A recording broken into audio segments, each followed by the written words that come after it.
Hello, everybody.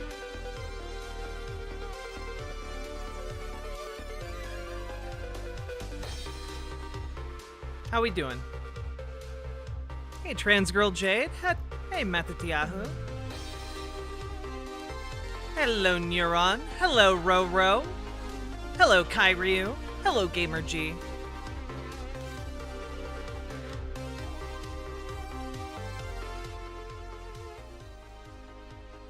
How we all doing? Hey, Christinos. Let's get the YouTube chat up.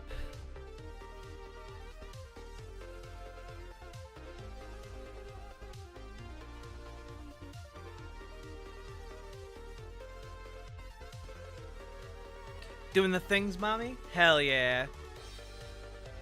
Considering you cut your upper lip while shaving? Oh no! It's the worst. I'm sorry. Hey, Lily Love Stuff. I'm gonna pop out that chat. There we go. We got that sweet, sweet YouTube chat. Those poor innocent beans. Dysphoria is kind of crazy right now. Yeah, I feel the same way when I cut myself. I'm sorry. Spectral Pyre, thank you. This is one of my favorite flannels.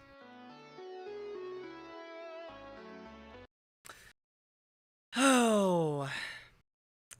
Jack the Peepo Happy twisted its poor spine to sit. Oh no. Oh, poor Peepo Happy. Hello, Spectral Pyre. Yeah, so as you know, I said we were gonna do a subathon stream today. That's still the case. Basically, my plan right now is we're gonna try and cover as much as the Biden inquiry as we can. I totally forgot that was today. So we're not gonna be watching it live. We're gonna be a few hours behind the live version of that, but we'll watch along. And while we do that, I am going to be editing thumbnails for the YouTube videos that are going to go up soon, so you guys can see planned YouTube segments, I guess, if you would like. And speaking of, we just put up a video today. Is Oppenheimer communist propaganda? Which I think you all should check out. Definitely, it's a good video.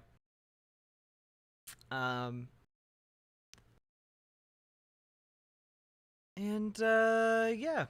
Got, I don't know, 1, 2, 3, 4, 5, 6, 7, 8, 9, 10, 11. 11 thumbnails we need to get out today. And, yeah, let's hop on it. We do have a few other things to cover that will be interesting, but I might cover those later today. Fuck yeah. Hell yeah. Alright. Let's pull up the feed. We'll watch the PBS NewsHour feed. We could watch C-SPAN, but we'll do PBS NewsHour.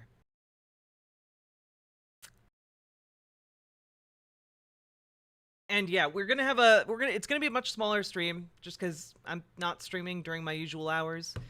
So, hope you're all okay with just kind of a chill, low-key stream. Here we go. So, for those of you who don't know, and I haven't talked about it a whole lot, but the Republicans are indeed using their power, marginal amount of power in the House to try and impeach Joe Biden. And one of the first steps of that is having an impeachment inquiry, where they go over all of the evidence they have on Joe Biden. And it's well, frankly, we've seen the evidence they've presented publicly so far, and it's not compelling at all. So it'll be interesting. Let's see where all their smoking guns are during this inquiry. Hey, main captain, how you doing?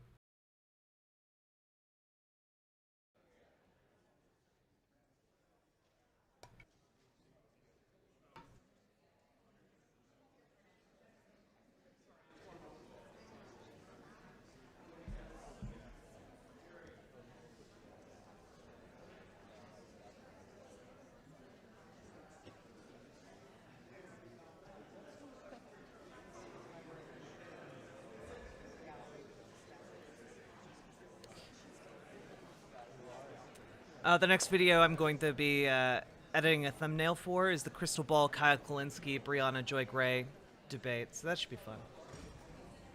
Jamie, which members are waving off? We started here. All right. The Committee on Oversight and Accountability will come to order. I want to welcome everyone here today. Without objection, the chair may declare a recess at any time. The first order of business is to welcome the return of a member to the committee. We want to welcome Ms. Rashid Tlaib from Michigan to the committee. Congresswoman Tlaib has been a member of the House.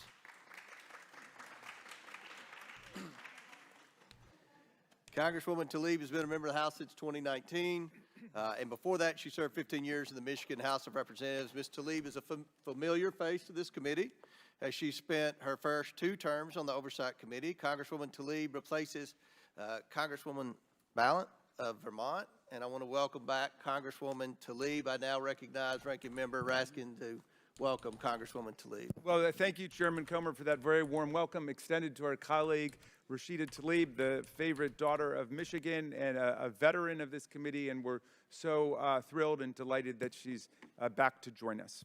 I yield back to you. Gentleman yields back. I ask unanimous consent for Representative Jason Smith of the House Ways and Means Committee to be waived on the committee for today's hearing for the purposes of asking questions. Without objection, so ordered. And, Mr. Chairman, I ask unanimous consent that our colleague, Congressman Glenn Ivey from Maryland, be permitted to join the committee and ask questions of the witnesses today. Without objection, so ordered. I now recognize myself for the purpose of making an opening statement. Since assuming our Republican majority in January, the House Oversight and Accountability Committee has uncovered a mountain of evidence revealing how Joe Biden abused his public office for his family's financial gain. For years, President Biden has lied to the American people about his knowledge of and participation in his family's corrupt business schemes. At least 10 times, Joe Biden lied to the American people that he never spoke to his family about their business dealings. He lied by telling the American people that there was an absolute wall between his official government duties and his personal life. Let's be clear. There was no wall. The door was wide open to those who purchased what a business associate described as the Biden brand. Evidence reveals that then Vice President Joe Biden spoke, dined, and developed relationships with his family's foreign business targets. These business targets include foreign oligarchs who sent millions of dollars to his family. It also includes a Chinese national who wired $250,000 to his son. Joe Biden also lied to the American people about his family making money in China. He continued to lie about it even when the House Oversight Committee uncovered bank wires, revealing how the Bidens received millions from Chinese companies with significant ties to Chinese intelligence and the Chinese Communist Party. Just this week, we uncovered 2 additional wires sent to Hunter Biden that originated in Beijing from Chinese nationals. This happened when Joe Biden was running for President of the United States, and Joe Biden's home is listed as the beneficiary address. To date, I wonder if that could be because Hunter Biden lived in his dad's house during his divorce. I wonder if that's the grand revelation. Is that that's the smoking gun you got? the House Oversight Committee has uncovered how the Bidens and their associates created over 20 shell companies, most of which were created when Joe Biden was vice president, and raked in over $20 million between 2014 and 2019. We've also identified 9 Biden family members who have participated in or benefited from these shady business schemes. Now, what were the Bidens selling to make all this money? Joe Biden himself. Joe Biden is the brand, and Joe Biden showed up at least 24 times with business targets and associates sending signals of access, influence, and power to those prepared to pay for it. The American people demand accountability for this culture of corruption. They demand to know how these schemes have compromised President Biden and threatened our national security. They demand safeguards to be put in place to prevent public officials from selling access to their public office for private gain.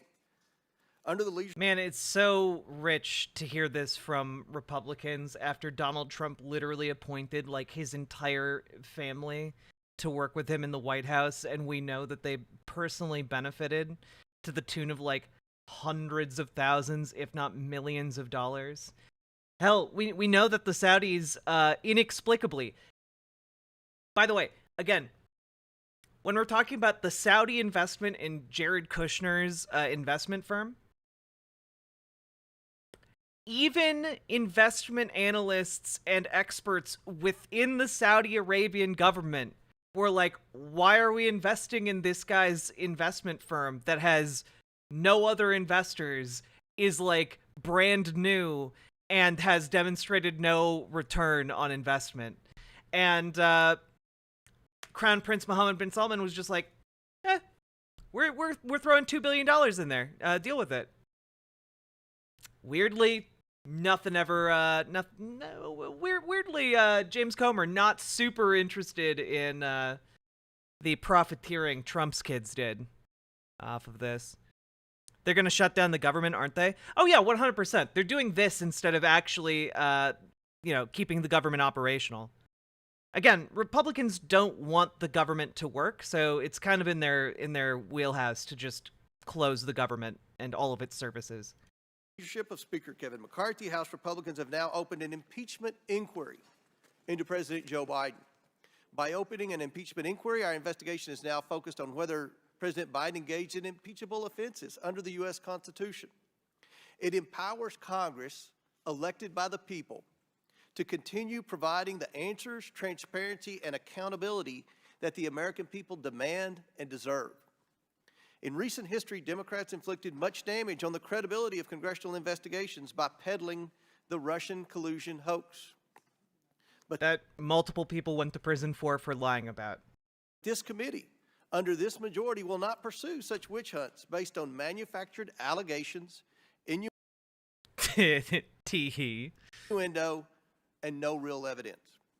Today, the House Oversight Committee will examine over 24 pieces of evidence revealing Joe Biden's corruption and abuse of public office. This includes emails, text messages, bank records, and testimony of Biden business associates.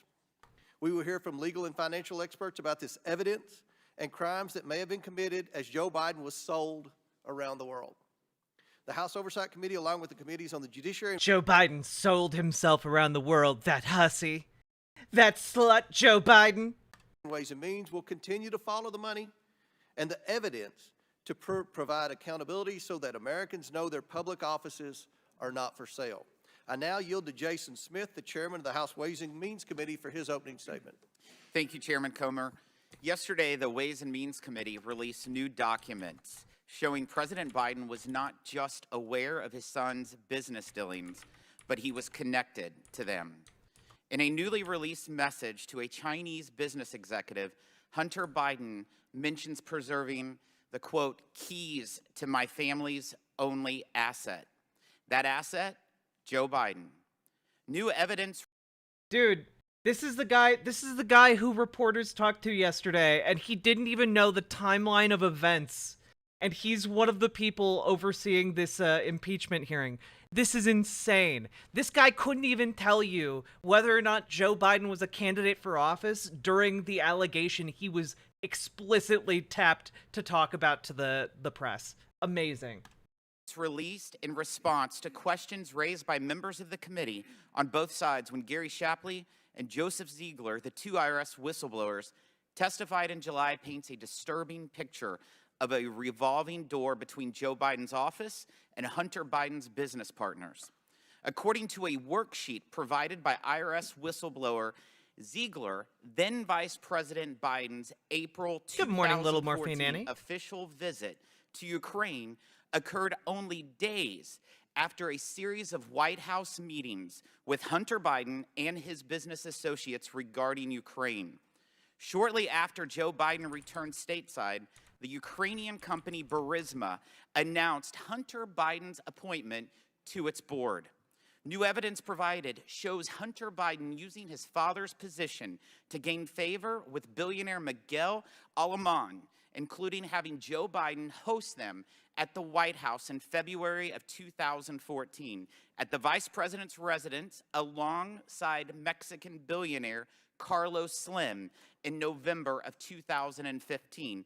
And then in 2016, using Air Force Two to shuttle Hunter Biden and his business associate to Mexico City. Whether it was lunches, phone calls, White House meetings, or official foreign trips, Hunter Biden cashed in by arranging access to Joe Biden, the family brand. The Biden family and their associates received millions in payments from foreign sources, including from Russia, China, Ukraine, Romania. In one email, Hunter Biden even bragged that he cut a deal for $10 million from just one company for, quote, introductions alone. And yet the DOJ wanted to keep the spotlight as far from Joe Biden as possible. One of the items we released yesterday was an IRS interview with James Biden, the president's brother, in September of 2022.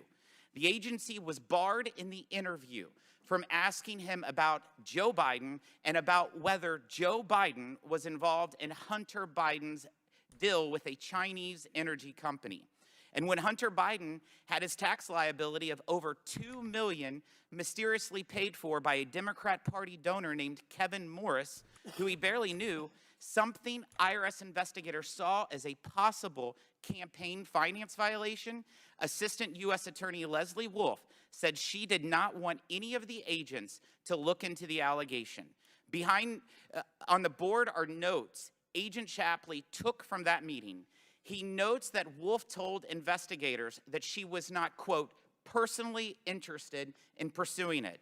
This is the same attorney, Wolf, who in an email we released yesterday responded to IRS investigators seeking approval for a search warrant with, quote, there should be nothing about political figure one in here, that being a reference by definition of Joe Biden. The Biden family sold access to Joe Biden's power, and the Biden Justice Department protected the Biden brand. We must continue to follow the facts. I yield to Representative Jordan. I thank the gentleman for yielding. This is a tale as old as time. Politician takes action that makes money for his family, and then he tries to conceal it. Never forget 4 fundamental facts.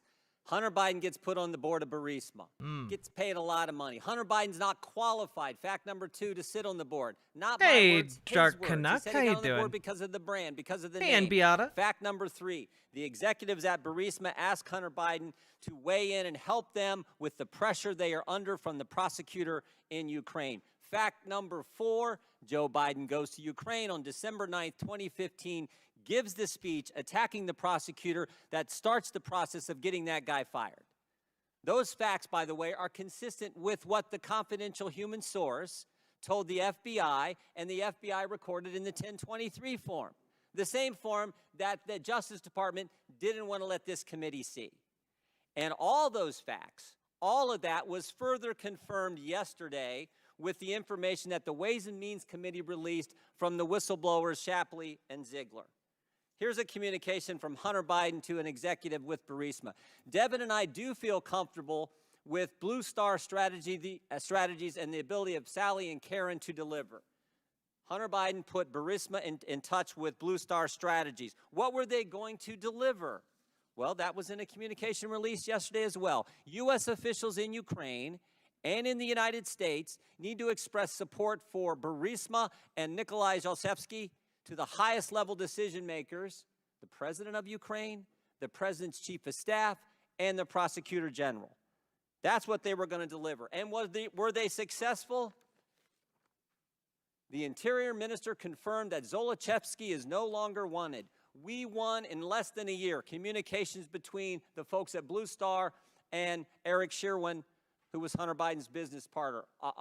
Awesome work. Congratulations to you guys. Those are the communications. That's what they got done. And remember, when this happens in October 2016, when the pressure is taken off, the case is dropped against Zlochevsky, this is the second prosecutor. Joe Biden fired the first one. The second prosecutor comes in, drops the charges. That's exactly what they wanted done. And the final step is the Biden Justice Department tries to sweep it all under the rug. They slow walk the investigation. They let the statute of limitations lapse for the most important years, 14 and 15, the Burisma years when all that income's coming in. They try to put together this sweetheart deal and get it past the judge. And we learned yesterday in the search warrant examining Hunter Biden's electronic communications, they weren't allowed to ask about political figure one. Political figure number one is the big guy, is Joe Biden. And they would have gotten away. Man, it really seems like they have incredibly flimsy evidence here. With it all. They would have gotten away with it all, except for two brave whistleblowers who sat in those seats 2 months ago and told their story. And there's also just always worth mentioning when Jim Jordan comes up. Jim Jordan knew about chronic and persistent sexual abuse of students at the university he worked at, and he did nothing about it. You know, he knew about coaches raping students, didn't do anything about it. Always worth bringing up about Jim Jordan. Their story has stood up. Two brave whistleblowers and a judge in Delaware who said, we're not going to let this happen. That's why we're here today. That's why this inquiry is so darn important. It's the oldest story in the world, and those are the facts. I yield back. Gentleman yields back. Chair now recognizes Ranking Member Raskin of Maryland for his Hey, opening VCC TV. Mr. Chairman, thank Good you. morning. Before I give my Ms. opening Heyer. statement, I have a parliamentary inquiry. Given that the committee has not been authorized by the full House to conduct an impeachment inquiry, am I correct in assuming that we're obligated to follow the rules of the House, including Section 370 of the Rules and Manual, which prescribe engaging in personalities towards the President? At ease.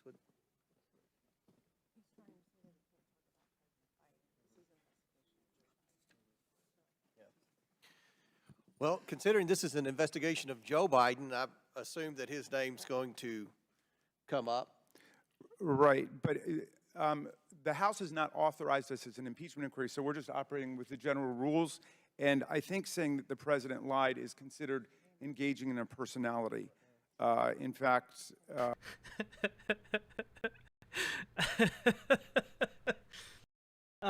Jamie Raskin is low-key just like the scamp of the House. You know, like he's just sitting there biding his time, waiting for the perfect opportunity to throw his wrench into these absurd machinations. Section 370 says accusations that the President has committed a crime or even that the President has done something illegal are unparliamentary. And we're Raskin the operating with rascal. general rules of the House because the House has not authorized. The Speaker of the House has authorized the impeachment inquiry. It has been authorized. Okay, all right. Point of parliamentary inquiry. The ranking member, who wants to be recognized? Ms. Ocasio-Cortez. I believe changing of the rules must require a vote from the full House of Representatives. The rules of the committee. The chair overrules a point of order. While articles of impeachment are not directly before this committee, we are looking into the potential wrongdoing of the President. Given the unique nature and subject matter of today's hearing topic, these words will not be ruled out of order. So, Oh, that's fair. Very knifey duck. I'm just I'm editing thumbnails, and I figured this is worth covering while I do that. Ranking Member Ashton, please proceed. Thank you for clarifying, Mr. Chairman. We obviously have an honest disagreement about that. We got a lot of so let's content get we it need to straight. cover. We're and 62 put hours thumbnails away from shutting down the government of the United States of America, and Republicans are launching an impeachment drive based on a long debunked and discredited lie. Hey, no Punky Gal. foreign enemy has ever been able to shut down the government of the United States. Is he saying, well, we've not called an investigation into impeachment, we're going to investigate impeachment? Yeah, basically, Enbiata. Yeah, he's basically saying, well, technically, we're not impeaching the president, and, like, the Congress hasn't, authorized that. We are, investigating the possibility that the president did crimes. States, but now MAGA Republicans are about to do just that. But they don't want to cut off public services to the people and deny paychecks to more than 1 million service members without first launching an impeachment drive, even when they don't have a shred of evidence against President Biden for an impeachable offense. And you think I'm being harsh? Here's what some Republicans have had to say over the last week about the actions of the Republicans as they watch up close, quote, the dysfunction caucus at work, in the words of our GOP colleague from Nebraska, Don Bacon. Clown show, foolishness, terribly misguided, stupidity, failure to lead, lunatics, disgraceful, new low, pathetic, enabling Chairman Xi, people that have serious issues.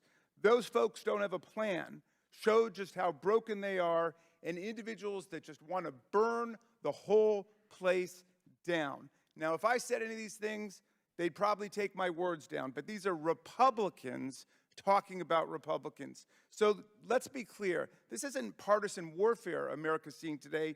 It is chaotic infighting between Republicans and Republicans. It's MAGA versus extreme MAGA, as if anybody in the real world could tell the difference between the two. What a staggering failure of leadership. Speaker McCarthy's invertebrate appeasement of the most fanatical elements of his conference now threatens the well-being of every American. Now, some people think the members of the GOP caucus aren't interested in anything logical. They just want to see the world burn, as Alfred Pennyworth put it in The Dark Knight. But Jesus Christ, dude. I can't. He just quoted The Dark Knight.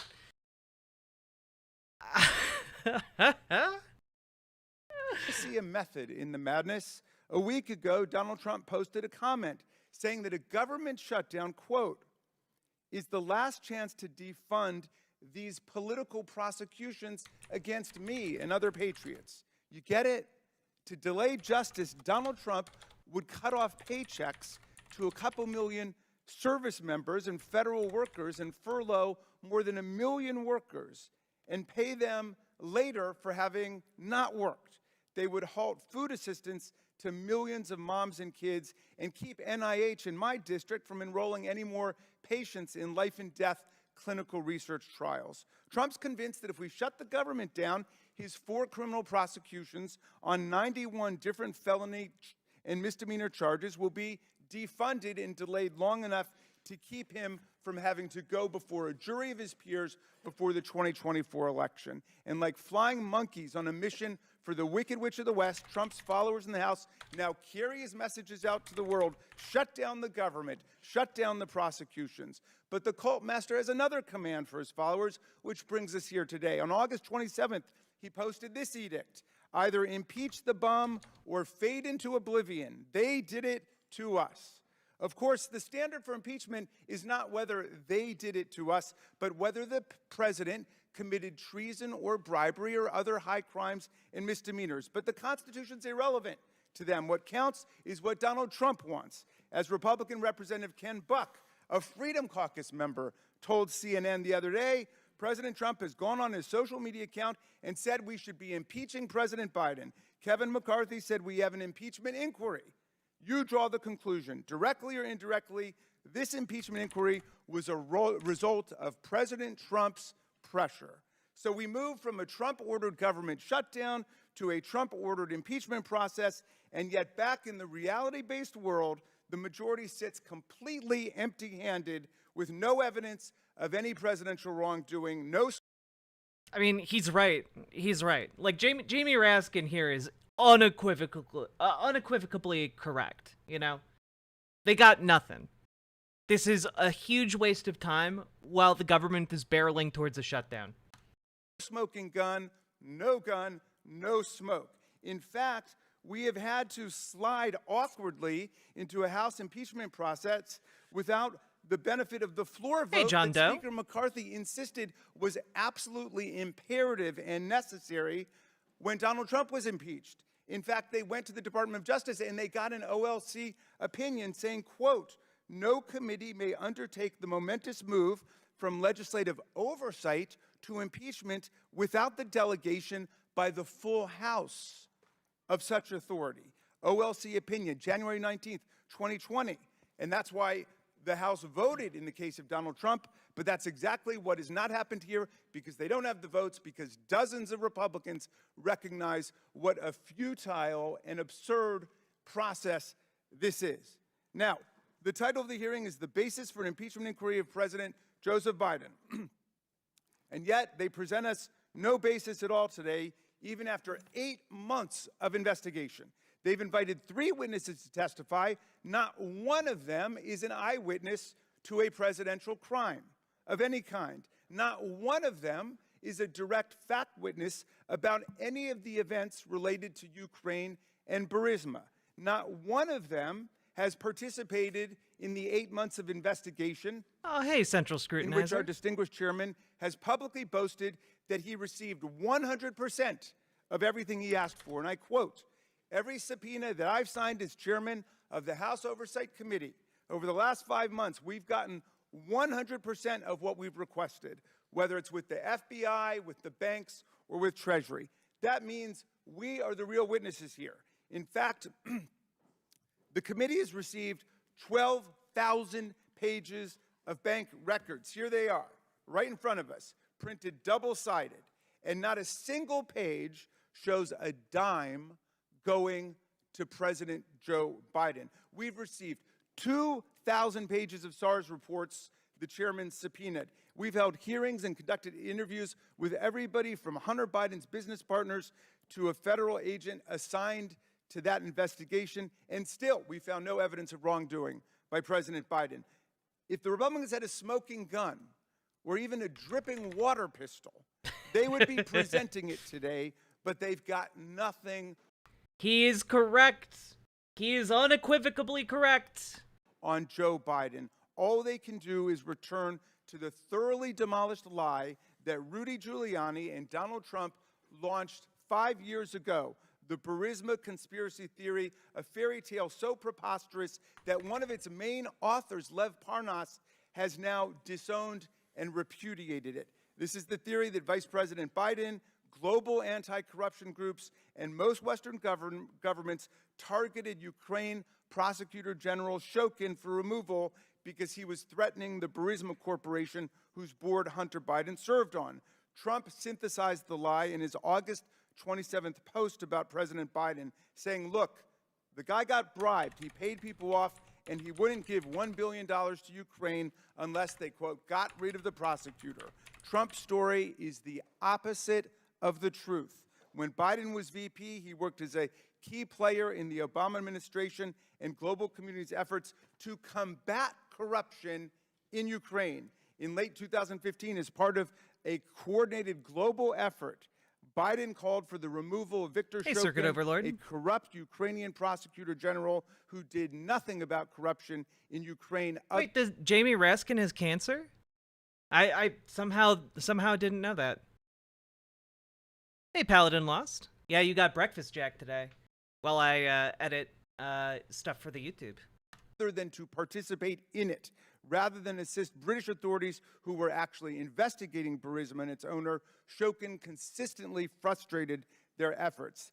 The leadership provided by Biden was part of a broad bipartisan campaign to oppose corruption in Ukraine. In early 2016, Republican senators Ron Johnson, Rob Portman, and Mark Kirk wrote to the Ukrainian president assailing corruption in his country and urging him, quote, to press ahead with urgent reforms to the prosecutor general's office. Yet years later, in 2018, as President Trump saw Biden as a strong rival in the 2020 election, he worked with Giuliani to twist all the facts around and to suddenly accuse Biden of corruption in calling for the dismissal of a corrupt prosecutor.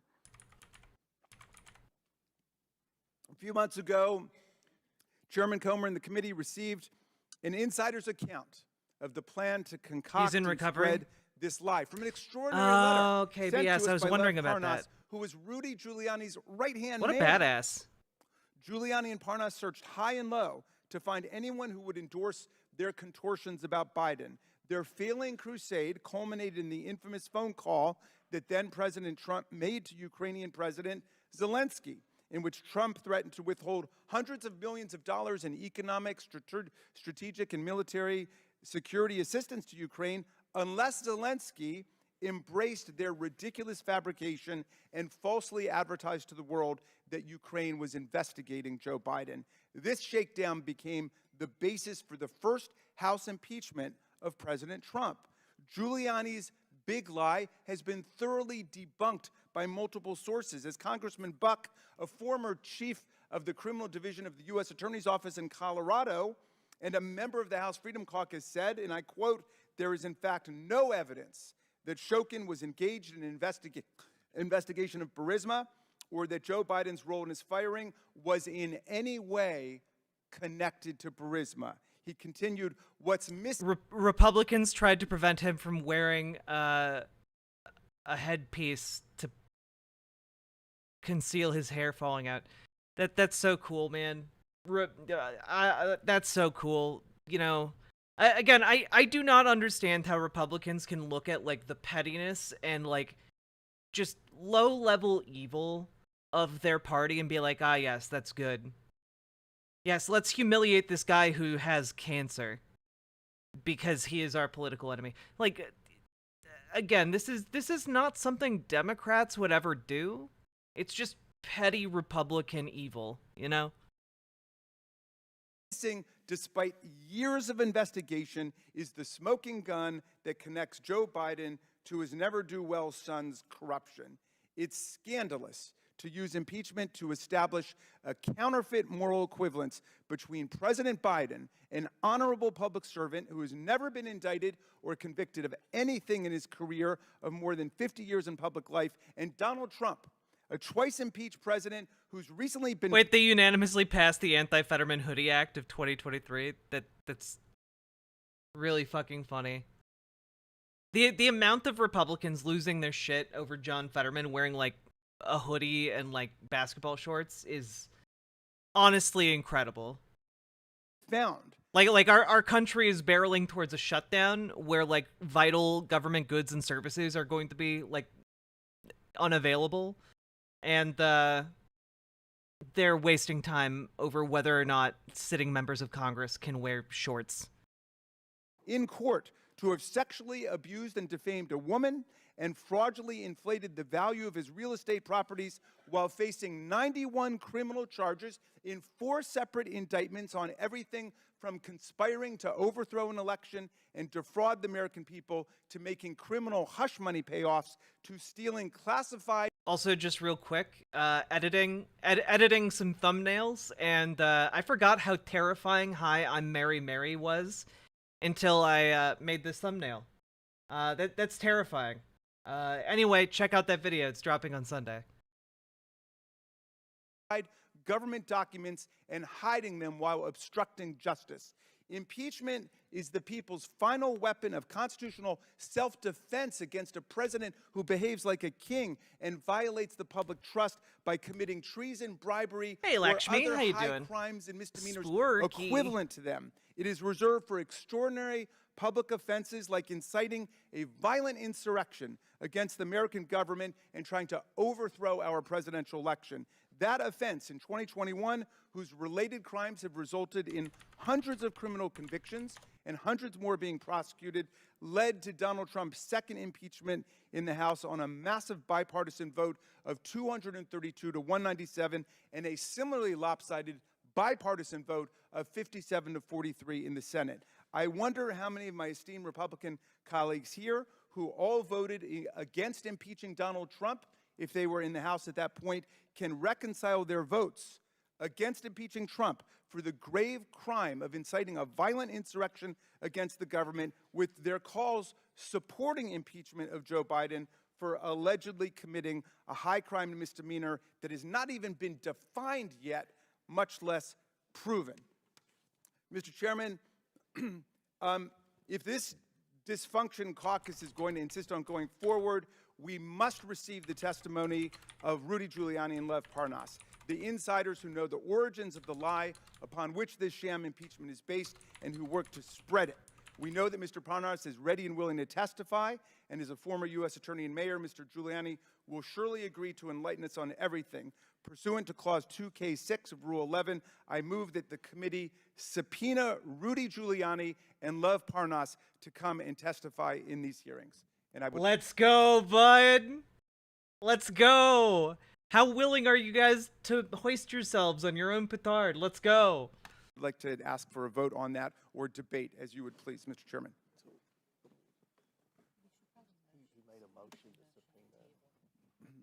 Are they going to table it? I didn't hear a motion to table. Mr. Chairman. Chair recognizes Mr. Jordan. I move to table the motion. There's a motion to table Mr. Raskin's motion. Is there a second?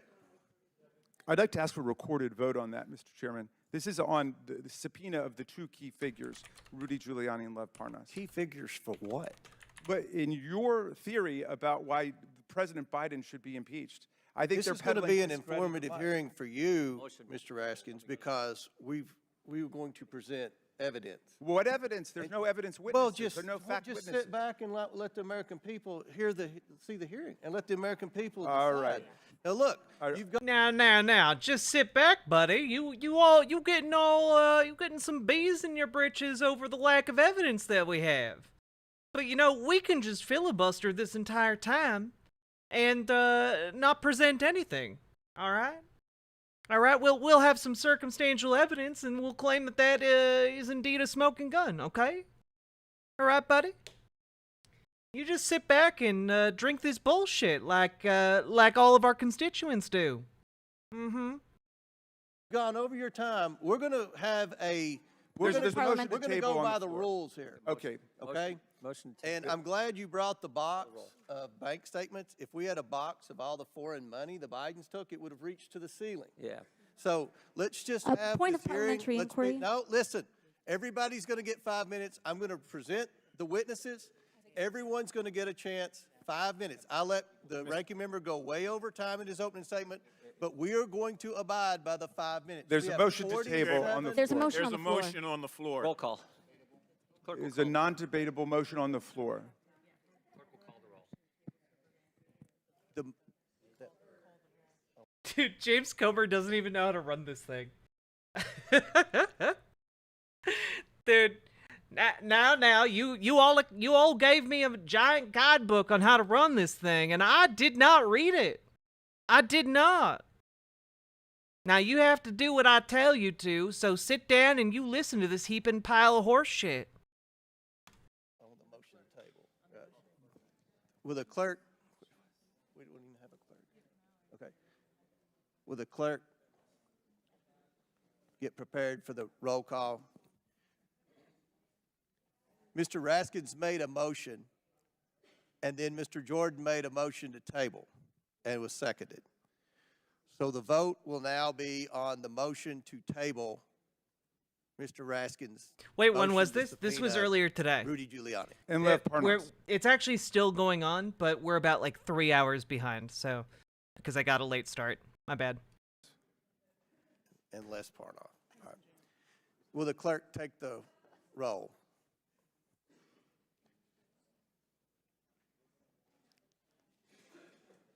No, neither Mr. Giuliani nor Mr. Parnas is in jail now.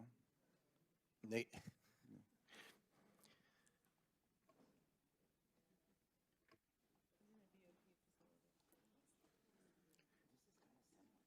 This is the motion to table Mr. Raskin's motion. Mr. Jordan? Yes. Mr. Jordan votes aye. Mr. Turner? Mr. Gosar? Ms. Fox? Mr. Grothman? Mr. Palmer? Mr. Higgins? Mr. Sessions? Mr. Sessions votes aye. Mr. Biggs? Mr. Biggs votes aye. Ms. Mace? Ms. Mace votes aye. Mr. LaTurner? Mr. LaTurner votes aye. Mr. Fallon? Mr. Donalds? Mr. Donalds votes yes. Mr. Armstrong? Mr. Armstrong votes yes. Mr. Perry? Mr. Timmons? Mr. Timmons votes aye. Mr. Burchett? Mr. Burchett votes yes. Ms. Green? Ms. Green votes aye. Ms. McLean? Ms. McLean votes aye. Ms. Boebert? Ms. Boebert votes aye. Mr. Fry? Mr. Fry votes aye. Ms. Luna? Mr. Edwards. Mr. Edwards votes aye. Mr. Langworthy. Mr. Langworthy votes aye. Mr. Burleson. Mr. Burleson votes aye. Mr. Raskin. No. Mr. Raskin votes no. Ms. Norton. No. Ms. Norton votes no. Mr. Lynch. No. Mr. Lynch votes no. Mr. Connolly. Nay. Mr. Connolly votes nay. Mr. Krishnamurthy. Nay. Mr. Krishnamurthy votes nay. Mr. Khanna. No. Mr. Khanna votes no. Mr. Mfume. Fume votes no. Mr. Mfume votes no. Ms. Ocasio-Cortez. Nay. Ms. Ocasio-Cortez votes nay. Ms. Porter. Ms. Bush. Mr. Gomez. Mr. Gomez votes no. Ms. Brown. Ms. Brown votes no. Ms. Stansbury. No. Ms. Stansbury votes no. Mr. Garcia. No. Mr. Garcia votes no. Mr. Frost. No. Mr. Frost votes no. Ms. Lee. Ms. Lee votes no. Mr. Kassar. No. Mr. Kassar votes no. Ms. Crockett. No. Ms. Crockett votes no. Mr. Goldman. Nay. Mr. Goldman votes nay. Mr. Moskowitz. Mr. Moskowitz votes no. Ms. Tlaib. Ms. Tlaib votes no. Mr. Chairman. Mr. Chairman votes yes. Mr. Gosar is not recorded. Mr. Gosar votes yes. How has Mr. Fallon been recorded? Mr. Fallon is not recorded. Mr. Fallon votes yes. Okay. Hold for one, let's see.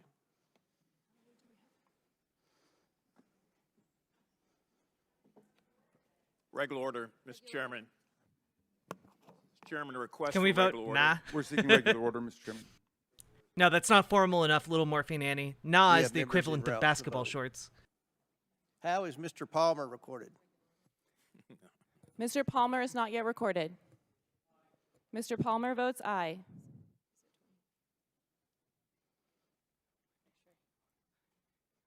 The Mez have it.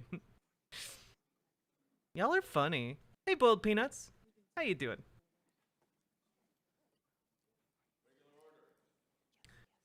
Motion to close the vote. Mr. Chairman, Second. Mr. Chairman, how is my vote recorded? Has Ms. Green been recorded? Ms. Green is voted aye. Mr. Chairman? Chair recognizes Mr. Timmons. Did Marjorie Taylor Greene forget how she voted? What? Like what? This is crazy. How am I recorded? Mr. Timmons is voted aye.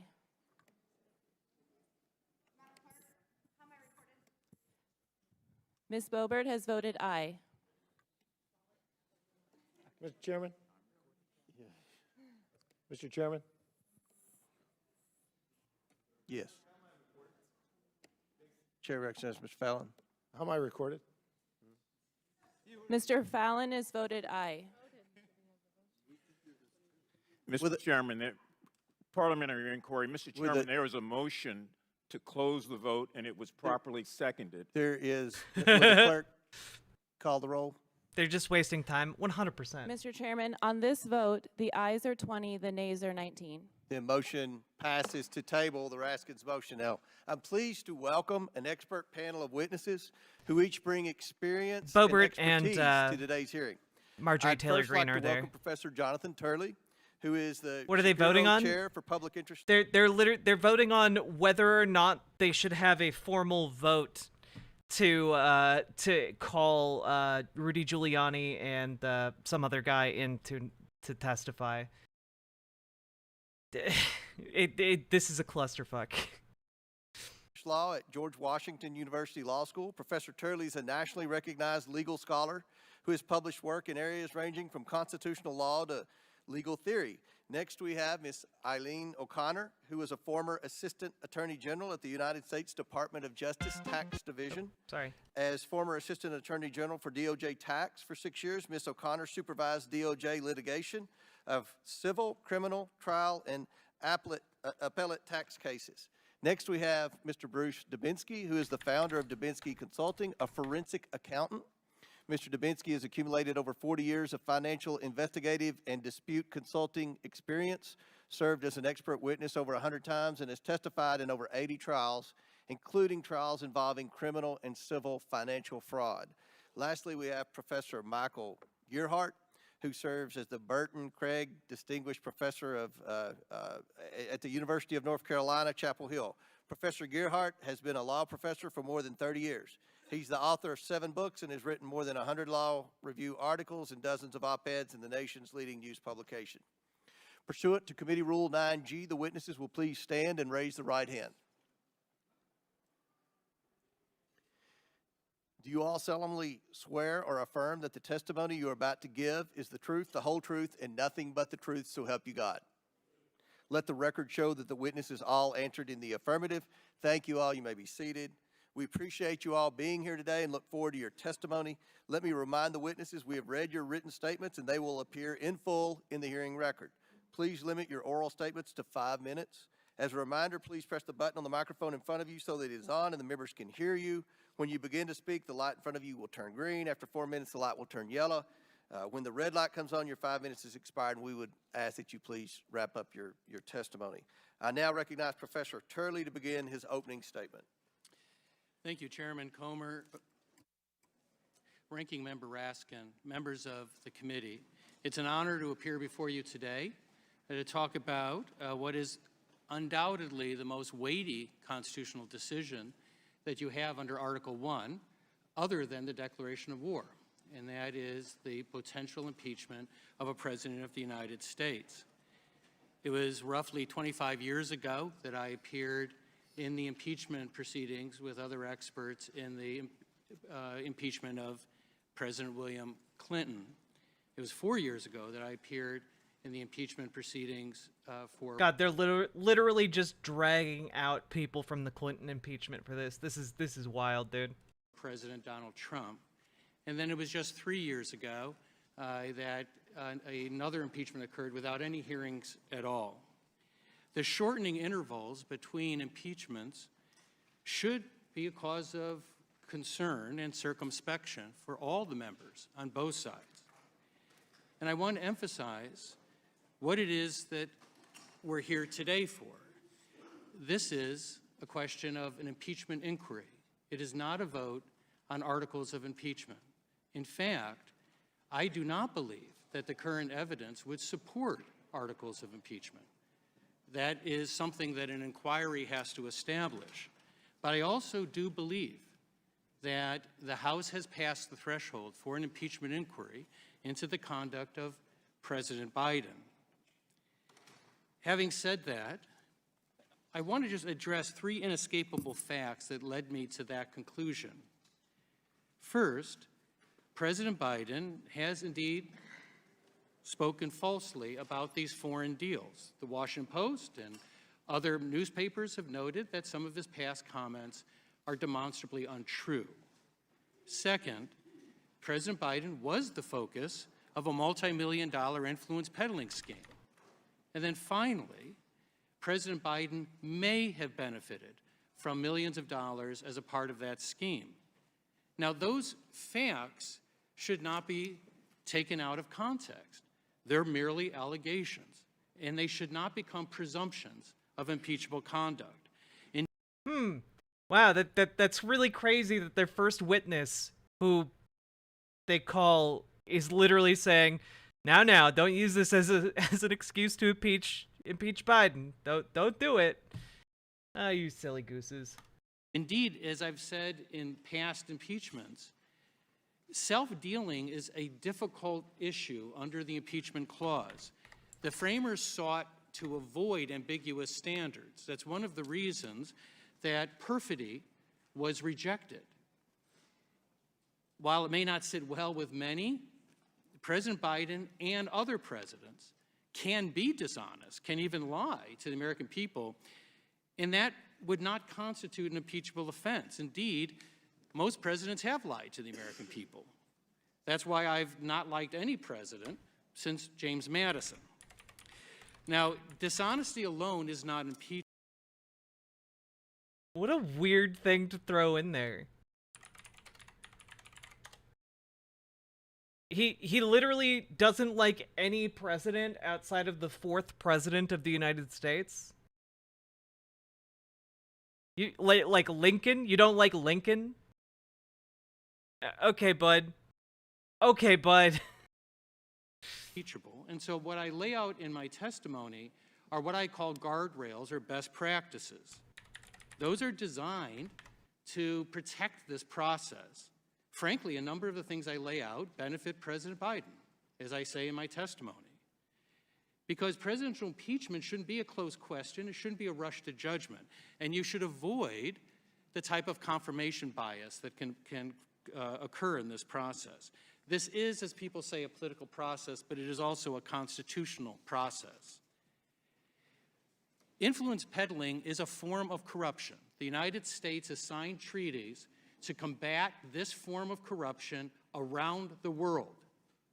And that is also an inescapable fact.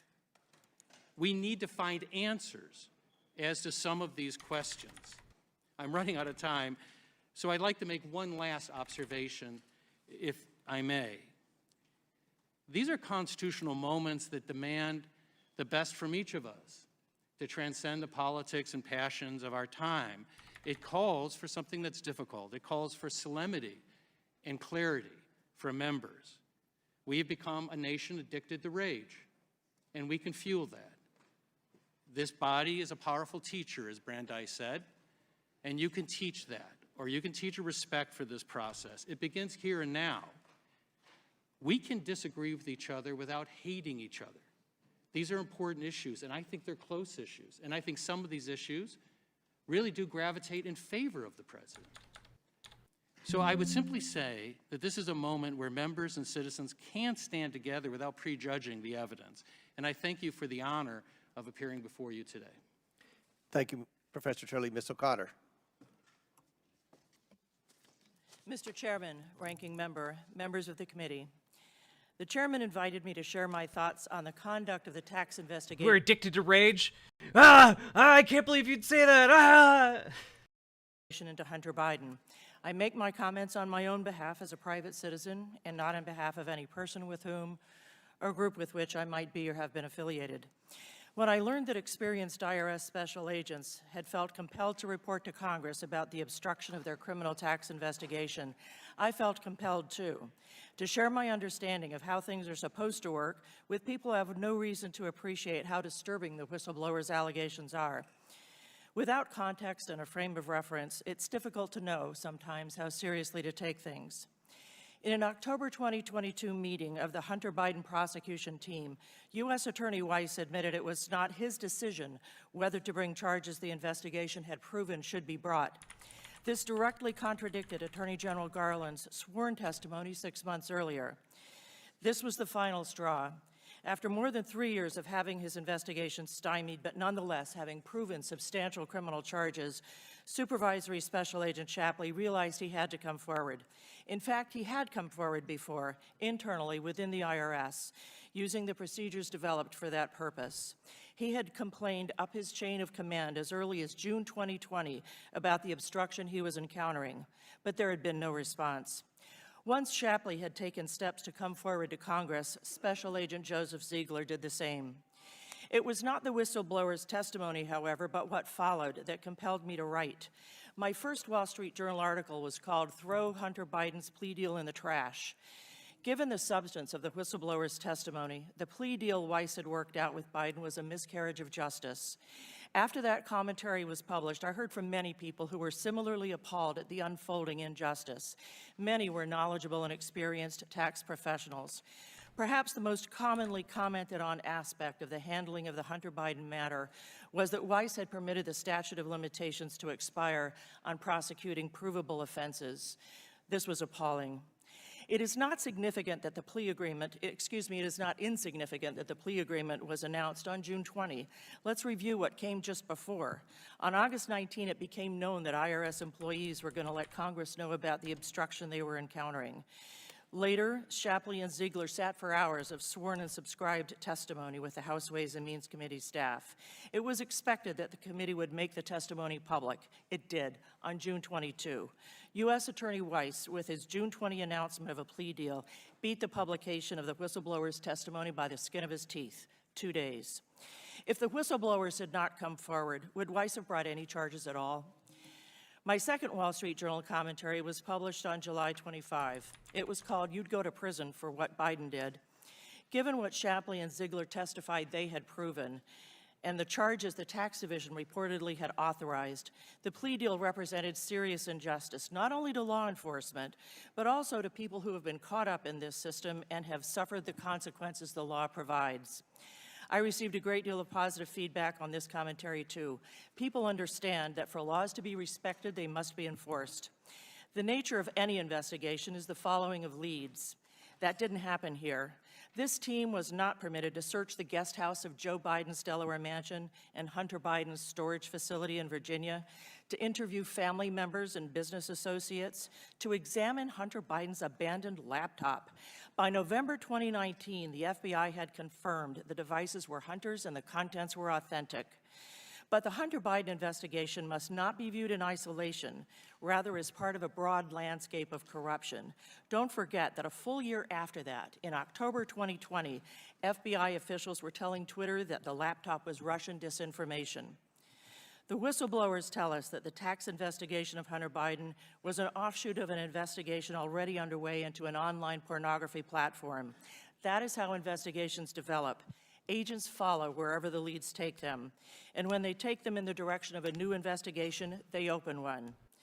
Question: if U.S. Attorney Weiss had been in charge of that pornography investigation, would he have blocked the investigation into Hunter Biden's tax crimes? I thank the committee. Thank you, Ms. O'Connor. Mr. Dubinsky. Good morning, Chairman Comer, Ranking Member Raskin, distinguished members of this committee, guests, and my fellow citizens. Thank you for this opportunity to testify today. First, at the outset, let me state unequivocally and in no uncertain terms that I agreed to testify today not because I have a political agenda or axe to grind, because I do not.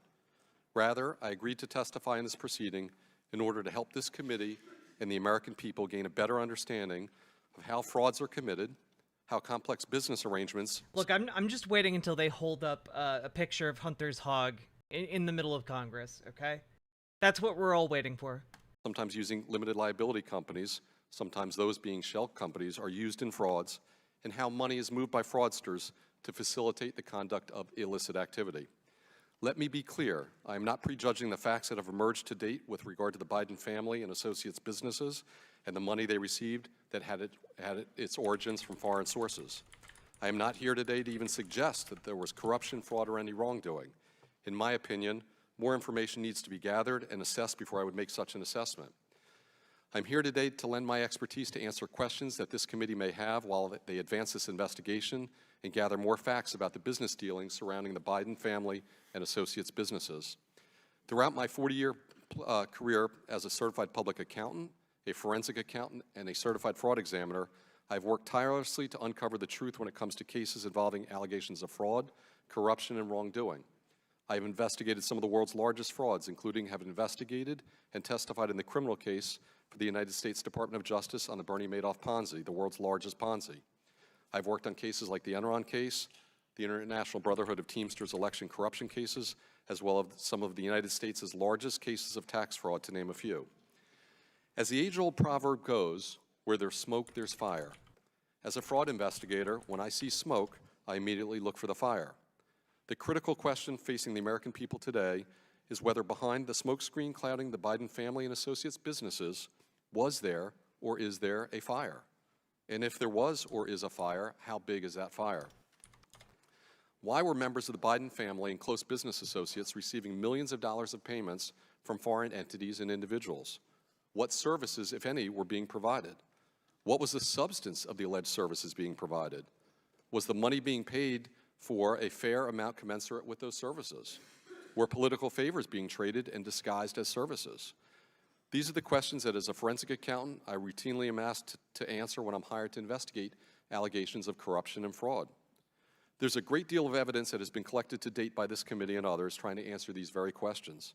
However, much more information is still needed in order to be able to answer these questions and make a final determination as to whether or not the Biden family and its associates' businesses were involved in any improper or illicit activities, and importantly, whether those activities, if any, were connected to President Joe Biden or then Vice President Biden. In my experience, fraudsters purposely create a labyrinth of limited liability companies to create an opaque network of entities that are then used to hide improper conduct. In many instances, these complex business arrangements are typically centered around illicit activities and involve moving money around the globe in a manner designed to avoid the detection of the underlying illegal activity, as well as the movement of the money tied to that illegal activity. Gone are the days, for the most part, when suitcases full of currency or gold bars are exchanged as payment in the conduct of illegal activities. Bob Menendez. Bob Menendez. Today, more sophisticated methods are employed to obfuscate the true nature of such illegal activities and to hide the movement of money. The importance of following the trail of money is a critical component of any fraud investigation. The term shell company has its origins in the world of business and finance. The term shell, as you would note, implies that the company is like an empty shell, lacking substance or real activity. Shell companies typically have no employees, no offices, no real operating businesses. They use P.O. boxes for mailing addresses. While I will note shell companies can be used for legitimate business activities, more often than not, they're associated with fraudulent activities like tax evasion, money laundering, hiding of assets, and other illicit practices. It takes a heavy lift to pull the covers back on these shell companies to determine who the true beneficial owners are, where the money went, and to expose the true sham nature of their existence. However, through the use of legal subpoenas and proper investigative methods and a great deal of persistence, fraud investigations can and do expose the identity of the wizards behind these curtains and the extent of their illicit activities. In closing, Goddamn, chat, we just learned wizards are real. Oh, God. let me underscore the importance of conducting a thorough, independent, and unbiased investigation of the matter before us today before you reach any conclusions. The American people deserve to know the truth. The rigor and discipline of a well-planned and executed investigation should not be subverted by political motivations or aspirations. To do so would critically undermine the integrity of any such investigation and any conclusions reached. Thank you again for this opportunity to be here today, and I look forward to answering your questions. Thank you very much. Professor Gerhardt. Thank you, Mr. Chairman. I want to thank the ranking member as well and distinguished members of this committee. I appreciate the honor and the privilege to be able to appear before you today to talk about the basis for an impeachment inquiry of President Biden. I think a good place to begin is with the Federalist Papers. And in the Federalist Papers, Alexander Hamilton warned of the dangers of trivializing impeachment through petty partisanship. He foresaw that impeachment may, and now I quote, agitate the passions of the whole community and to divide it into parties more or less friendly or inimical to the accused. In many cases, it will connect itself with pre-existing factions and will enlist all their animosities, partialities, influence, and interest on one side or on the other. And in such cases, there will always be the greatest danger that the decision will be regulated more by the relative strength of the parties than by demonstrations of innocence or guilt. I think Alexander Hamilton knew what he was talking about. And I think what he said may well describe the current set of proceedings. One thing I might add to all of that is that the framers designed an impeachment process to follow or comply with several safeguards.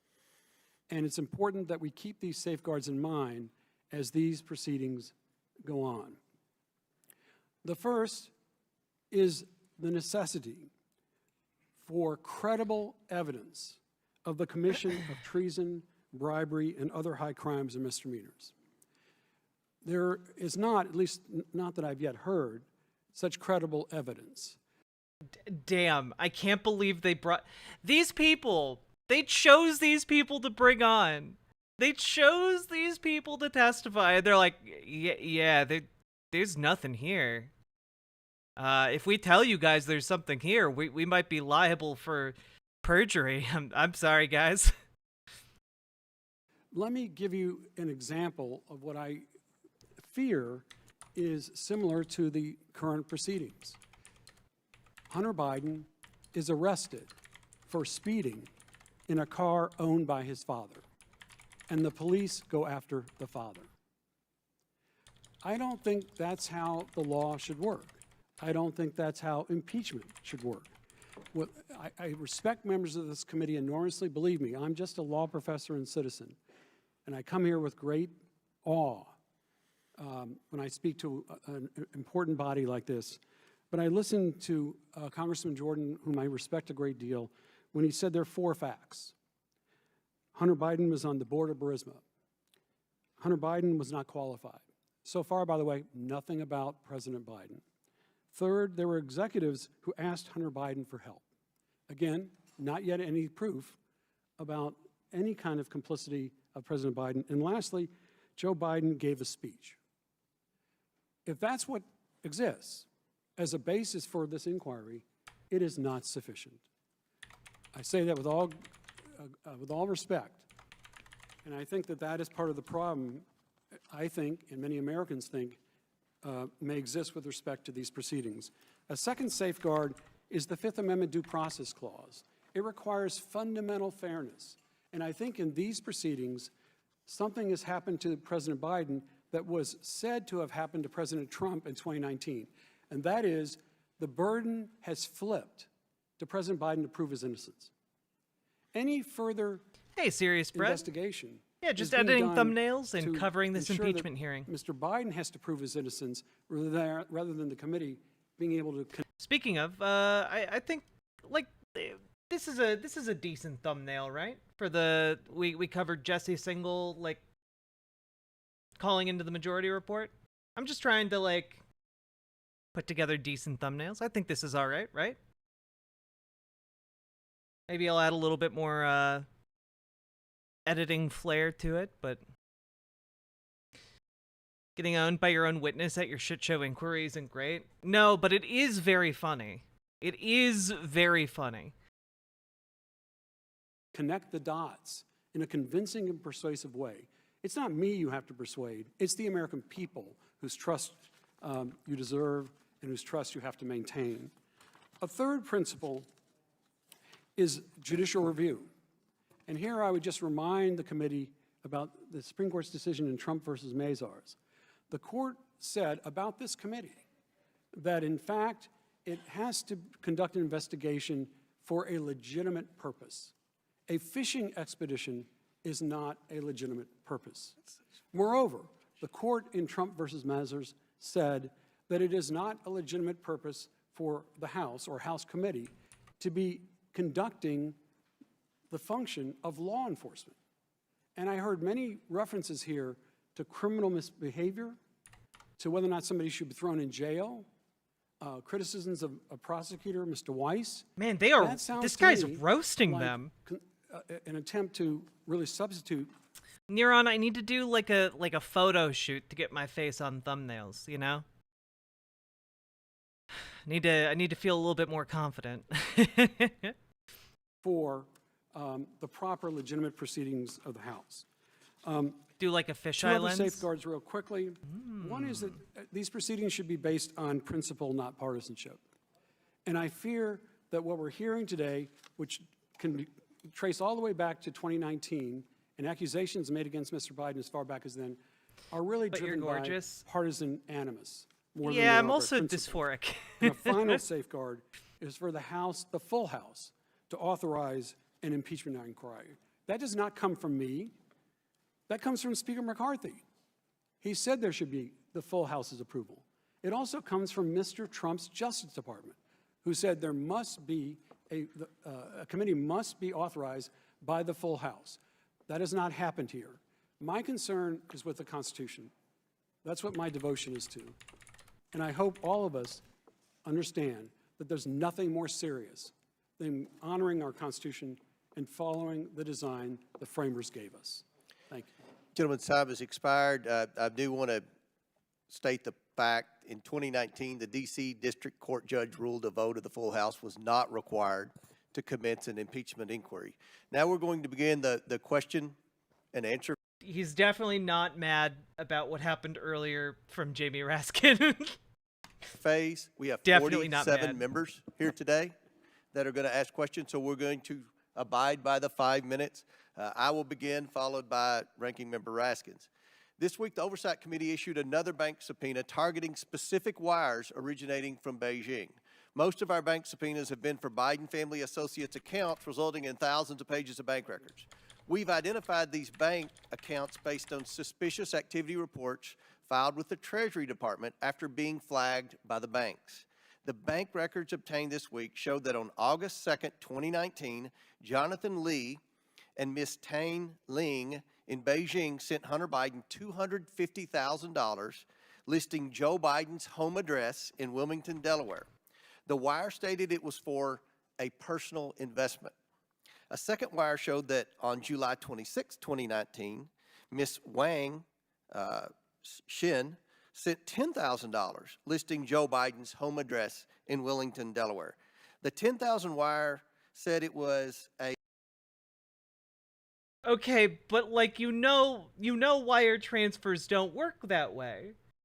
You can't just send a wire transfer to someone's address. The wire transfer goes directly to a bank account. That bank account was Hunter Biden's bank account. He just happened to be living at his dad's house after a divorce. Dude, what are you talking about, dude? A loan to beneficiary. Now let's talk about the $250,000 personal investment. Sure looks like Jonathan Lee was making a substantial investment in the Bidens months after Joe Biden announced his run for the presidency in April 2019. Now, who is Jonathan Lee? During Devin Archer's interview with the Oversight Committee, he explained how Vice President Biden developed a relationship with Jonathan Lee. Vice President Biden had coffee with Jonathan Lee in Beijing. He talked with him on the phone and even wrote a college recommendation letter for Mr. Lee's children. Hunter Biden even met with Jonathan Lee after flying on Air Force Two to Beijing with Joe Biden. The Beijing Bidens cultivated a relationship with Jonathan Lee and other Chinese nationals for one reason and one reason only: to access their wealth. As we all know, the Bidens had nothing to sell except the brand, which was Joe Biden. Hunter Biden sold the brand well, making the Biden family millions from China and elsewhere. While Joe Biden was vice president, Hunter Biden became an investor in a Chinese investment fund with Jonathan Lee and owned a percentage of BHR Partners through one of his many LLCs. This was a political problem for his dad, the big guy, who was running for president. In October 2019, 2 months after the Beijing wires, Hunter Biden's lawyer claimed he served only as a member of the board of directors in an unpaid position. This was Hunter Biden's lawyer. He was in an unpaid position. Abby Lowell now claims the money is a documented loan from a private individual. Now, these wire statements are very concerning, and the Biden's defenders' justification for the money isn't consistent with what we know from the suspicious activity reports from Treasury. Mr. Dubinsky, I'm very skeptical of Abby Lowell's statement that the $250,000 payment from Jonathan Lee and another woman was a loan, because the wire states it was a personal investment. We've also reviewed documents at Treasury that don't support Mr. Lowell's theory. In your experience, are international loans of this amount supported by documentation such as loan terms, interest rates, and repayment schedule? Yes, Mr. Chairman. They typically would be. You would see that. You would see documents setting forth the interest rates, terms of repayments, Absolutely. all of those. Absolutely. So would it be important to review Hunter Biden's bank records and see if Hunter Biden paid back the money to Jonathan Lee, or if he sent the money to someone else, I don't know, using a cashier's check, for example? Well, as somebody mentioned earlier, it's very important to follow the money. Absolutely. And that's very important in this situation. Thank you. Professor Turley, we all know what this payment's really for. It's for influence peddling and selling the Biden brand. Now, to date, we have shown that the Biden family and their companies received more than $15 million without providing any known legitimate services between 2014 and 2019. If you include the business associates and their companies, they've received over $24 million. Based on evidence we've developed so far, what are some of the potential laws we should be analyzing during our impeachment inquiry? Thank you, Mr. Chairman. I actually lay out what are the most obvious potential articles of impeachment without saying that those have been established, but the ones that I recommend for the committee to focus on. And one of the things I recommend is that the committee actually start by looking at potential crimes, because I've said that in the past two impeachments, that it's an important thing to front-load criminal acts for the reasons I laid out. It gives a very high standard for impeachment, quite frankly, higher than it's binding. I said in the last two impeachments, you can't impeach for non-criminal conduct. So I suggest starting there. But as I talk about in my testimony, bribery, obstruction, conspiracy, abuse of power, those have all been raised in past impeachments. Abuse of power is the article that is very, very common. It tends to be a catch-all, and it is the one that I've always been a little bit uncomfortable with, which is why I suggest you end there rather than start there, because that's the article that brings in a lot of non-criminal conduct, and frankly, I think that you need to focus as much as you can on the evidence and whether you can establish these connections. Very good. Thank you. Chair now recognizes Mr. Raskins of Maryland for 5 minutes. Thank you, Mr. Chairman. Professor Gerhardt, has there ever been an impeachment process launched in the middle of a government shutdown? No. Well, why did the Office of Legal Counsel opine that there must be a vote of the full House before a committee launches into an impeachment investigation? Why did Speaker McCarthy insist on it and, in fact, say that there would be one in this case? I think the Office of Legal Counsel said that, at least in part, because an impeachment inquiry is deadly serious. It is, again, just about the most serious thing any House committee ever undertakes. And one safeguard against a committee acting on the basis of just, let's say, the party membership is to ensure that the full House is behind the impeachment inquiry. A dozen of our colleagues on the Republican side have already called for impeachment. I'm struck by the fact that of the 4 expert witnesses brought together today, not a single one of them argued that a sufficient quantum of evidence exists today to justify the impeachment the fraud guy of may actually be a President fraud guy. Biden. Gotcha. Is there any precedent in our country for launching an impeachment inquiry absent evidence of wrongdoing by the president? No. And in fact, I would just point out that with Richard Nixon and Bill Clinton and President Trump in 2019, the full House authorized those impeachment inquiries. Lev Parnas sent us a letter in which he said, Hey, it was tipster. addressed to Chairman Comer, in which Good. he I'm said just the narrative editing you are audio seeking and for this or not investigation audio, has but, been proven thumbnails false for the many YouTube. times over by a wide array of respected sources. By the way, if you're wondering why more videos haven't been going up on YouTube, like all of the videos that I uploaded recently have been flagged as limited for ad suitability. So I'm just going. I had to like request manual review of every single one of the videos I uploaded, and so only a handful of them actually can run ads. Fun stuff. Early stream today, Polly has his cracker. Yeah, we're covering the Biden impeachment inquiry, which I forgot was starting today. There is simply no merit to investigating this matter any further, and he says, not gonna lie, this "Please sounds made abandon up. this It effort is to investigate the Bidens, which is nothing more than a wild goose chase." And he was Rudy Giuliani's right-hand man, gallivanting all over the world to try to put together a case back in 2019 that Joe Biden had done something wrong. Do you agree that, given that the evidence we've looked at over the 8 months comes down to this discredited Burisma conspiracy theory, we should hear from those responsible for concocting the story in the first case, in the first place, specifically Lev Parnas and Rudy Giuliani? Absolutely. What did you think about the fact that the very first act of the committee in its impeachment investigation was to reject the idea of subpoenaing Lev Parnas and Rudy Giuliani, who are at the heart of the story that's the basis for impeachment? I think if there's going to be an investigation into the president, all the evidence, that is to say, all the participants, anyone that has knowledge should be spoken to. We have lots of colleagues on this committee and off the committee who've called for the impeachment of Joe Biden, who also voted against impeaching Donald Trump for inciting a violent insurrection against the union. And hundreds of people have gone to jail in subsidiary acts under the umbrella of that insurrectionary process. Now, can you come up with a theory that it would allow someone to say, I am going to vote to impeach Joe Biden for offenses unstated and evidence unknown, but I will oppose and vote against the impeachment of Donald Trump for inciting a violent insurrection against the union, which is something that concurrent bipartisan majorities voted for in the House and the Senate? I cannot, and I might just add as a law professor that one of the things I suggest to my students in trying to assess the constitutionality of any governmental action is to take the names out, switch the names or switch the political parties, and see if the outcome is the same. So if Joe Biden had incited a violent insurrection against the Union. 1 second, I need to check audio on this stream.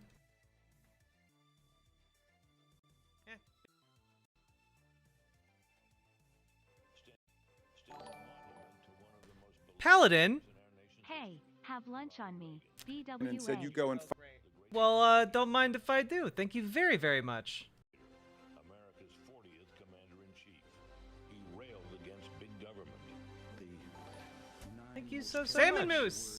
He catered history. Ronald Reagan. All right.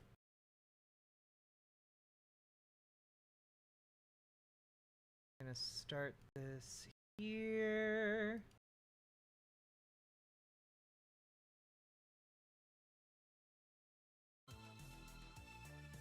Perfect. Stands a monument to one of the most beloved leaders in our nation's history, Ronald Reagan. The gift. There we go. Fight and fight like hell, and if you don't, you won't have a country anymore. Would you consider that in the ensuing mayhem and chaos Absolutely. to be an impeachable event? Absolutely. Or not? To your mind, in applying the law to the facts, have you seen any evidence that Joe Biden has done anything remotely comparable to what Donald Trump did, which earned him his impeachment in the bipartisan vote of the House? I have not, and I also just might add, with all due respect, I heard the phrase Biden family many, many times, but I don't know who the Biden family is. I don't know who's being referenced. Also, I'm going to use that money to order my lunch so I can continue streaming and also continue editing video. Let's go! Thank you very much for getting me lunch. I appreciate it. When people talk about the Biden family. Thank you, Professor Gerhardt. Mr. Chairman, I'd like to move for unanimous consent to introduce Lev Parnas's July 18th, 2023 letter to you and to me and to the rest of the committee into the official record of this proceeding. Without objection, so ordered. Chair now recognizes the chairman of the House Ways and Means Committee, Jason Smith from Missouri, for 5 minutes. Thank you, Mr. Chairman. It's amazing to be sitting in your committee. It's a pleasure to be here. Yesterday, we had a committee to release over 700 pages of documents that came from the 2 IRS whistleblowers based on the last oversight hearing. Do you edit while streaming? I don't usually edit while streaming, but this was really important. The Biden impeachment hearing, covering it was really important, I think. And also, I needed to get editing done to keep getting content up on YouTube. You know, stuff like the debate last night. I want to get that up as soon as possible. And I ended stream at like 4 o'clock in the morning. So this is the time I would usually use to edit. But it coincides with the impeachment hearing. So we're multitasking today. When they presented before this committee, where members, both Republican and Democrat, asked for additional information, and they provided it, and we brought it forward. What was interesting is the other side of the aisle actually mentioned Trump a whole lot more than they ever mentioned Biden. And it's happening over here, too. So I think it's kind of consistent, both in the Ways and Means Committee and in the Oversight Committee. But Ms. Connor, my question is yesterday, the Ways and Means Committee voted to release additional information provided, like I said, by Gary Shapley and Mr. Ziegler.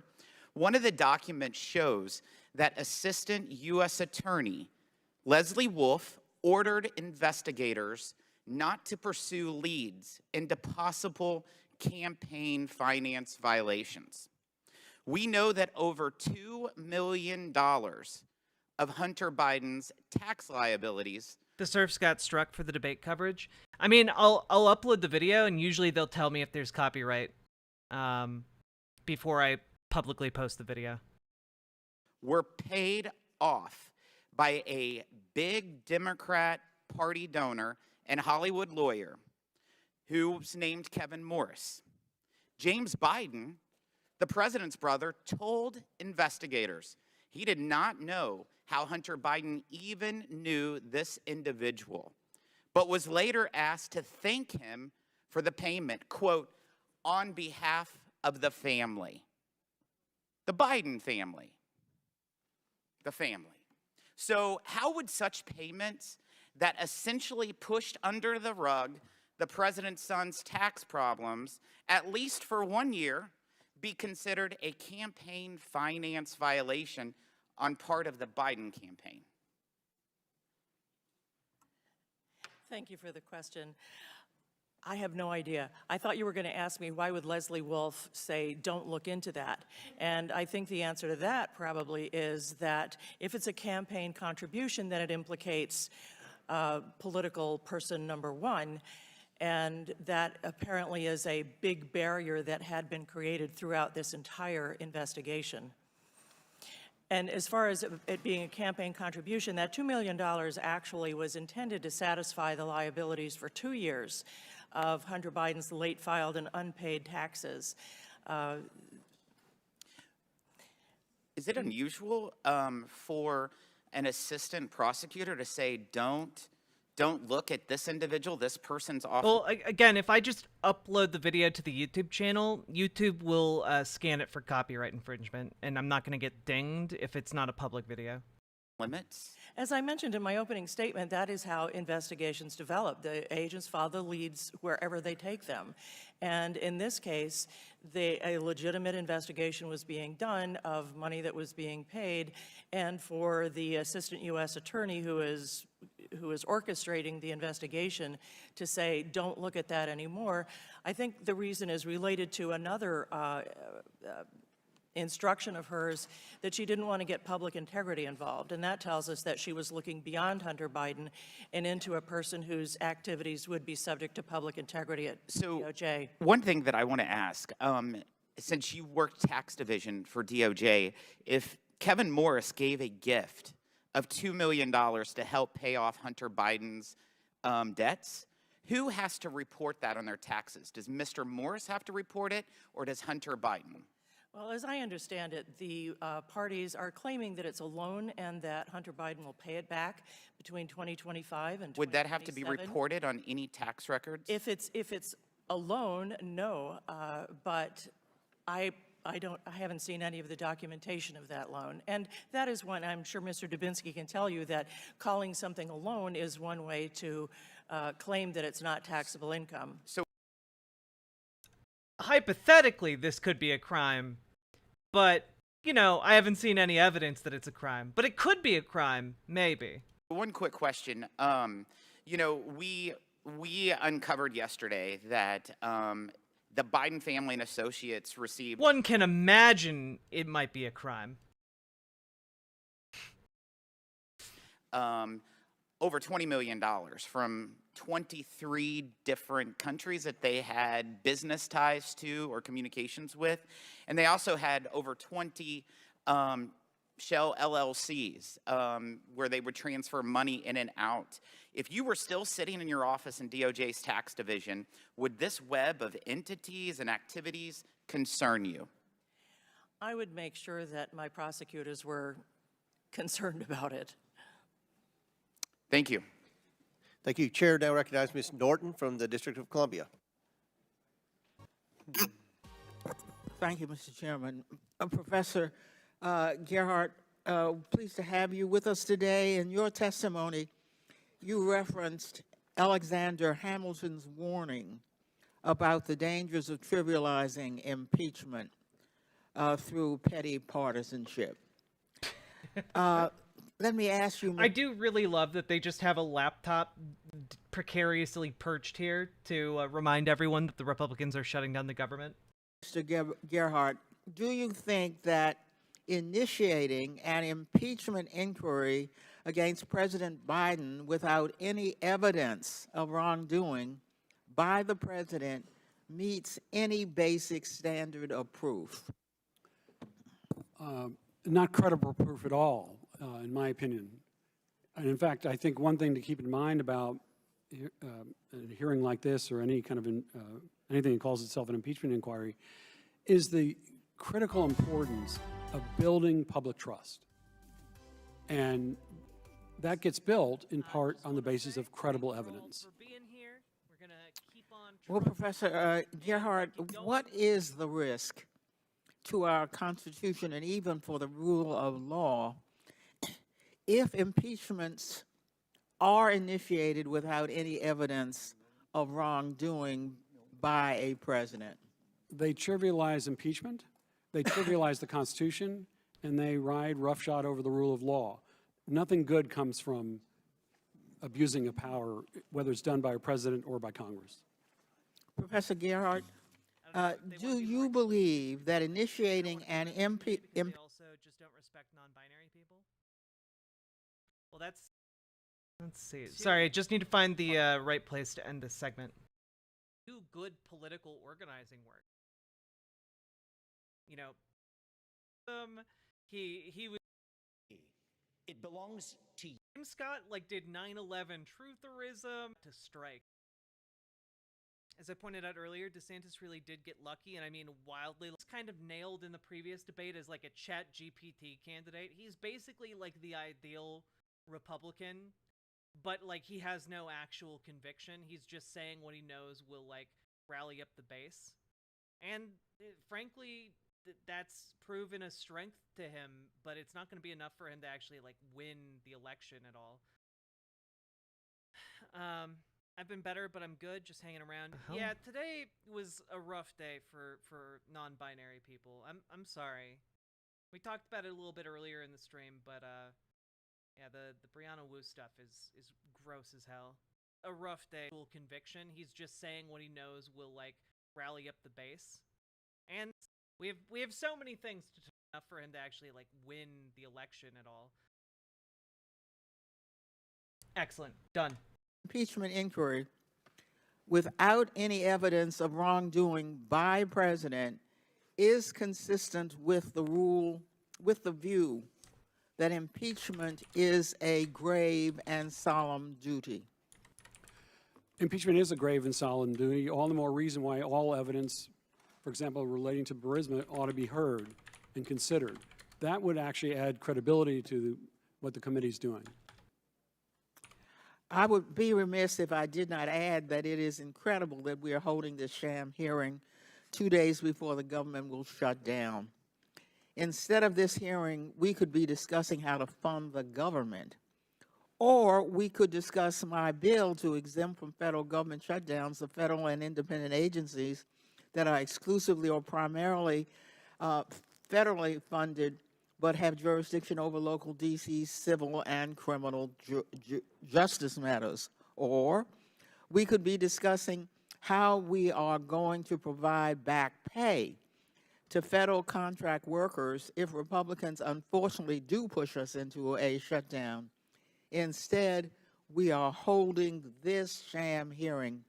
I yield the remainder of my time to Mr. Raskin. Well, thank you kindly, Ms. Norton, for that. Mr. Comer referred to a 2019 wire to Hunter Biden while President Biden was not in office. He was a private citizen, so of course was Hunter Biden. Hunter Biden has never held public office. Mr. Smith referenced a DOJ email from 2020 during the Trump administration. So Professor Gerhardt, I mean, what do you make of the idea of impeaching a president while he's in office for something that his son did or may have received when the president wasn't in office? It's not consistent with the American legal system. Just imagine if the names are switched. Just imagine if this was Jared Kushner, or one of President Trump's sons. Mr. Smith talked about $20 million that he thought Hunter Biden had received and put in the names of different family members. I think the Washington Post has debunked that as recently as this weekend, saying it was like 8 or 9 million. But let's say it were 20 million. That's 1% of the $2 billion that was brought back by Jared Kushner from Saudi Arabia to a company that Jared Kushner created the day after the Trump administration ended. But assuming there were no other evidence, would it be fair to attribute that $2 billion that Hunter... 1 second, folks. I need to go call my credit card company. This is dumb. BRB.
I'm back. So, the issue is resolved, so that's great. The bad news is I have to physically go and get the food, which isn't that bad because it's not that far away. But I will be gone for like, I don't know, like 10-ish minutes. I think you guys can handle that. And then I'll be back. But I'll leave in about 5 minutes, and you guys get to listen to cool music while I run and get my food real quick. Sorry about that, folks. Just leave us with some more dance music. Yeah, I'll leave you guys with some more Chill Boy beats. By the way, Chill Boy beats, excellent music. This channel only has 1.3K subscribers, and frankly, like, I have more subscribers on my channel, and that's ridiculous. This is good stuff. Some good synthwave video game tracks. I mean, just listen to this guy.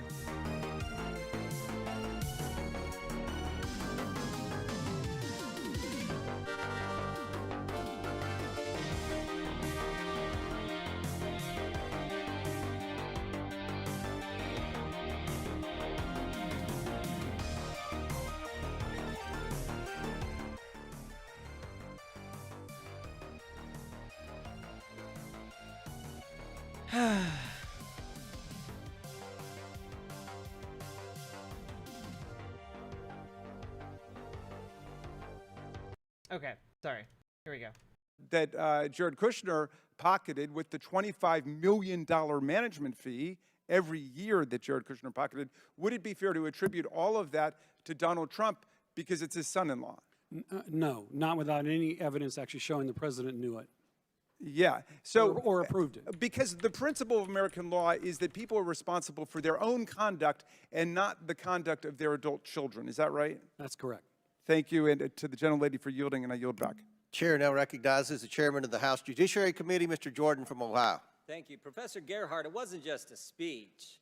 He leveraged $1 billion of American tax money, and he did so at a time when our government was supportive of the prosecutor. Here's what our government said. The Assistant Secretary of State, we have been impressed with the ambitious reform and anti-corruption agenda of your government, written to the Prosecutor General, who Joe Biden leverages our money to get fired. The United States fully supports your efforts to fight corruption, she further wrote. The Interagency Policy Committee said this on October 1st, 2015. The IPC recommends moving forward with I am angry about this. Third loan guarantee to Ukraine in the near term. And even after Joe Biden gives the speech on December 9th, the European Commission said, their report said the anti-corruption benchmark is deemed to have been achieved for Ukraine. But the most telling evidence is what his business partner said. Devin Archer, when we deposed him under oath just 2 months ago, said this. Here's the question. The request was help from the United States government to deal with the pressure they were under from their prosecutor. You know what Mr. Archer's response was? That's correct. Next question. What did Hunter Biden do after he was given that request? He called his dad. That's what we're investigating. That's one of the 3 things Professor Turley talked about, the influence peddling scheme. I want to go to those 3 things, Professor Turley. False statements, influence peddling scheme, and Joe Biden might have benefited. Let's do the third one first. Is a benefit to your family, can a benefit to your family be a benefit to you? It is. There's been a repeated... How dare a son call his father? Oh, the horror. Statements that you need to show that President Biden accepted direct money in order for this to constitute a benefit, even under criminal cases that deal with bribery, extortion, and the Hobbs Act. The courts actually have rejected that. They've said that money going to family members is in fact a benefit. And I don't really see any legal basis for that. Obviously, the strongest case is if you have a direct payment. But this idea that you can have millions going to a politician's family and that's not a benefit, I think is pretty fallacious.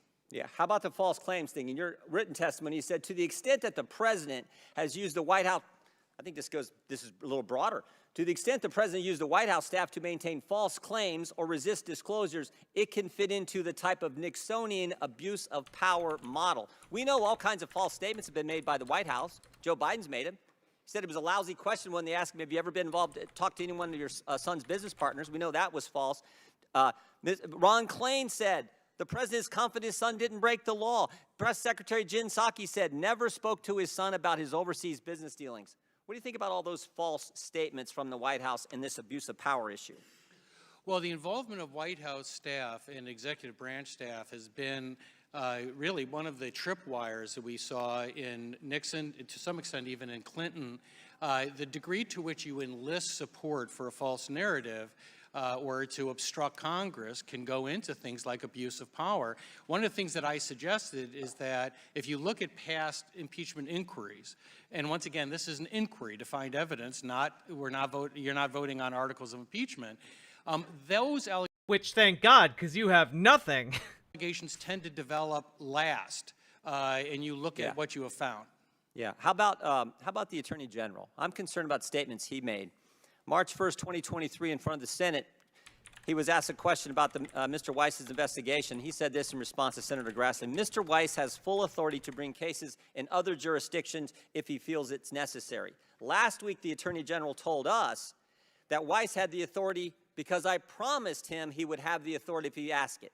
That seems to me to be something different. It's what he said to the Senate, he's got full authority, no problem. Last week he told the House Judiciary Committee he had authority because I promised if he come talk to me, I would give him the authority that I already told the Senate he had. Do you see a concern there with false statements coming from the Biden Justice Department? Well, there is a concern. You don't have to prejudge the evidence to say that obviously this is part of the inquiry. And what I don't understand is the opposition to the inquiry itself. It seems to me the test is, would the alleged conduct, if proven, establish impeachable offenses? And is there a credible basis for those allegations? I think the answer is clearly yes, that there is a basis to look at the president's conduct without prejudging whether that qualifies at the beginning of that inquiry as an article of impeachment. And let's be clear, you don't need a full vote of the House to proceed in an impeachment inquiry phase of our constitutional duty to do oversight. In fact, the Democrats did it. 4 years ago, I was in an impeachment deposition. I am mad without any real basis, but as long as I say things with conviction, it will be picked up by Fox News.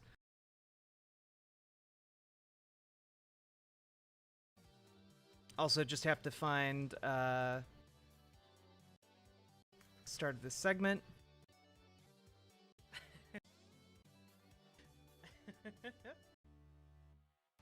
Dropping 100.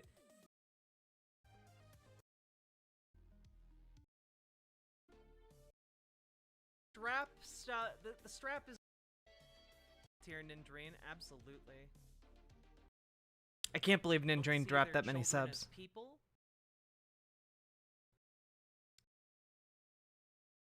Now that we've done I've delivered on the outfit that you guys requested. I've delivered. Now that we've done now that we've done content. Now that we've done I've delivered. All right.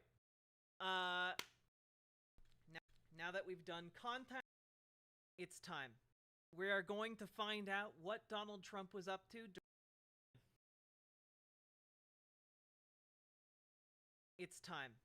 We are going to find out what, because they're doing the worst job. Remember how I talked about how they really have nothing on like Joe Biden, like. I just returned, so I don't know if you talked. Very, very special that I've been saying for a long time, and she's continuing that trend in this clip here. And you're gonna have progress on how that works.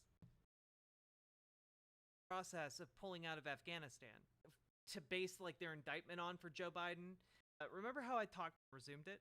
Yeah, like I don't know that Biden even paused it because operations were already underway to pull out of Afghanistan. So, yeah, Trump basically initiated the process of pulling out of Afghanistan. and then handed the entire situation to Biden. Kind of just to be an asshole, to be honest. But hey, at least we're out now. Here, as a little bit of a treat, we're out now. We're out now. Okay. Trump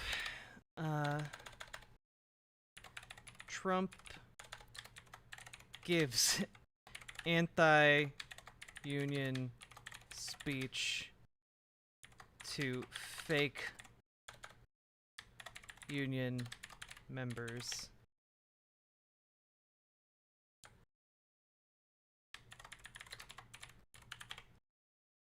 Okay, and we'll do one more segment just real quick here. Sorry. Here, as I know this isn't very interesting for you guys. A little bit of a treat.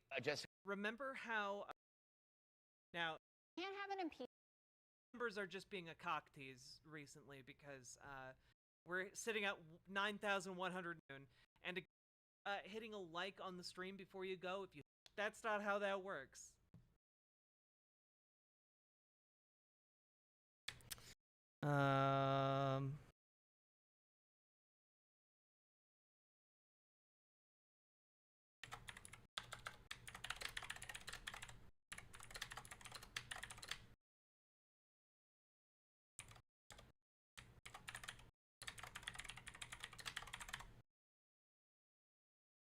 And publish those highlights. They can process, and then I can upload them. All right, I'm gonna go pick up food. Sorry. Yeah, this is the DVD extras behind the scenes. I'll be right back. I love you all so much.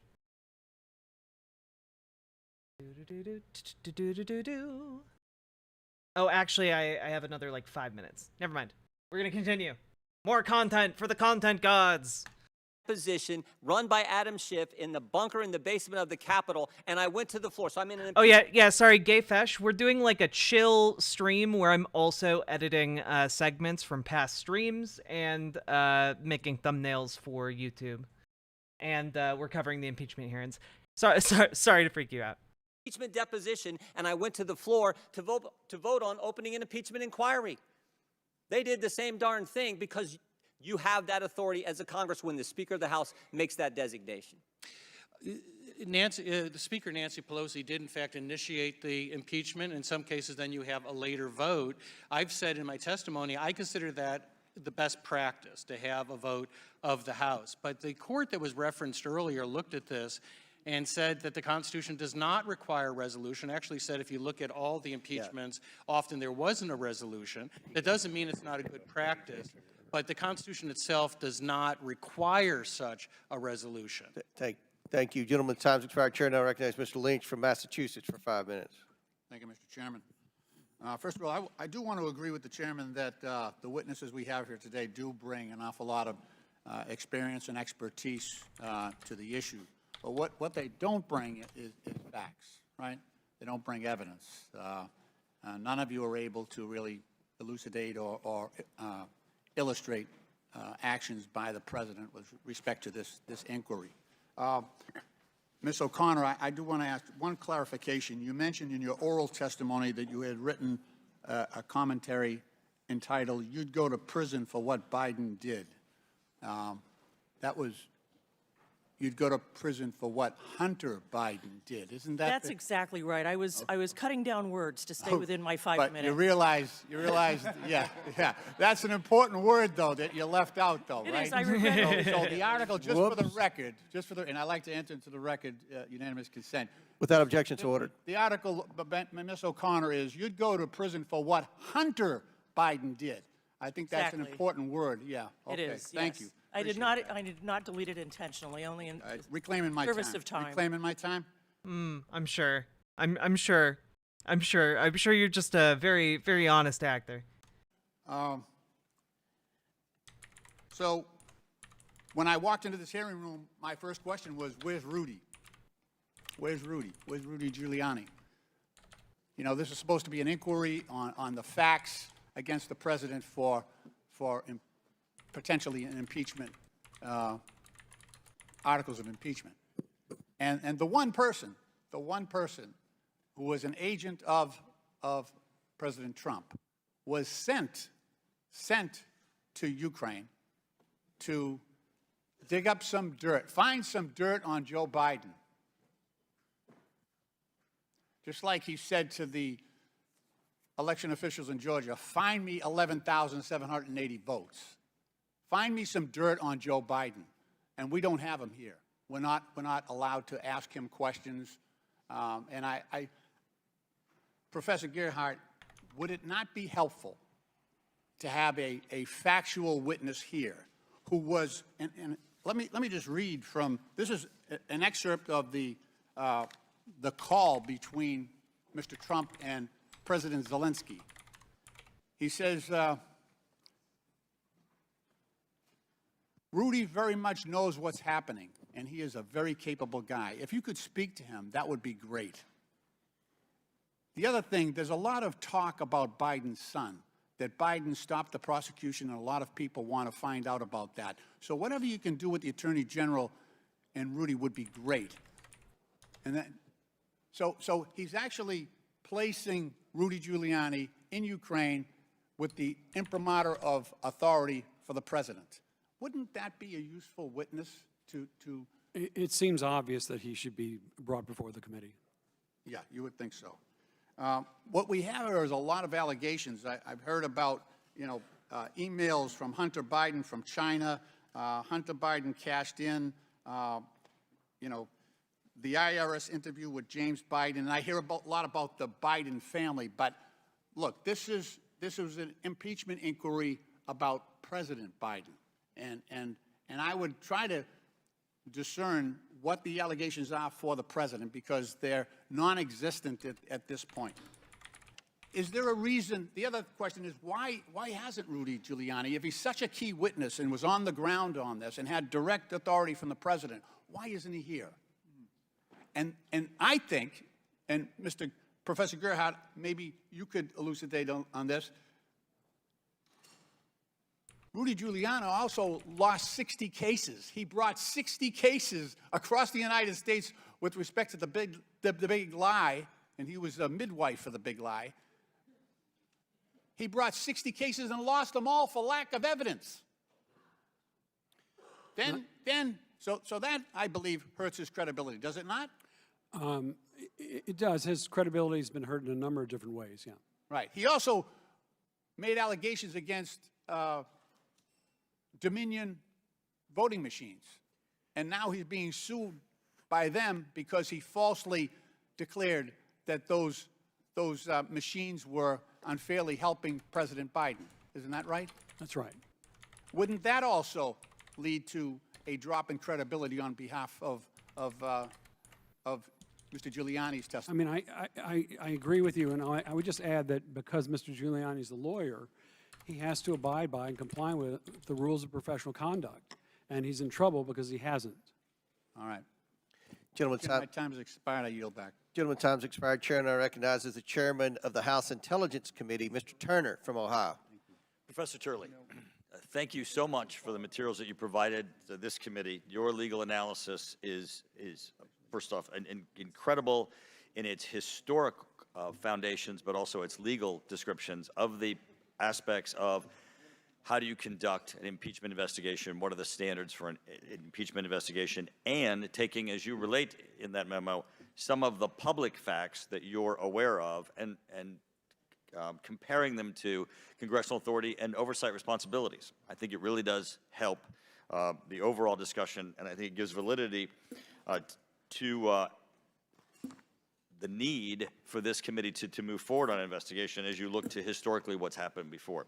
Now, you made some comments in your opening statement about your description that I think are important to focus on in trying to guide our investigation. You said that it's not criminal for a president or vice president to lie. You also said that it's not criminal that Hunter Biden received, well, someone paying the child of a vice president for doing nothing isn't necessarily criminal. Those are my words, not yours. But you did take that next leap that using your office, taking official action. Okay, chat, it's up to you. We have a lot of this to go through. I can leave this playing, or I can leave you guys with music. Which would you prefer? While I go get my food. Which would you like? Up to you. I give the power to the people, chat. The power to the people. Leave it playing. Here, you know what? We're gonna run a poll. We're gonna run a poll, okay? Vote. Which do you want? Music or video? Go, go, go, go, go.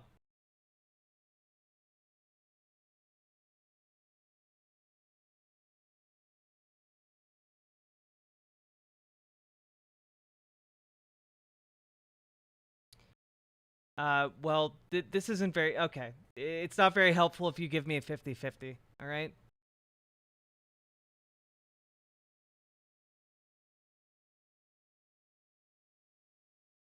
Well, I guess music technically wins because it's first. All right, here we go. Sorry, folks.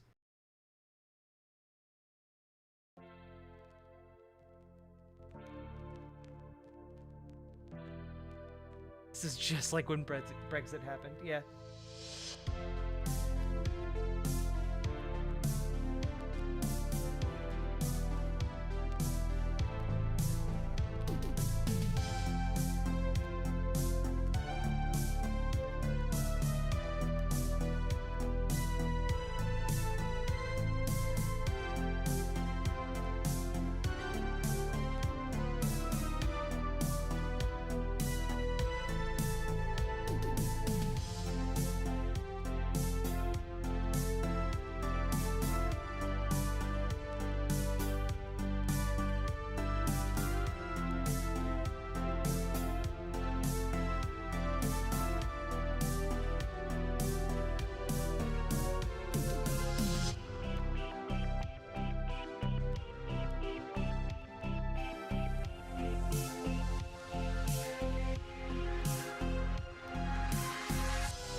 Chat. Hello. Thank you for being patient with me. Now, as a means of giving you guys an offering to kind of, help alleviate the pain of me being gone to get my food, I discovered something, while I was in transit. I happened to look at my phone, as I do when walking down a long hallway, and, well, folks, I don't know how to tell you this. I genuinely have no idea how to tell you guys this. This is,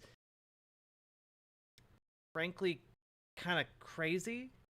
Cenk Uygur announced that he is going to run for president on Breaking Points today. He went on the Breaking Points show with Crystal and Sagar and talked about how he is going to run for president. Now, I have to preface this by saying I haven't watched the video. We're going to watch it right now. I have no idea how that will work because he was born in Turkey. As far as I know, my understanding was he was born in Turkey and then moved to the United States when he was like 10 or something.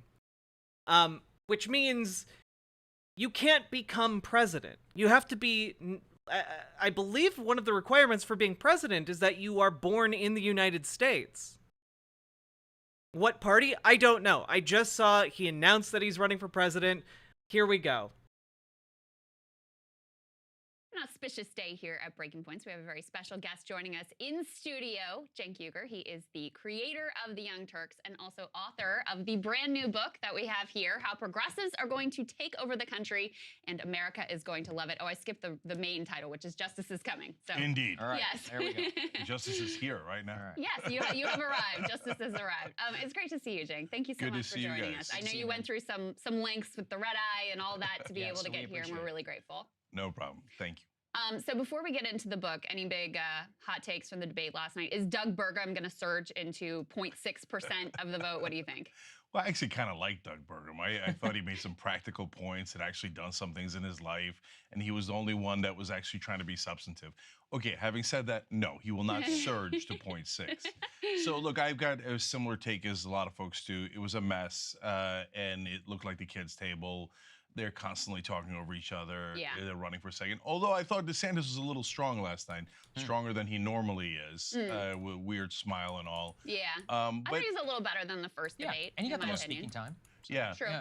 Yeah, but all that notwithstanding, both Democrats and Republicans don't really know. No, Lily loves stuff. You have to be a natural-born citizen of the United States. I think in McCain's case, he was born in Panama when Panama was still a U.S. territory. So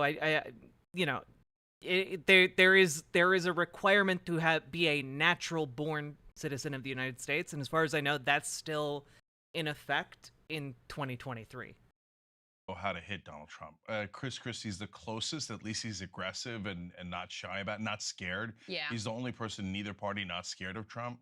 Having said that, I have 1,000 better ways to hit Donald Trump, and they just won't do it. You should put a nickname on him, Spoiled Donnie. He got $400 million from his dad. He blew Fels informa. Yeah, that is what natural-born citizen of the United States means. it all because he's a spoiled little child. And then when the country took his toy away, which was the American government, he wanted to break the toy, right? That's who he is, spoiled little baby. You have to undercut his strength. And the Democrats keep calling him racist, sexist, bigot, etc. Dude, everybody already knows that, okay? And for a lot of those voters, unfortunately, that's not the bug, that's the feature. But even so, it's not all folks who are, there's a lot of anti-establishment people there, especially among independents. You need to deliver on issues, and you need to attack him where it hurts. He's a terrible businessman. He's weak, insecure, a baby. Again, I have no idea if his parents were U.S. citizens when he was born, okay? I have no idea, but it would be somewhat surprising if they were, considering he was born in Istanbul and was raised there for 8 years. But maybe. I don't know. I'm just saying, seems like a weird play. Undercut his strength instead of constantly feeding into he's too strong. Oh, that's a terrible way of attacking him. Well, it's tough because a lot of Republicans love Trump, and they don't even. I mean, anything that codes that way, they're going to say is liberal. But I'm curious actually about why you decided to write this book in the middle of the Biden era, and what you see as the justice coming, how the progressives are going to take over in the middle of an administration, which has probably been middling from your guys' perspective. So why do you think that this is the tide going in that direction? Yeah, so I'm really worried about 2024, which we'll probably get into in a second. Yeah, for sure. But after 2024, it's all us. I explained in chapter 6, this is not false hope. It's backed up by overwhelming data. So the young are incredibly progressive. The top Republican pollster, Frank Luntz, has his toupee on fire. Yes. He's like, they're coming. And I show in the book, even states that Bernie Sanders lost in 2020, he wins with crushing margins for under 45. Under 45, is it really still young? And this election is going to be under 49. And by 2028, it's going to be under 54. And then we've got a majority. And so we could win a Democratic primary and we could win a general election. So it's actually, all we have to do is make sure that we don't snatch defeat from the jaws of victory. There's no question we're going to win in the long run. It isn't about race. It isn't about sex. It isn't about gender identity. It's about age. We have the young on our side, and it is a tsunami. But we just can't lose democracy in 2024, and that's why I'm really worried about Biden. Interesting. How is this different from the arguments that were made about the quote-unquote coalition of the ascendant and the idea that, demographics are destiny and therefore, the Republicans are going to be vanquished and then we end up getting Donald Trump and it turns out, Latinos have been shifting. Democrats still win Latinos, but there has been a notable shift there. There's been some shift even more marginal among Black voters and Black men in particular.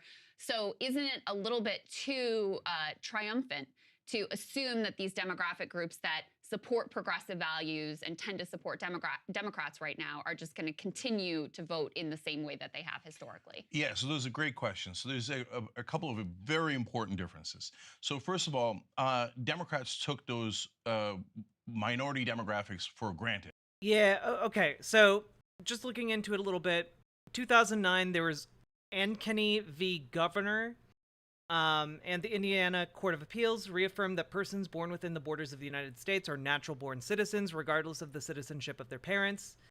But then a clarification to that interpretation happened a year later, with a three-judge panel of the U.S. Court of Appeals for the Fifth Circuit held that natural-born citizens can lose their citizenship if their territory of birth later ceases to be a U.S. territory, because the case involved a Philippine-born litigant who could not claim U.S. citizenship on the basis of his parents, who had lived there all their lives in the Philippines because they were born while the Philippines was U.S. territory prior to being given independence.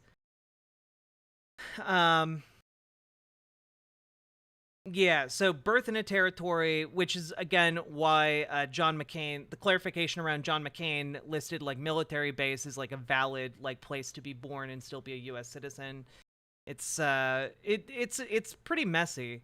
But then later this wound up being challenged in 2012 due to all of the Obama birtherism. They challenged Barack Obama's presence on the ballot, saying that he wasn't a natural-born citizen because while he was born on U.S. soil, you also should have two U.S.-born parents. But the Supreme Court, not the Supreme Court, but the court basically ruled no, you don't need two natural-born parents to claim citizenship or natural-born status. So, yeah. They're like, oh, Black people and Latinos are always going to vote for us. Right. We don't actually have to deliver for them. So, for example, this time around, bare minimum was voting rights, and then they didn't do voting rights. Right. Right? They didn't even really try to do voting rights. They almost never deliver on those things. Joe Biden's delivered on about 20 to 25% of his agenda, but not nearly good enough. You have to, and you see the discontent in African-American media, like Charlemagne and others, et cetera. Latinos now trumps up to 42%. So just saying, hey, you're Black or you're brown, vote for me is not good enough, right? But for young people, they're not going to all of a sudden turn around and hate gay people, hate black people. Their identity is usually set, as I explained in the book, meta studies show between the ages of 14 and 24. And once it is set, it does not change. So they're not going to randomly turn into hateful folks or corporate politics. It's not going to work. In the old days, and here's another giant part of the puzzle, it's us. Okay, Breaking Points, TYT, etc. Because mainstream media is on the precipice of capsizing. Yes. Yeah. Because their costs are now higher than their revenue for a lot of television. Okay, so when they capsize, they're already bleeding viewers, and their viewers are on average about 70 years old, right? So now, guys, I underestimated that before. I underestimated it in 2020, and I'm honest about that. It turns out those older voters were still ascendant and control the Democratic primaries, and they're brainwashed by Joe Scarborough and mainstream media. And so that was a very powerful force and has been for a long time in this country. You can't underestimate it. But by 2028, it is a completely different ballgame, both in media, which is everything, and in the age demographic. But all throughout, though, one other giant difference. When corporate Democrats go, okay, you have to vote for us because you're black or brown, right? But then they don't deliver. But progressives say, no, we are going to deliver for you.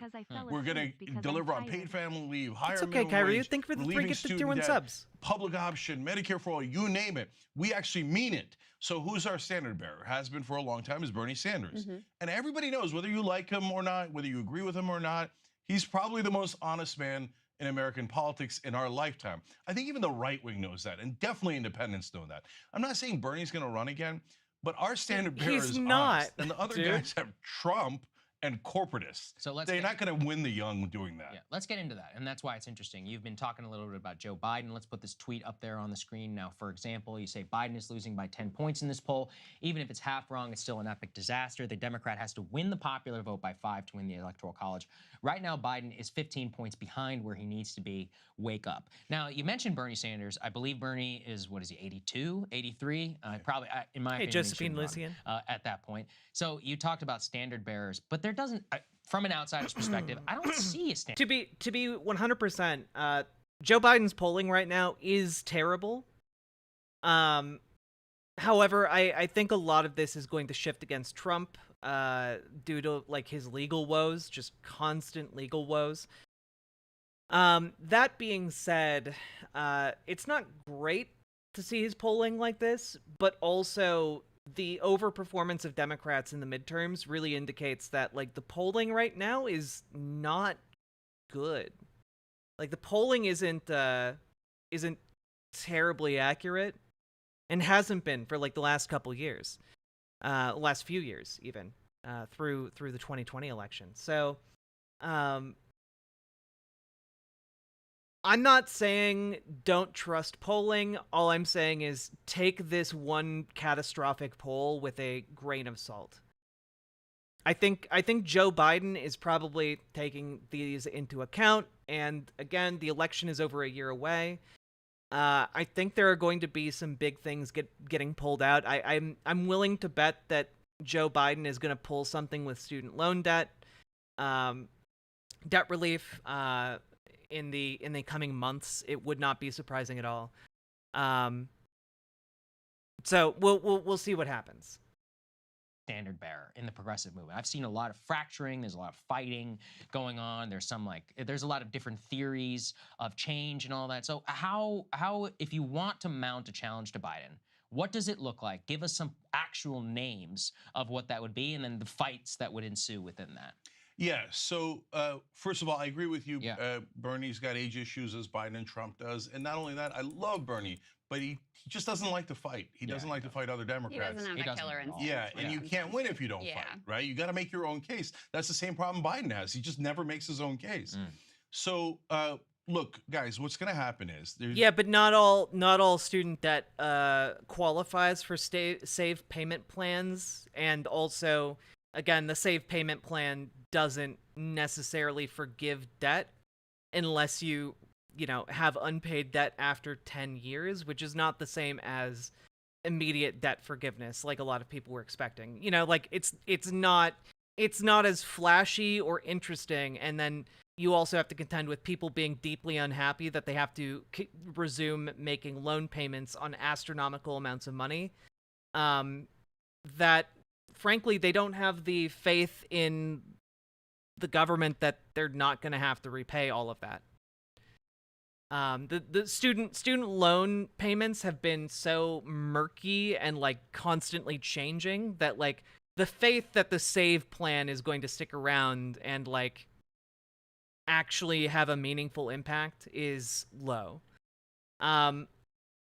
Now, keep in mind, some of the people who qualify for this plan will have effectively $0 repayment plans, which would be great, but again, not everyone qualifies for those plans. It's like something like 20% of the people who were previously having their loans completely forgiven like qualify for SAVE plans. It's not great. It's not great. It's better than nothing, but it's not great for a large majority of people who were previously covered by student debt forgiveness.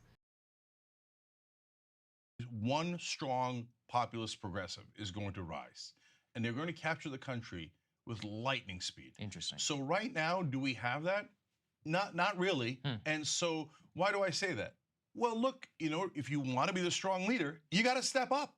That's what strong leaders do. They don't go, well, Biden didn't give me permission. Hey, fat guy If named you're worried Tiny. about Biden giving you permission, you ain't it. Yes. Okay, I'm sorry. Now, having said that, for 2024, the progressive vote is almost gone, right? So there's only one, like, it's so bad, I seriously consider running because nobody will do it. For God's sake, it's a golden opportunity. The guy's is in the 30s in the polling. We're whistling past the graveyard. He's going to lose. He was at 52 when he won in 2020, and he won by a razor-thin margin of 44,000 votes in the Electoral College. Now, 15 points lower. We're just kidding ourselves. It's a disaster. The handwriting's on the wall. He's going to lose. So at this point, Sagar, give me anybody. Give me anybody. Give me Andy Beshear in Kentucky. Give me Governor Shapiro in Pennsylvania. I'll even take Whitmer, okay? Okay, I don't care. Anybody but Biden, because it's not personal. I don't mind Biden. I would prefer someone more progressive, et cetera. But at this point, it's not about that. We've got to win. Is democracy on the line or isn't it? Because I think Democrats are full of crap. They say stuff like that, oh, that guy's a fascist, he's going to kill democracy. So we're running a guy who's a wounded antelope, who 72% of Americans think is not even going to make it through a second term. There's no one on planet Earth that could look at those polling numbers and say, yeah, he's going to win. If they do say that, they're definitely lying. So it's hard to disagree with much of that. There's no disagreement. However, Yeah. I will say that Sagar's just ecstatic, this little fashy fuck. I do have some nervousness. In my ideal scenario, you know, Biden would withdraw. We'd have a real democratic process. I'm not of this view that like democracy is bad for electoral chances, et cetera. I actually think it's really good. It allows people to make the case. It allows Democratic voters to choose the candidate that they think would be best suited, et cetera, et cetera. But I do worry that there are some candidates that I feel like would be worse than Biden, not only electorally, like I think Kamala Harris would be worse electorally. I think Pete Buttigieg would potentially be worse electorally. But I also think that they would be a lot worse on policy. Because even though I have a million criticisms of Biden that we talk about here all the time, on labor issues with regard to the National Labor Relations Board, on the fact that he went to the frickin' picket line, first president in history, he is better than the Obama Democrats in some key ways. I mean, they've tried to do industrial policy. That's been a significant step forward. They haven't done enough on the consumer side. They haven't done enough on the worker side, et cetera. You know, they let all the social safety net stuff from COVID expire, and that's why so many Americans are feeling really stressed and struggling financially. But I can see a lot other options that would actually be worse, both on policy and on like being able to win and defeat Trump. Do you agree with that? No. You think Kamala would be better? No. So let me be clear. Okay. So number one, this is not about Biden's record. if we were started this primary a year ago when the Republicans started or 6 months ago, it would be about Biden's record. And Biden's record is mixed. Yeah. So normal Democrats like Barack Obama do 5% of the things that they promise, and then the media declares them champions of the world, right? Biden has done about 20% of his agenda, which for politicians is a bit stunning. It still sucks, but it's like way better than some other politicians. You're right, his record on labor is pretty good. A bunch of spotty areas, but overall pretty good. Now, but I'm not arguing that, guys. It doesn't matter how great we think Biden is if he loses.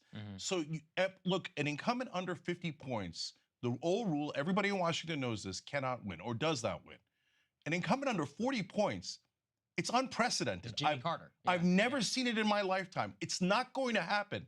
On the day that he won with only 44,000 votes in the Electoral College in 3 swing states, he had a 4.5-point lead, not in a poll, in the actual vote, the popular vote. Right. So the Democrat needs a 5-point lead for us to feel a tiny bit comfortable about saving democracy. And Biden is currently losing to Trump. So I'm not having a conversation about substance at this point. I wish I was. I'm having a conversation about who can win. Now, this crazy thought that people in Washington have, they have all this mythology. And in the book, I break down all the mythology. In this case, though, the line is, well, it was... By the way, just as an FYI, the polling that Cenk is talking about here is deeply weird, to the extent that some outlets like Esquire over here, right, published pieces like this. You'd have to be on mushrooms to believe Trump is beating Biden by 20 points among young voters. Like, if that was true, we would have a catastrophic problem, right? But there is absolutely no way young voters are going Trump over Biden by 20 points. There is no fucking way that is possible, right? Yeah. The way you know that it was an embarrassment is the Post story about the poll began telling us all why we should probably ignore it completely. The Post ABC poll shows Biden trailing Trump by 10 percentage points at this early stage in the election cycle, although the sizable margin of Trump's lead in this survey is significantly at odds with the other public polls that show the general election contest a virtual dead heat. The difference between this poll and others, as well as the unusual makeup of Trump's and Biden's coalitions in the survey, suggest it probably is an outlier. Also, too, looking at some of the support levels among different demographic and political groups also points to reasons for caution on this finding. For example, in the new poll, men favor Trump by 62% to 32%, a margin of 30 points. In May, Trump's margin among men was 16 points. Among voters under age 35, Trump leads Biden in the new Post ABC poll by 20 points. Some of the recent polls show Biden winning this group by 6 and 18 points. In 2020, Biden won voters under age 35 by double digits. Among non-white voters, the polls find Biden leads by 9 points. In 4 other public polls, Biden's lead among non-white voters ranges from 12 to 24 points. Again, like, the idea that this poll is representative when, like, you can compare it against the previous polling. There is nothing even remotely indicating the numbers found in this recent polling that Cenk is talking about. Oh. Come on. It's not Biden, and we go to the line of succession, and Kamala Harris is next. When the hell did we become a monarchy? Yeah. There's no line of succession. That's not a thing. It's a thing if something, God forbid, something were to happen to President Biden, then you have a line of succession when they're in office, but not in a primary. We're not the British royalty. Kamala Harris isn't anointed, neither is Biden, or shouldn't be. Right. And now people in media are freaking out a little bit. They're beginning to see I'm right. James Carville's freaking out. David Ignatius at Washington Post is freaking out. Yeah, James Carville, famously known for his good political takes. But they're frozen in amber because they're like, well, we have to bow down to Biden. I mean, what would the king say otherwise? And we're Democrats. We obey authority, right? No, we're Democrats. We don't obey authority, right? Yeah. And then they say, well, if we get rid of Biden, well, we have to go to the crown princess. But Cenk, on what planet? Unfortunately, a lot of Democrats do obey Yeah, they authority. kind of I mean, agree that's with what that. we saw Yeah. in 2020, right? I mean, that was the killer. Once the media was like, it's Biden, and if you want to beat Trump, you got to get behind Biden. We saw how quickly the dominoes fell. So, you know, I am worried about a scenario where if for whatever reason Biden is not in the picture anymore and you have a wide open primary and there's this media coalescing around we have to back up Kamala Harris. She's the first black woman vice president. They're not going to She's do the next that. in line. No one wants Kamala Harris. Every person How do I you know talk they to. won't get racially blackmailed into doing I it? don't I care. really think No they will. way. Nobody's Yeah. got time for that, okay? That's like when you're. Well, they've got time for it. No, okay, I don't care what the elites in Washington think. Yeah, Oh, you may not, and I We may agree. not. Yeah. But Yeah. we saw the way Democratic primary Yeah. voters fell in line. No, so look, I hear you. Mainstream media is still powerful. Like I said, we're definitely Yeah. going to win in 28, and in 24, we're probably right on the edge, right? But we're not asking for a progressive to be Kamala Harris. Because if it was a progressive, yes, like for example, let's say I ran or Nina Turner ran or anyone like that. Or Marianne running right now. Or Marianne Williamson running right now, right? What does the press do? Our number one problem isn't Biden. You put me one-on-one against Biden, you give me a fair hearing, I would destroy him. It wouldn't even be close. It'd be a landslide, right? Dude, you've lost like 2 elections. You got like 7% of the vote in like both of them. Like you didn't do well, my guy. Right? But you don't get a fair hearing. The press, which is totally corporate media, shreds every progressive. So, Chris, at this point, I'm not wishing upon a star. Hey, press, you love corporatists? Andy Beshear, governor of Kentucky. It's a red state. He won in Kentucky. He's the most popular governor in America. by the Most way. popular governor Yeah. in America. Josh Shapiro won in Pennsylvania, crushing victory against a Trump acolyte. So you guys are comfortable with Shapiro and Beshear. You won't rip them. Gotcha. Let me push a little bit on the election point. What do you make of all of the special elections we've had recently that have had Democrats outperforming on an average of 11 points? So we've gotten used to these polls that underestimate the Republican support. It seems like, you know, in recent years that may have flipped post-Dobbs. So that's what the Biden people would point to is like, listen, the polls can say whatever they say. The polls are wrong all the time. Oh, but when voters are actually showing up to the polls, we are outperforming polls. We are outperforming the margin by double digits. What do you make of that? Okay, so first of all, did it happen? Yes. But was Trump on the ballot? No, he was not on the ballot. Right. Trump drives out crazy Republican votes. And you know that, we all know that. Yep. Second of all, saying, well, hopefully the polls are wrong, but hey, if it turns out science is true, we're going to lose democracy. Cross your fingers, right? And hey, we might get an 11-point surge. No, we're not going to get an 11-point surge in a presidential race, but hoping for that. Okay, I got a great idea. Why don't we put in Andy Beshear and he'll have a 5 or 6 or 8-point lead, and then we'll get the 11-point surge and we'll guarantee democracy. And then we could fight Andy Beshear in the 2028 primary. Somebody could run a year early. We could have fun within the Democratic Party. But this is the time for it. Look, Do we I think believe in everyone fun? I don't know about that. everybody in Washington has to decide, and especially in the Democratic Party, do you actually think democracy's Yeah, again, like if the idea here is like, oh, we need to pay attention to the polling. We need to pay attention to the polling. We need to pay attention to the polling, you know?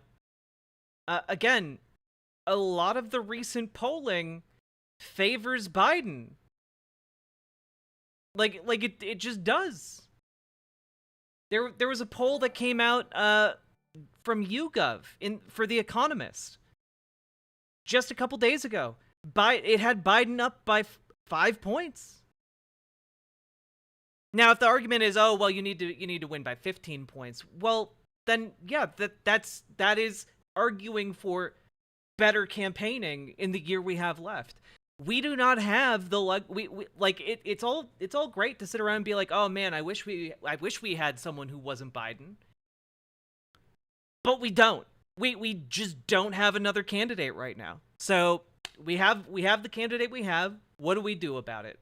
Sitting around bitching and moaning like, oh, he's just not good enough. Well, yeah, obviously. He's Joe Biden. So roll up your sleeves, put on your walking shoes. We got work to do. on the line? Because I do. I mean, Trump is talking about killing U.S. generals.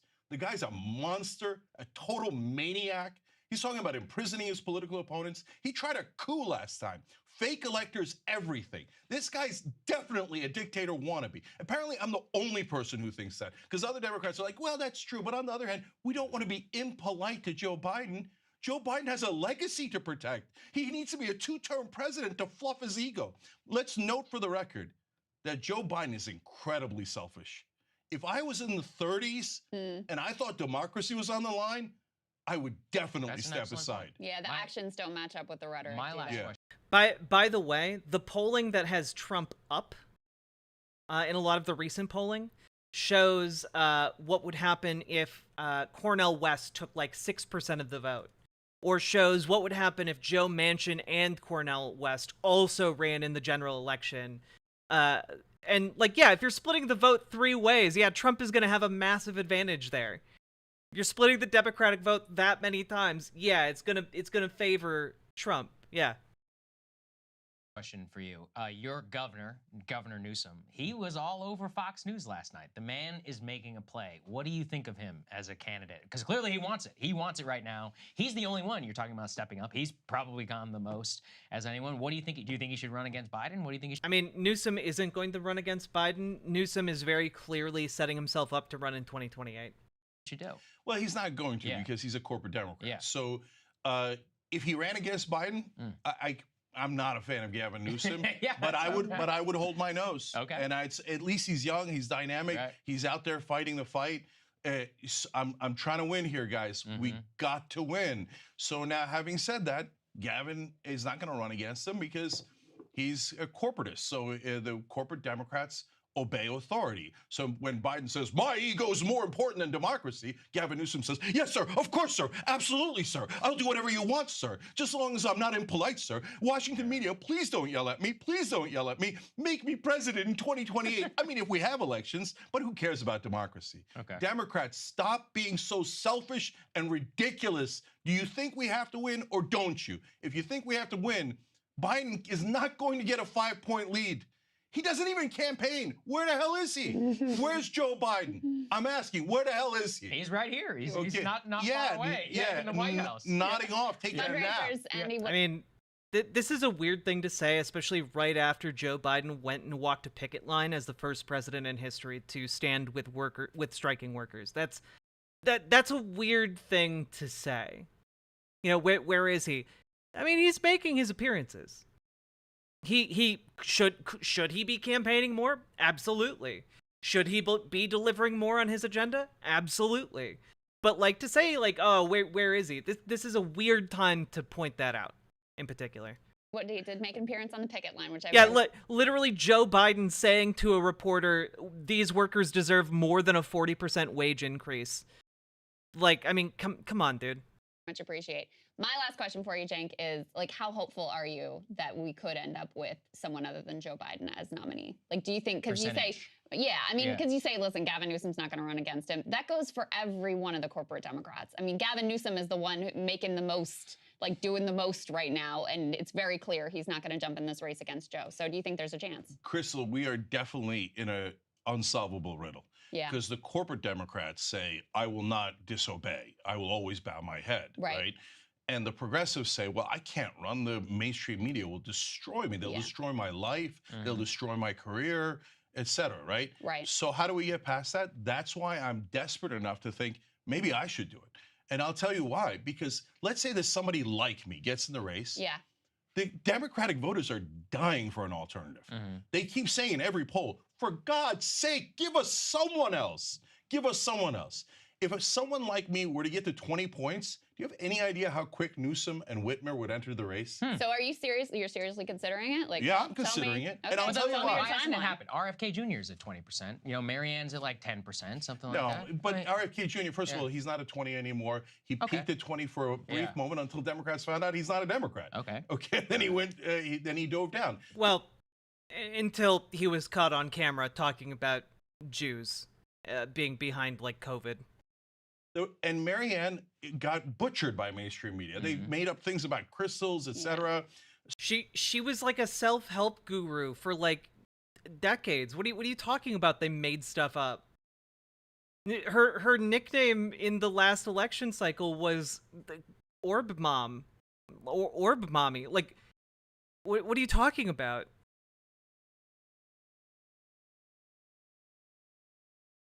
So I love Marianne. You know, if If she could somehow break through media, great, wonderful, etc. But it's taken a while. I mean, it's really weird, right? The mental dissonance we see going on here. Like, he's pointing at Marianne Williamson and accurately saying, like, oh, the media shellacked her for being, like, all about self-help crystals and stuff. But then somehow not having the self-awareness to know that, like, he's run for office multiple times in the past and, like, got shellacked for his comments in the past about, you know, the Armenian genocide. As if that's not going to happen again, but this time on a national scale. And she hasn't broken through yet. So we need someone to be super aggressive. And if they, let me ask you this way. If you get, again, anyone, it doesn't have to be progressive, gets to 20 or 25, an outsider, right? This whole town panics and Newsom and Whitmer go in immediately. I do think Is there's a that right? possibility of I don't know, because it already happened with RFK, and they just ignored him, and they went after him, and Yeah, like that you was said, he went down. no, that was before when they were convinced that Biden was going to win, and RFK, everybody knew was a flash in the pan because he's not really a Democrat. Maybe. But so, Cenk, tell me more about your thinking. Yeah. Timeline, what are you weighing? How serious are you? Yeah, Give us the details. So I already thought about it before, and I rejected it because I know what they're going to do. You know, you're an outsider, radical. They're going to dredge up things from 1987 and when you were a junior in junior high school. They already did that to you. Yeah. Yep, they're going to do all those things again. Yeah. They did that to you. Yeah, that's right. Of course. And look, if we're being honest, the number one problem is mainstream media. Sure. Mainstream media is the shock troops of corporate politicians, both corporate Democrats and corporate Republicans. Yeah. Their job is to eviscerate any outsider. So that's why do you think progressives aren't running? I've talked to at least half a dozen progressives and tried to convince them to go in the race. And they're like, I don't want my life ruined. Who's going to ruin their life? Joe Biden? He's in a bunker somewhere. No. It's going to be ABC and NBC and CBS and CNN, MSNBC, New York Times, Washington Post. They're going to go to any outsider and shred him to pieces. Sure. And I'm now so desperate for making sure that we win that I think I'm already destroyed, right? Like they've already attacked me 10,000 times, right? So come at me, bro. So Crystal, it's crazy for me to consider it, right? Yeah. But that's again, I do have to ask, how can he ignore the natural-born citizen thing? Are his parents? I was under the impression he was born to a Turkish family, and his parents were like his dad was like a Turkish farmer. Like that was my impression of his life story. Is that inaccurate? Are his parents like Americans? I don't know how like he gets over the natural born citizen requirement for being president. It's the times we're in. If literally no one else will do it. It's insane. So I don't want to go quietly into that good night. And right now we are 100% on a track to go quietly into that good night. So what's the timeline, as Crystal said? So when are you going to decide? No, if I'm going to do it, if anybody's going to do it, they got to go now. Yeah. Well, announce it. Have you Yeah. thought about staff? Have you thought about a plan? Have you reached out? I mean, we know, you know, donor networks, all those sorts of things. Have you started taking real steps? So if you're going to run a campaign this late, you can't go traditional, right? You can't be like, oh, I'm going to collect endorsements from politicians. Oh, and I'm going to build up my base tiny bit. No, you got to go and hope for a grassroots tsunami. The good news is when I ran for Congress, I mean, it was a tiny little race. We raised like 1.3 million in 3 months. I mean, if anybody can raise money, it's me from the grassroots, right? And I'm a successful businessman, if I might say so myself. I have some credibility in running things, managing things, etc. So have I reached out? Yeah, I mean, like for Ted Cruz's eligibility never became a thing because he didn't make it to the general election, right? But he argued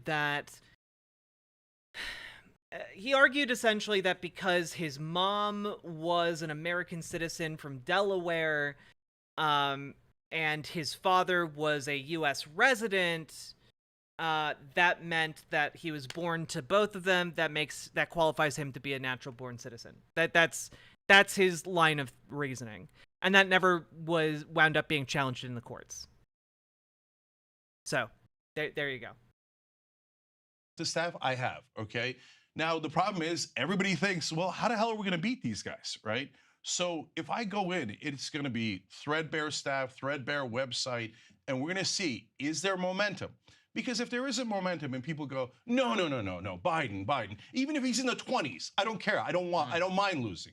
I don't mind losing. You're being impolite, which is totally possible, right? So if that's I think there's a decent. Why is the U.S. so weird about people were born where people were born? Because their constitution was written 250 years ago by people who believed that you needed to be born in the country, and that has just never been amended. Contingent, though. Yeah. I think that. Yeah, and if that's the case, then at least I left it all on the battlefield. Or whoever does it, for God's sake, don't make me do it. Like, have someone else run, right? But I can't get anyone to do it. And so I want to leave it all on the battlefield. And I don't want to say, well, like everyone else, I wanted to be polite. So we lost democracy because we thought it would hurt Mussolini's opponent's feelings, right? Does anybody remember Mussolini's opponent? I don't actually. Of Even- course, even I should no know one that. does. Yeah. No one. I didn't say that natural born citizen was from the 14th Amendment. I'm confused. Does. Damn it. Yeah. Okay, because Mussolini ran him over, and he probably sat on a couch just like Joe Biden is right now. You guys, and I know how mad Democrats get, and I know how mad media gets when you point out an iceberg. But we did it before. We pointed out the Hillary Clinton iceberg, and then they said, you made the iceberg appear. No, you knuckleheads, it's right there. The country, the voters despise the establishment. And they're like, so let's pick the most establishment candidates we can, Hillary Clinton and Joe Biden. Guys, he barely won last time. There's no way he's going to win now, let alone if Cornel West is in the race and Larry Hogan's in the race and these guys are in the race. Then there's no chance at all. So, no, I'm not going quietly into that good night. So somebody better announce before I do. All right. Wow. Well, All right. me. Well, I never Yeah. thought to ask you in Yeah. your appearance if you were considering running for president. Yeah, I appreciate it. I'm glad you made the news. Yeah, Yeah. absolutely. And guys, definitely check out the book. I think you will not be disappointed. It's very interesting, very thought-provoking, as are you always, Cenk. It's great to see you. And I said this to you privately, but I want to say it to the audience too. You were there from the beginning, helping us build at Rising, and we are always grateful to Yes, you absolutely. for helping to build up. You're a true believer in terms of independent media, and that really shows. So thank you, Cenk. I've never Great to see forgotten you. it, sir. So thank Thank you you very guys. much. I really appreciate you saying that. Absolutely. Yeah, it's our pleasure. We'll see you guys later. Hey guys, if I'm just honestly, I'm just flabbergasted. Like, we need to run a candidate who takes a big enough share of the polling that it convinces other more viable candidates to run. Seems like the most convoluted logic imaginable. All that it is going to do is it's not going to convince other people to run. Not even remotely. They're just going to crush you. That's how that would work. Wait, so he didn't announce his candidacy here? He announced that he was staffing up for a potential run. And either that he's planning to run in 2024 or 2028, and I don't know if that is a real thing that he said or not, but yeah, the name of this video is literally exclusive Cenk Uygur staffing up for 2024 run. So, it's a deeply unserious proposition. I don't understand the stance here. The logic doesn't seem to make sense to me. Like, this doesn't seem like it will effectively lead to a Democratic victory. It just doesn't. Like, if you honestly, like, going into 2024, the thing I was saying is you need a progressive candidate to run. Like, if AOC had announced that she was running a year ago, I would be fully on board that train. But, like, at this point, at this point, I don't see Cenk Uygur being, like, a serious candidate. I see him being, like, on par with Marianne Williamson at best. Like, I don't understand this. It doesn't make sense. It seems like it's predicated based on, like, flawed polling. And, like, frankly, the solution here is to do more work to organize more voters to turn out. Cenk got 1%. I think he got like 6 or 7%.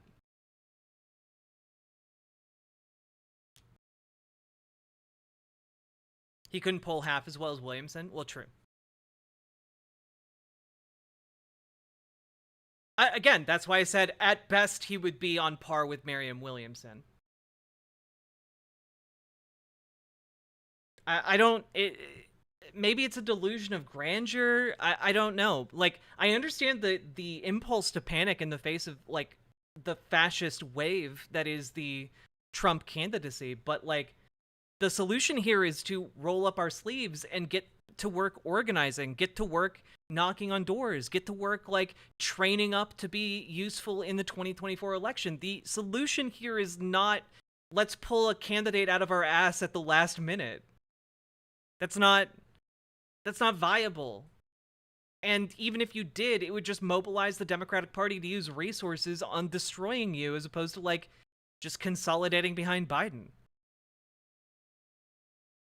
And, like, okay. Honestly, a far more valuable thing would be for Cenk to reach out to, like, Cornel West's campaign and, like, tank it from the inside, or, like, convince Cornel West to withdraw his candidacy. Or, like, bridge talks between Cornel West's campaign and Joe Biden's campaign to get him to withdraw in exchange for concessions.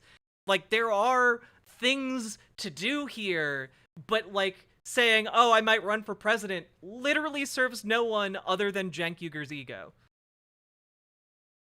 Hey, Benui. Wouldn't the most effective thing to be have one candidate that everyone gets behind? Yeah, exactly. Exactly. Like, yeah, our candidate is dog shit, but we don't have other horses in this race.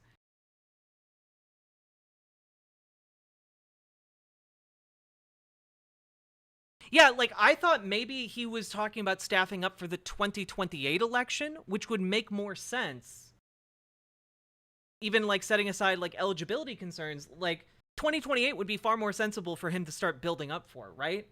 But, again, what he said in this video, and the name of the video itself, is staffing up for a 2024 run. So, like, clearly he's talking about and seriously considering running in this election cycle, and I just don't get it. I just don't get that.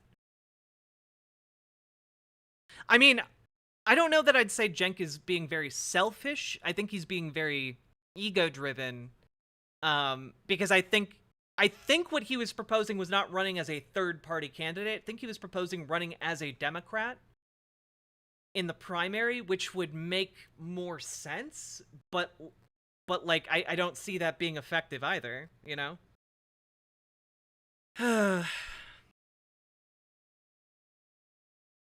What a wild turn of events today. I did not expect to see that. Welcome to Site Chat, friendo. Oh, Kyrie, thank you for gifting a sub to Benui.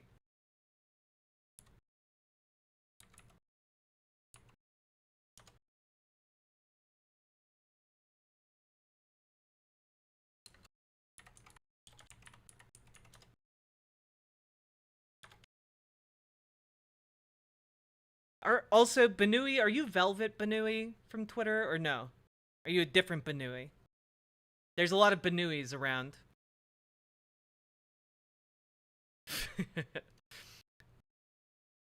God, I'm just seeing a lot of my fellow lefties just commenting, what the hell is Cenk doing? This is insane. No? Okay. Well, hello, different Benui. Thank you for making the jump over to riverboat.gg. I appreciate it. We do love Benuis here.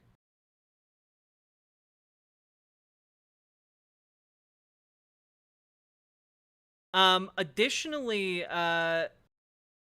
we got to talk about this real quick.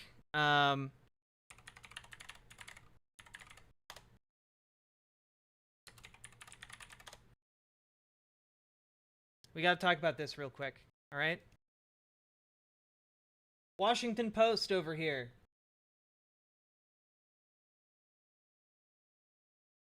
Democrats planned 4-hour live stream with Twitch and YouTube stars.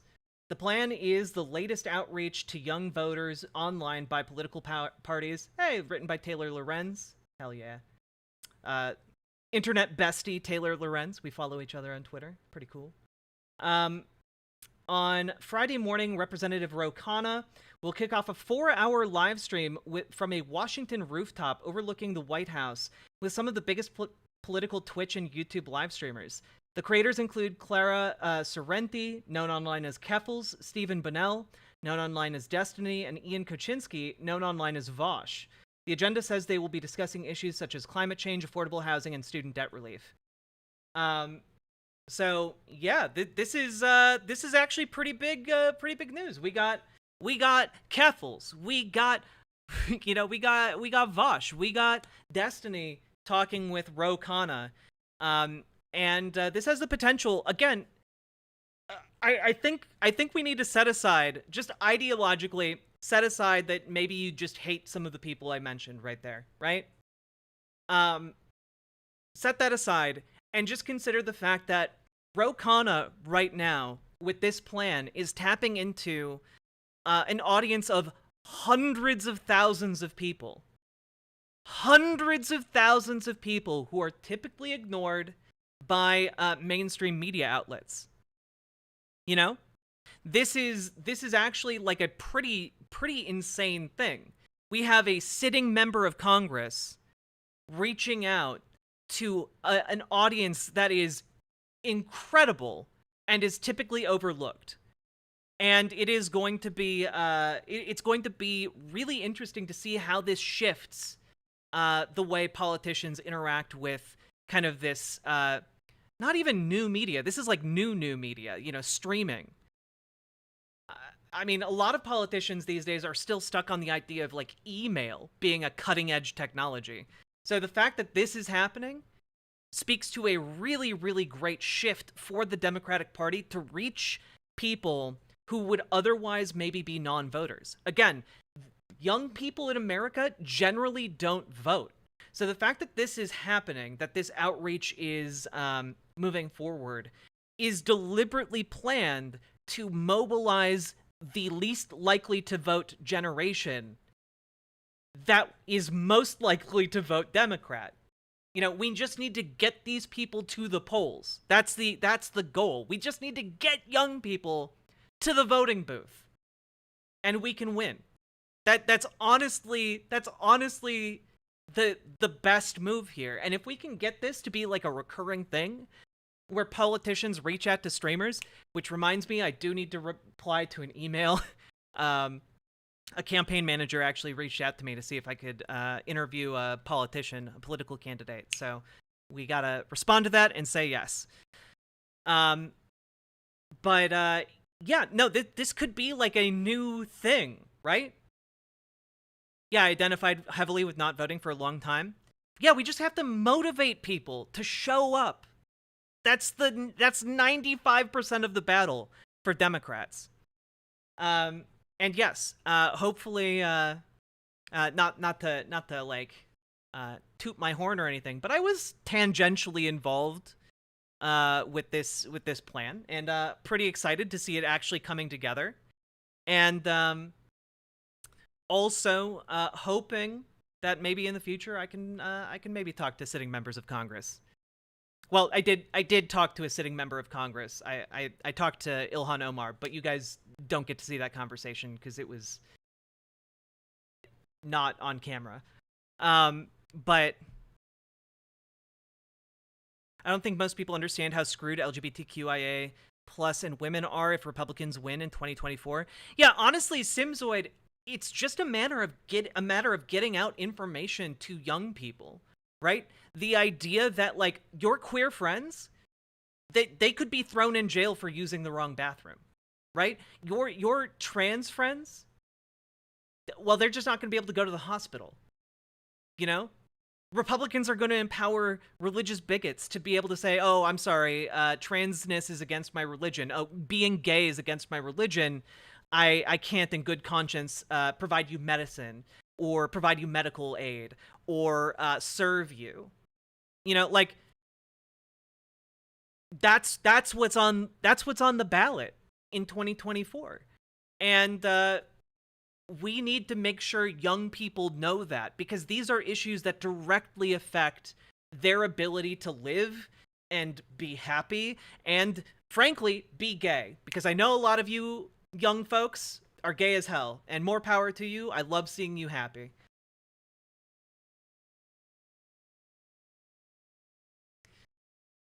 I've been binging some videos. It's been a good time. Well, I'm glad you're enjoying the video content that I've been putting out. I wish they could talk to Hassan's audience. I feel like his viewer base actually has a lot of people who wouldn't vote. Yeah, and that's the thing. I know there was an effort to get Hassan on board with this, and it obviously didn't come together, but maybe in the future that will happen more and more often. It's really horrifying seeing the situation in the US from Sweden. Yeah, it's really bad, and I'm sorry. I apologize to my international viewers, because I know that how bad it is here, and like a failure of the left in the United States will run downstream and like affect the politics in every other country on earth. And I hate that. I hate that a loss for the left in the US empowers conservative and fascist factions across the world. So this is like a really existential issue, not just for the US, but if you care about international politics and international freedoms, like it's a problem for the world. Which, by the way, is why when we're going to be organizing for 2024, we're going to be making sure that international people know that they can actually help and phone bank. If you're an international person, you can't make financial contributions to US elections, but you can volunteer your time. You can volunteer to phone bank and text bank in US elections. So just things to keep in mind. It is surprisingly a very effective way for you to influence US policy. Hassan said recently he doesn't know what he could do to motivate people to make real change. Meanwhile, this is happening. Yeah, honestly, the fact that Hassan goes on his stream and he's like, I don't know what I can do. I'm just a guy, you know? Like, I'm sorry, I'm just a trans lady with an audience of like 100 people who tune in every day, or a couple hundred people on a good day. And guess what? Our community was able to turn out thousands more people to vote for John Fetterman. Our community was able to turn out thousands of people to turn out for elections in states across the country. And I have a minuscule fraction of the reach that Hassan has. The reason Hassan feels powerless is because he has conditioned both himself and his community to feel powerless. And that is entirely on his shoulders. It's one of my main critiques of Hassan, is that he has convinced himself and his audience that they do not have the power to affect change, and that is just a defeatist attitude. That is unironic black pill attitude, okay? The doomerism has gripped his heart and the heart of his community, and I'm here to tell you that we can change things. We can make things better, but it relies on us actually doing work, actually showing up to volunteer for phone banks. And you know what? When you do turn out, when you do actually show up, guess what? You make friends. You are actually able to convince people to turn out, because guess what? You're not debating people on the street. When you call people up, you're not debating them on the phone. You're not debating them via text messages. You're not debating them when you go door to door. You are being sent to people who are likely voters who might otherwise just not know what day the election is. They might not be planning on voting because they don't know that they can actually affect something in their communities. But that is what we can do when we actually talk to people and mobilize our community.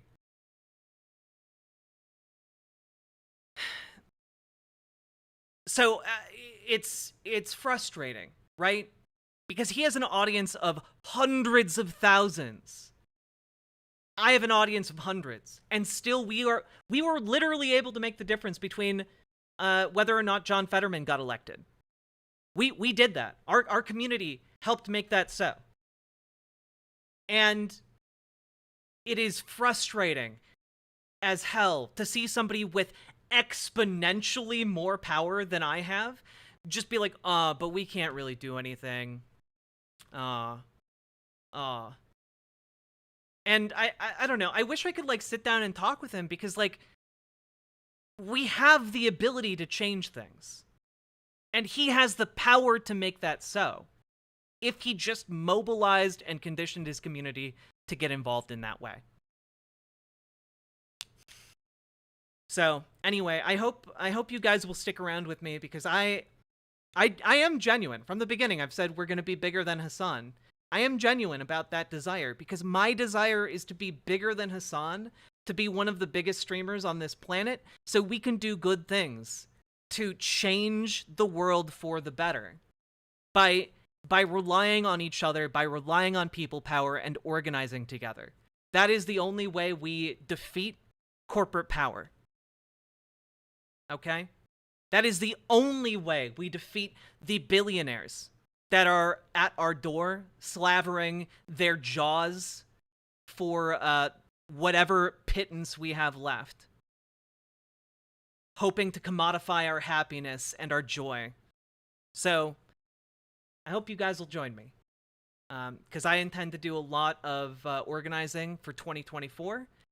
And like I've been saying for the past year, take this time and consider it time to train yourselves up. You know, get involved, learn how to do phone banking, text banking, get involved with some of the special elections that are happening in your local areas. And we'll talk more about specifics you can do in the future. But I know that I'll be working with Progressive Victory in the future to help organize these phone banking, text banking, door-to-door campaigns. And they do genuinely make a difference. So, let's get to work.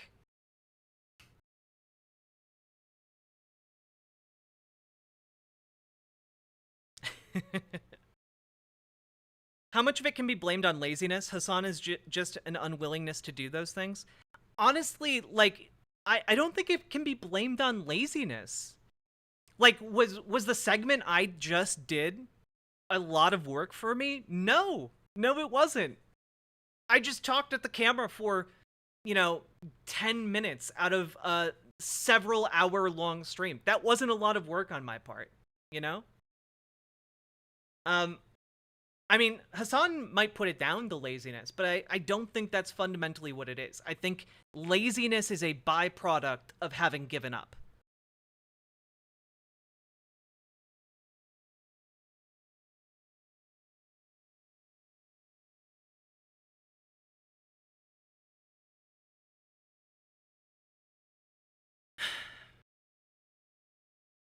Might be him being in a toxic echo chamber too. Yeah, he does tend to cater to like the worst people in his community, like tankies and such. So it would not surprise me. Like they've been able to influence him into like standing China, and I don't know. Like that's deeply weird.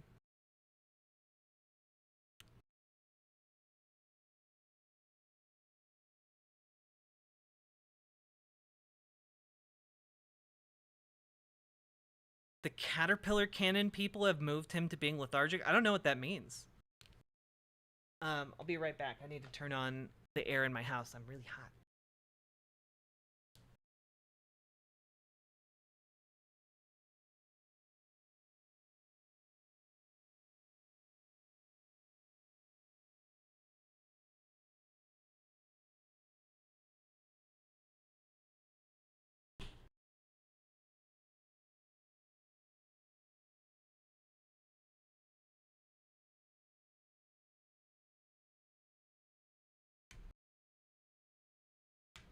Oh yeah, his Ukraine tanks are also just terrible.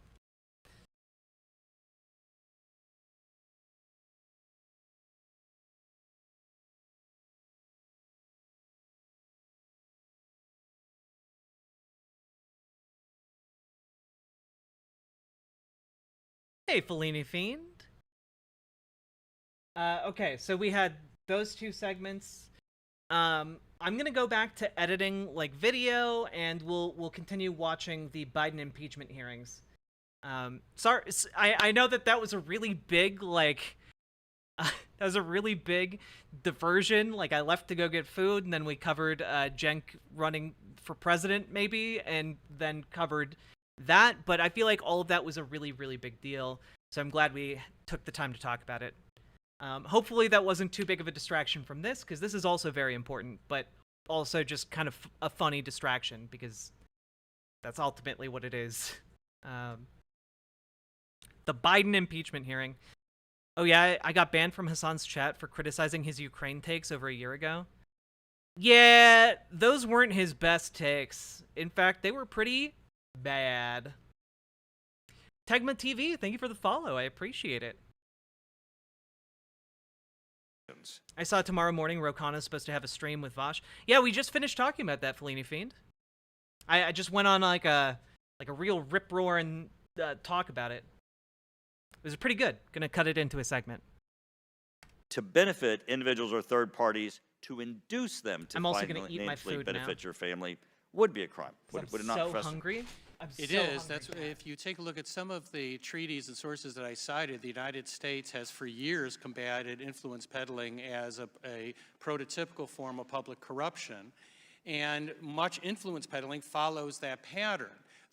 Many people now accept that what Hunter Biden did was rather raw and open influence peddling. So the only question is, was the president involved in that? And I'm not prejudging that.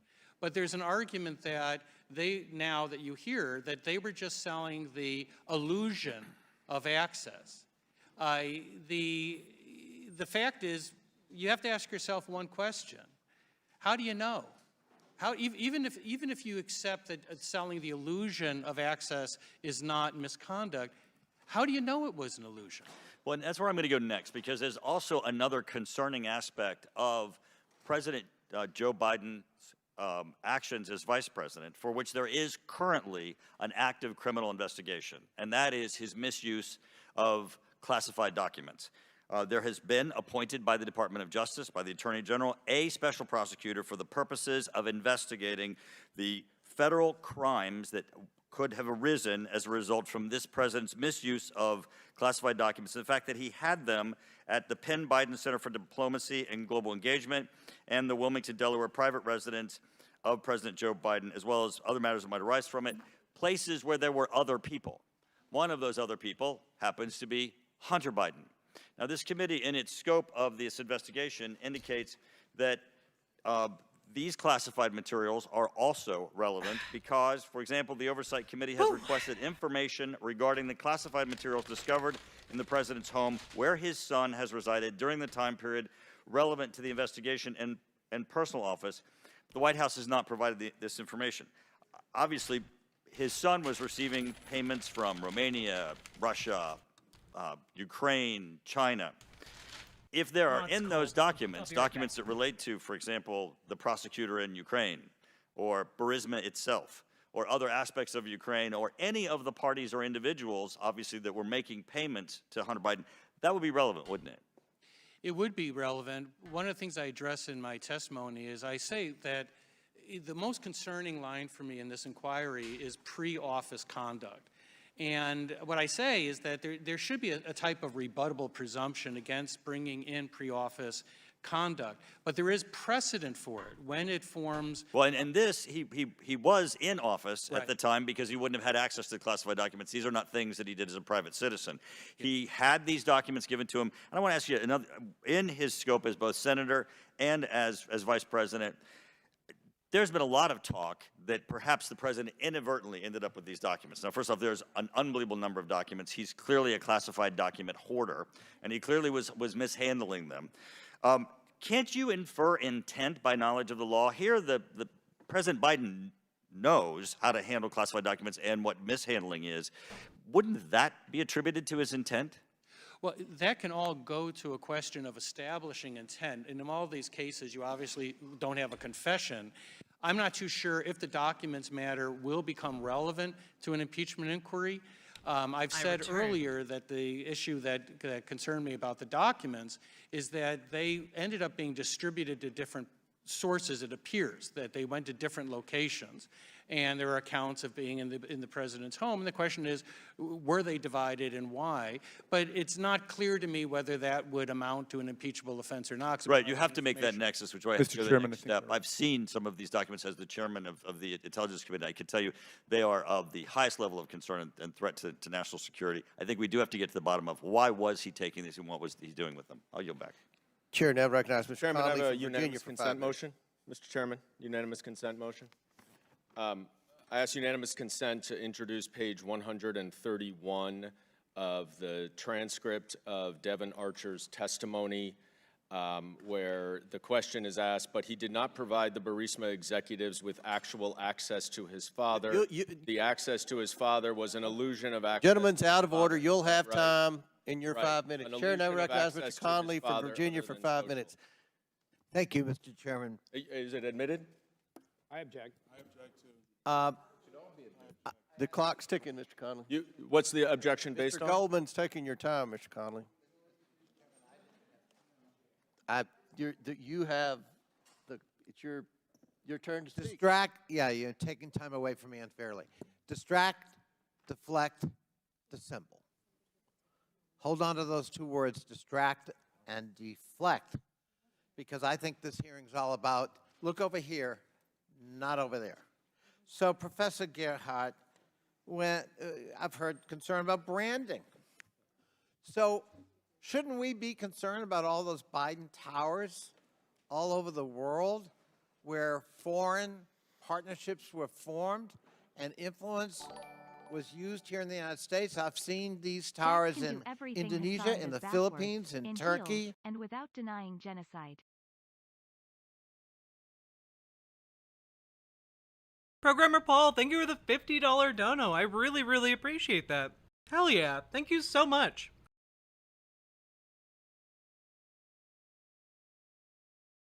Also, just as an FYI, all of these donos and subs that are sent on riverboat.gg will count towards People's Court later. So thank you very, very much, Programmer Paul. I even saw one in Chicago. Shouldn't that be a source of concern of this committee in terms of influence, both foreign and domestic, when President Biden became president? If there were such things as Biden buildings. Well, was there anyone who did have them? I think we all know who had. Well, could you tell us? Because, Well, just give I me think, the name, Professor I think if Gerhardt. we're talking about Mr. Trump. Thank you. Yeah. So, when President Biden appointed his son to manage U.S. foreign policy, both in the Persian Gulf and the Middle East peace, by the way, his son who couldn't qualify for getting a security clearance, but President Biden apparently granted it to Hunter anyhow. And then after leaving the White House, getting a $2 billion deal, because we're told by Mr. Dubinsky, follow the money, especially foreign money. Shouldn't that be of concern to us that maybe a sweetheart deal occurred with the blessing of the president with foreign money? Saving this and money for shouldn't we People's look Court, at Hunter but I Biden don't know if I will be here. for that, given Give the fact that mommy he money. handled Middle East peace in the White House? Very knifey duck. Thank you very, very much for the $10 dono. I appreciate it immensely. It should have been a concern with President Trump and his son-in-law. Oh, Trump, I got that wrong again. I'm sorry. Well, let's see. I like this guy a lot. He's sassy. I'm looking at, I heard again, I think it was Professor Turley talking about, because he's not prejudging, of course, but he's just suggesting that maybe we want to look into criminal activity like obstruction, fraud, and abuse of power. So let's take fraud. So shouldn't we be concerned that a New York judge just found President Biden's organization committed fraud every year for the last 10 or 15 years, and that under the Martin Law in New York, that Biden organization is now subject to dismemberment and dismantlement because of the fraudulent activity? Shouldn't that be of concern to us? That should be of concern with respect to Mr. Trump. Mr. Trump again. And in this case, we're not speculating. A judge Oh. actually made that ruling? Yes, sir. Should we be concerned about the personal? I mean, while we're at it, since we're loading on, shouldn't we be concerned about the personal behavior of a president? For example, President Trump or President Biden being found guilty of sexual assault and defamation associated with that activity, again in a civil court, in this case in New York? We should be concerned as it relates to Mr. Trump, yes. With Mr. Trump again. I just think that one of the reasons we're here is because somebody has been indicted in 4 different locales. Tina, thank you very much for the raid. Concerns with, I'm I sorry think, you are banned on 81, Twitter 91 right now. Actual counts. But we love you. And has been found guilty in 2 civil proceedings, one on. Everyone should go follow Tina_2 over on Twitch, okay? I did everything right, and they still banned me. Involving sexual behavior, and one This guy is great. I want him to do this entire hearing. on actual corporate fraudulent activity. And we don't want to talk about any of that. We want to speculate about discredited testimony from discredited witnesses like Rudy Giuliani, whom we're afraid to subpoena. That's what this is all about. This isn't about our need to defend Joe Biden. This is about their need to make sure we get off topic, that we no longer talk about the pending criminal trials of the former President of the United States. And if anything's worthy of examination, that is, not this. I yield back. Chair now Order, recognizes Mr. Chairman. Mr. Donalds from Point of Florida order, for Mr. 5 Chairman. minutes. Point of order. Down here. Mr. Chairman. Chair recognizes Mr. Donalds for a point 5 of minutes. order, You'll Mr. have Chairman. 5 minutes. You'll It's not have my all 5 the minutes. time A in point the of world. order No, you're is out of not order. within 5 You're minutes. out of order, Mr. Goldman. I have a when point of your order. when your time is, I you will asked be to recognized. introduce Chair something by recognizes unanimous Mr. Donalds consent. for 5 minutes. Is it being introduced? Chair recognizes Mr. Donalds for 5 minutes. Byron, it's your Chairman, time. the rules require you Thank to you, Mr. recognize Chairman. me. No. Yes, for a point of order, they absolutely do. Chair recognizes. The rules require you to recognize me. No. Rule Mr. on Donalds. the motion. And is You've Mr. already Donald's made time 2 ticking points too? of order. No, Chair Mr. Donald's recognizes time Mr. is not going Donalds. to take. Actually, Mr. Chairman, I request this clock be set back to 5 minutes Set so we the can. clock back to 5 minutes. Mr. Chairman, can I just make a parliamentary inquiry then? Are we not to make points of order on either side during You the keep questioning? speaking about no evidence. Why don't you all just listen and I'm trying to learn? introduce evidence. You've already introduced. You've already had your Is it in? share of evidence. What? What? That's not how this works, Comer. You've already had your turn for evidence. What a dipshit. Are you Now, admitting Mr. Donalds, 5 minutes. Thank you, Mr. Chairman. Mr. Dubinsky, I want to come to you quickly. A lot of talk about evidence. On the screens in the room, we have an organizational chart from the IRS investigative team that was looking into the business practices of Hunter Biden and his associates. This org chart is from 2014. Now, Mr. Dubinsky, in my former life, I was in community banking, and I'm comfortable with looking at organizational charts. When I first saw this chart, the first thing I thought about was a real estate holding company or a developer, and this is not to demean developers in the great East state of America, but developers typically have multiple companies that float with various business interests and business lines. But the funny thing is that in the business dealings of Hunter Biden, there is no real estate, none at all. So, Mr. Dubinsky, in your professional experience, looking at this organizational chart of business structure, what do you see here? I see a very complicated structure of entities that are interrelated and would give me concern. If I were an investigator, I would want to know what's going on in these entities, who's behind them, how's the money moving between them, and what is the substance of the transactions? What's really going on here? Mr. Dubinsky, do you think it's in the interest of this committee that is now in an inquiry phase to actually find out all of the flow of money between these entities and what the purpose was? Absolutely. Next slide, please. For my colleagues on the other side, we're going to start talking evidence now. This is now a slide of the organizational chart of the Hunter Biden business companies and with associates from 2018, from the same IRS investigators who were broke down the business structure in 2014. Okay, I've got to be honest, guys. This, to me,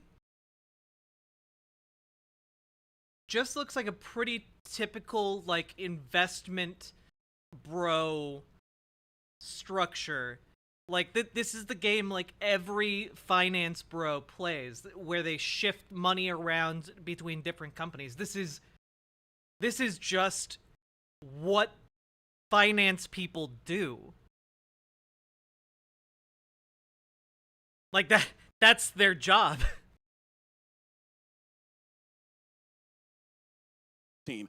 Also, again, this is just this is in tax filings. Like, this isn't like being done in secret. This is known organizational structure filed with the IRS. Like, what are you talking about?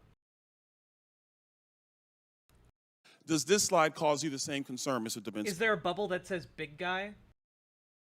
Is there? There was a weird one on the previous page. I think there was like Big Investment LLC or something like that. Yes, it does. Okay, now let's talk about some more. Actually, one point I want to make on this. Ladies and gentlemen, and I know it's kind of small, so I would love to submit, I will submit all this for the record. I would love my colleagues on the other side to see this. In 2014, one of the key owners was Devin Archer, who did testify and was under deposition under oath by the Oversight Committee. In 2018, Devin Archer is no longer listed, but his wife, Krista Archer, is now listed. Now, very oddly, Neptune's Folly, they're never going to talk about Victor Shokin in this indictment, despite that being the entire premise of their initial investigation into Hunter Biden. Mr. Dubinsky, when you see a situation where ownership interest moves from one spouse to the other, is that a concern? Well, the bubble says big guy?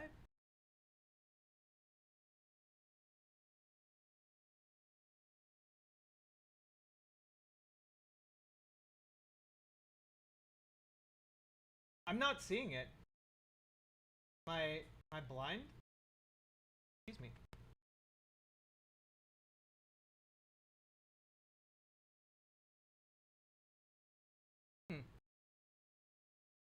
Oh, look, Rob Walker is on there, though. Who knew that the brother of the Nostalgia Critic was on here?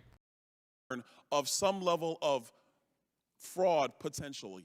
I would call it a red flag. That's something I would look at and again, try to get to the bottom of what happened there. Was it just transferred? Was there money behind it? What was going on?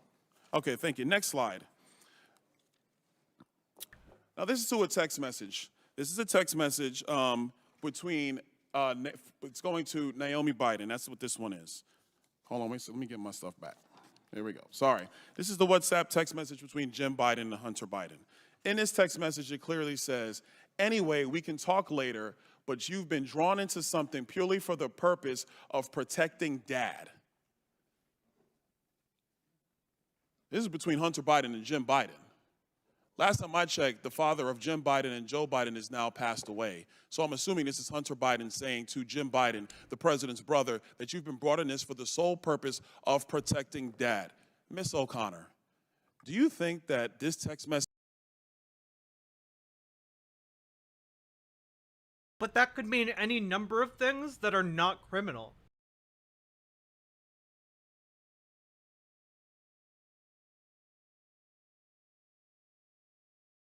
Right? Like, this is being taken out of context, and it could mean any number of things that are not criminal, right?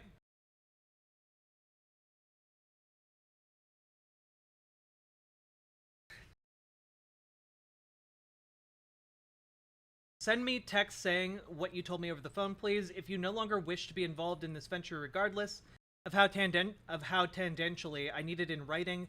Because as you have pointed out over and over again, you cannot be my uncle or my protector and my counsel if you don't have all the information.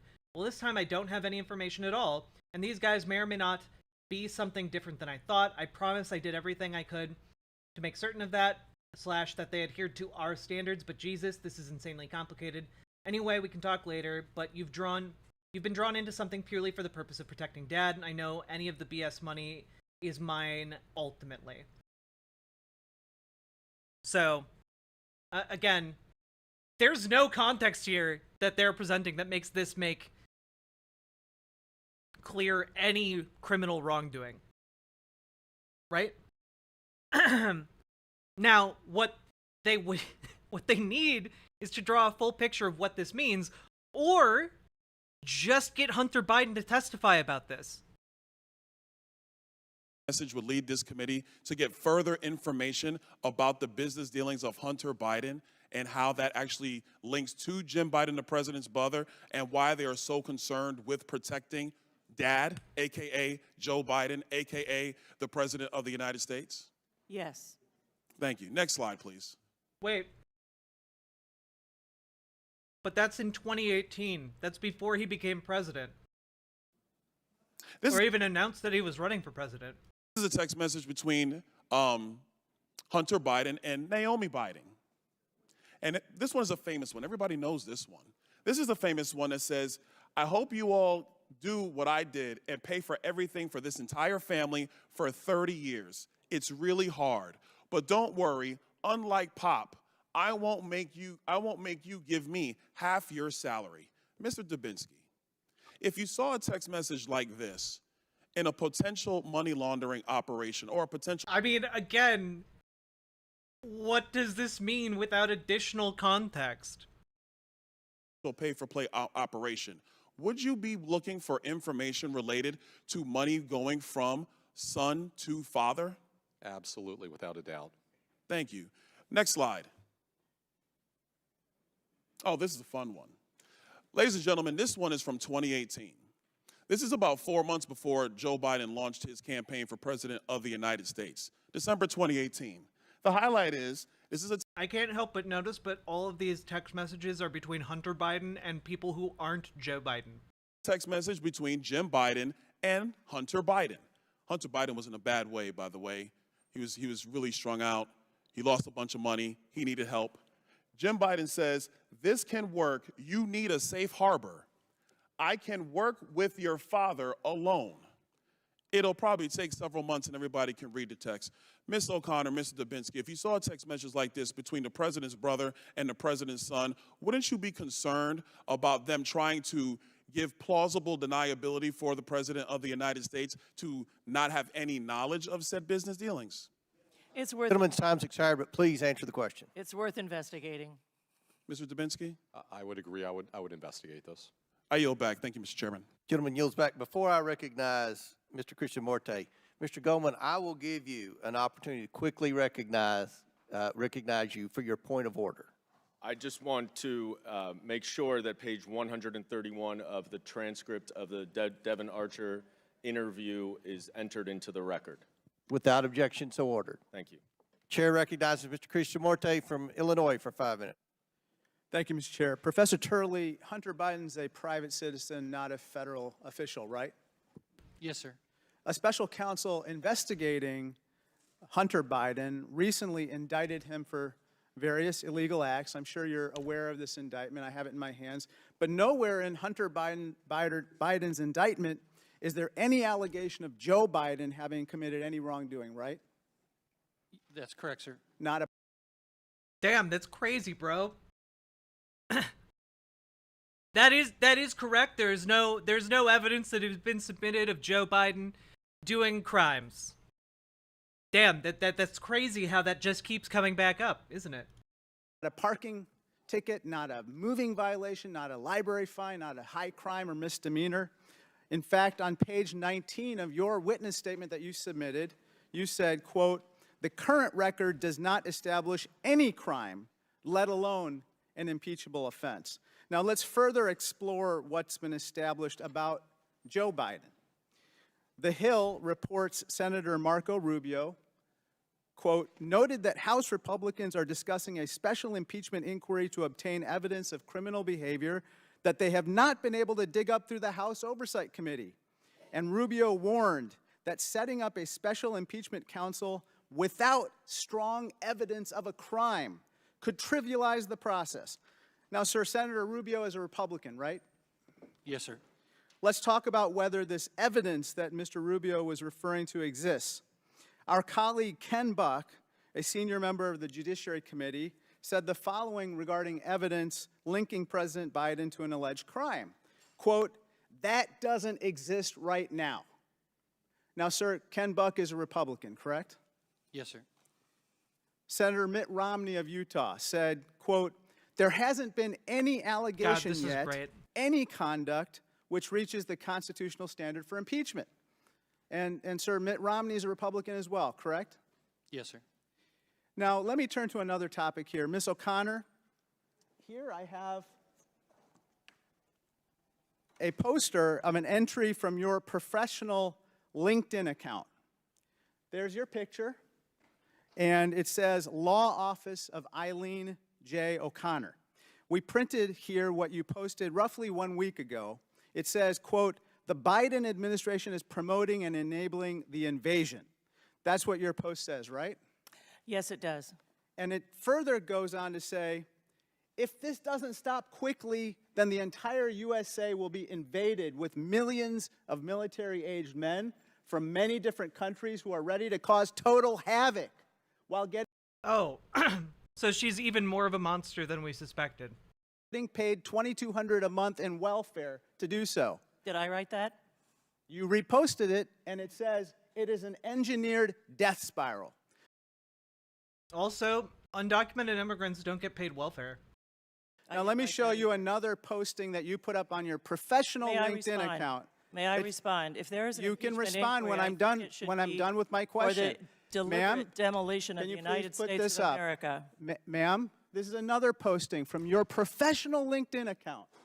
This says announcing Michigan telethon I to think it's Eileen O'Connor. raise funds for 16 alternate electors who crooked Dana Nessel wants to jail. Now, ma'am, that's your professional LinkedIn account, right? It is. Now, let me turn to you, Mr. Turley. Professor Turley, in 2006, you wrote an op-ed in The Guardian entitled, quote, "Stop Persecuting Polygamists." There, you likened polygamists to, quote, persecuted minorities, and you said polygamy is, quote, a practice with deep and good faith religious meaning. Isn't that what you said? I represented the sister wives family in challenging a polygamy prosecution. The answer is yes. You've been crusading for legalizing polygamy for years. In fact, in an op-ed in the USA Today, you said that a Utah polygamist named Tom Green, who was also convicted of pedophilia for raping his 13-year-old stepdaughter, should not have been charged with polygamy. Now, Mr. Chairman, Can I respond, sir? Because that's not, can I respond? Because it's not entirely accurate. I actually criticized him. To be fair, polyamory isn't illegal. Polygamy is, because specifically because marriage benefits have been structured for two people.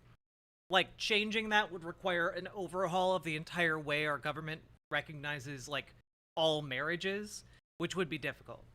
That would be a large undertaking.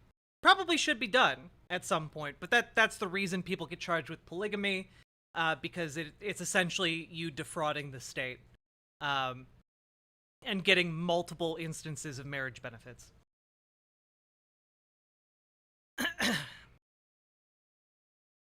What I was dealing with was the constitutionality of what is called morals legislation. And I Oh yeah, and undocumented immigrants pay into our government. They pay sales tax, and they get very little social services in return. I'm pretty libertarian. Was Tom Green convicted of pedophilia and rape? Government can Was he impose a convicted moral of code on pedophilia and rape? The answer is yes. Mr. Chairman, Damn. Mr. Chairman, we're counting down the hours his until ass. a government shutdown, and here we have a hearing where we have one witness who defended a polygamist who was convicted of pedophilia and rape, and we have another witness with LinkedIn accounts with extreme views posted. I think that, unfortunately, this speaks to the credibility of the witnesses and the credibility of this impeachment inquiry. I yield back. Point of order. Point of order right over here. Chair recognizes Mr. Biggs. What's your point? Mr. Chairman, when a member of the committee impugns the integrity of a witness, is it against the rules to allow those witnesses to respond to that malicious statement? I'm quoting the article. Look, I'm asking. I'm not asking you. I'm asking the chairman. I've asked for a ruling on that. Mr. Chairman, he can use his own time to question any witness he wants. I was recognized on a point of order. Point of order.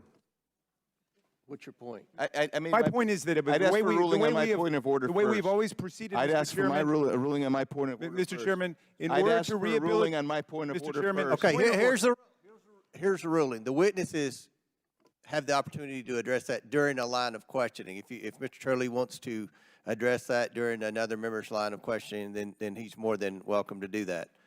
Remind everyone we're on their 5-minute clock, and now James Comer is so bad at running this, it's hilarious. the chair recognizes Ms. Mace from South Carolina for 5 minutes. Thank you, Mr. Chairman. In 2019, Representative Raskin didn't think a House vote was needed for an actual impeachment inquiry. And to quote Representative Raskin, he said in 2019, there's no formal constitutional or statutory or even the House rule for how an impeachment inquiry is to begin. And so it means different things to different people. I don't want to hear another word from the left or anyone across the other side of the aisle about impeachment inquiry. This is complete and total hypocrisy this morning. Today, we're going to bring the facts. Today, we are going to bring the evidence. In 2017, the Joe Biden family teamed up with Chinese company CEFC to make millions off of granting access to Joe Biden. Hunter even arranged for Joe Biden to share office space with the CCP-aligned company CEFC. My Democrat colleagues say none of this is relevant because Joe Biden wasn't vice president while his family did these shady deals. Turns out that's complete and total bullshit. It's a lie. Oh, damn. Joe Biden was the secret vice president when Trump was president. Oh, shit. What a breakthrough in this entire impeachment trial. What a revelation. Hunter Biden referred to access to his father as the keys to his family's only asset. Those words are going to come back and haunt Hunter Biden and his family forever. Yesterday, the Ways and Means Committee released an FBI memo on the interview they had with Tony Bobulinski, a former Biden partner in crime. I'll read a bit of that right now. The work conducted by CEFC, Gilliar, Walker, Hunter Biden, James Biden, and Yee over the preceding 2 years was discussed in detail. In particular, CEFC was closing significant investment deals in Poland, Kazakhstan, Romania, Oman, and the Middle East during this period of time. Period of time is in reference to the years 2015 and 2016, when guess what? Joe Biden was vice president. As an aside, Rob Walker in citation needed that this period of time referred to that period of time. Previous testimony also confirmed that Joe Biden attended a meeting with the head of CEFC. So now we know CEFC was working with the Biden family while Joe Biden was vice president. And I'll continue reading from Tony Bobulinski's report.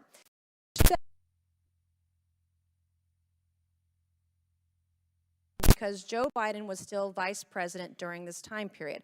There is a concern it would be improper for payments to be made to Hunter Biden and James Biden by CEFC due to its close affiliation with the Chinese government.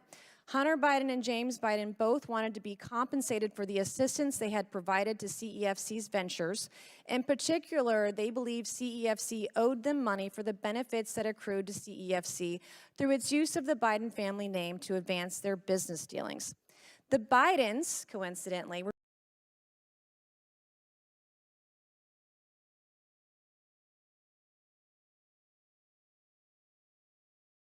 I'm sorry. You have a problem with them using their family name to advance business interests? Seriously? Your previous president. They were all named Trump. They have literal towers with the name Trump on them. His children literally did business deals while he was in office, leveraging their political power because they worked directly in the White House to get things like trademarks in China. What are you talking about? Oh, but now we have a problem with using the family name for a brand. Oh, God. The hand-wringing. Were paid over $1 million by CCP-affiliated Chinese company CEFC shortly after Joe Biden left office as vice president.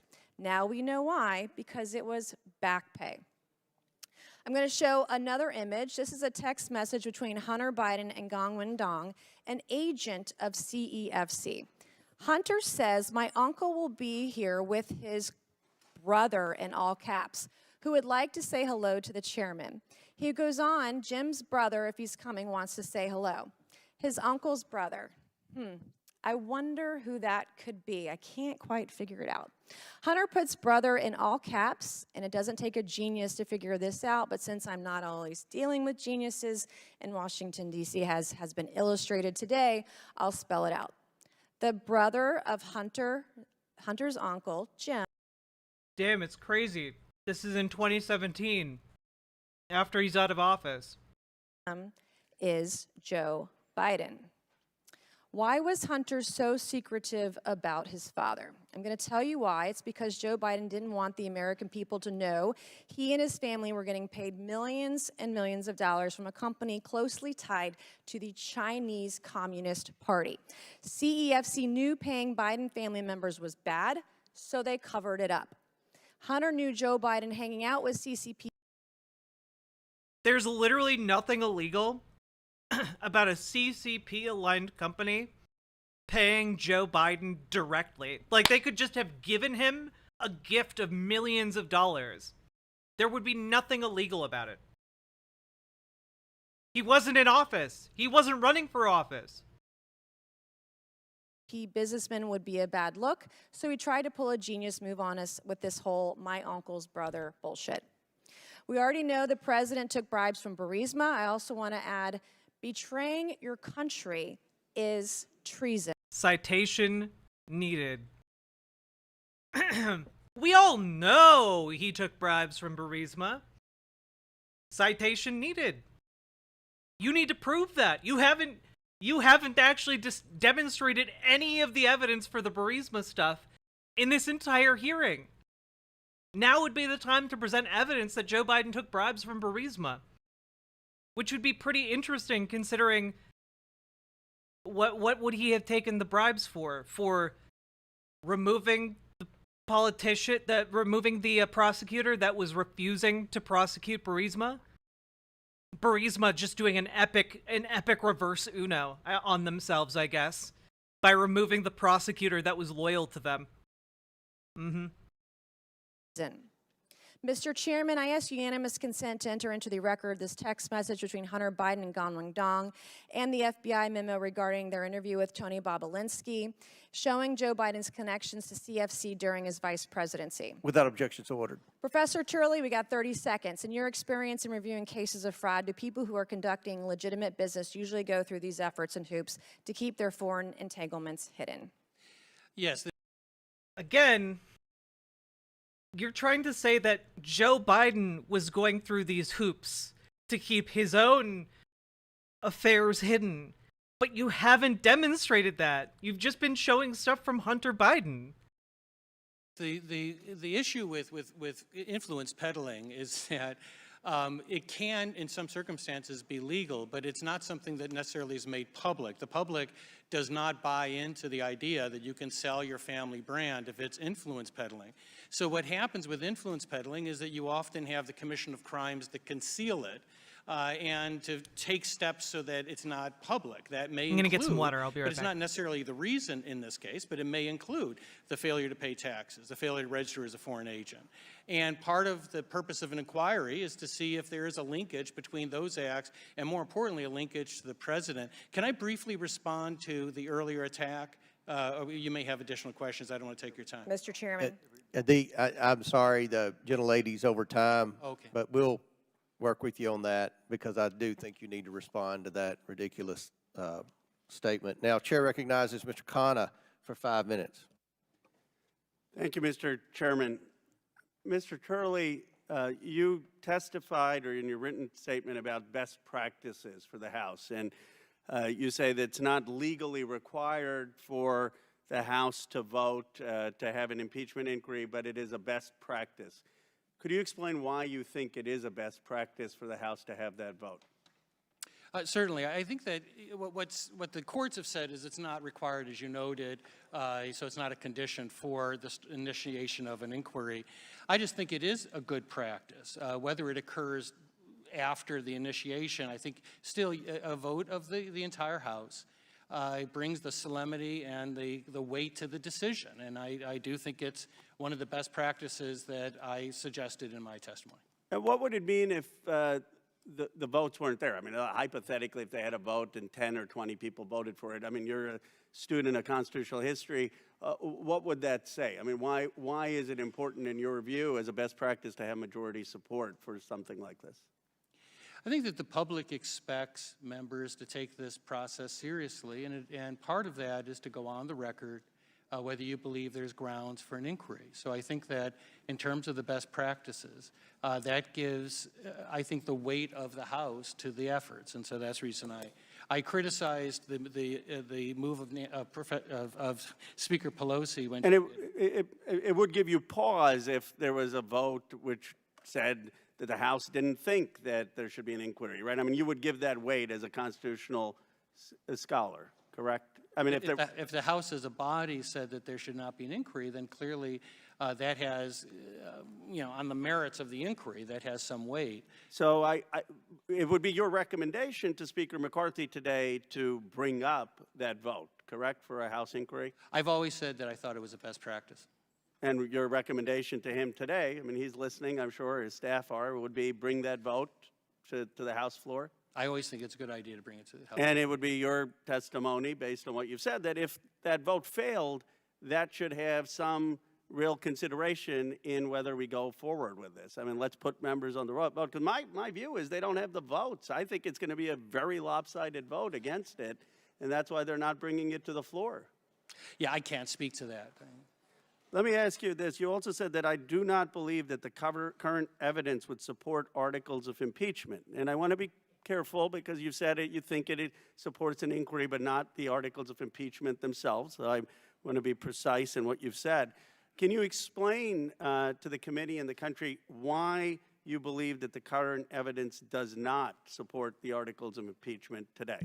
Well, at the moment, these are allegations, and there is some credible evidence there that is the basis of the allegations. But I understand that, and I'm not questioning that. I'm questioning what you don't think today, if you were going to vote, if this was the case, you would vote no, correct? On this evidence, certainly, because the inquiry. Okay, and my question is, if someone said to you, okay, Mr. Turley, why are you voting not to impeach President Biden based on this evidence?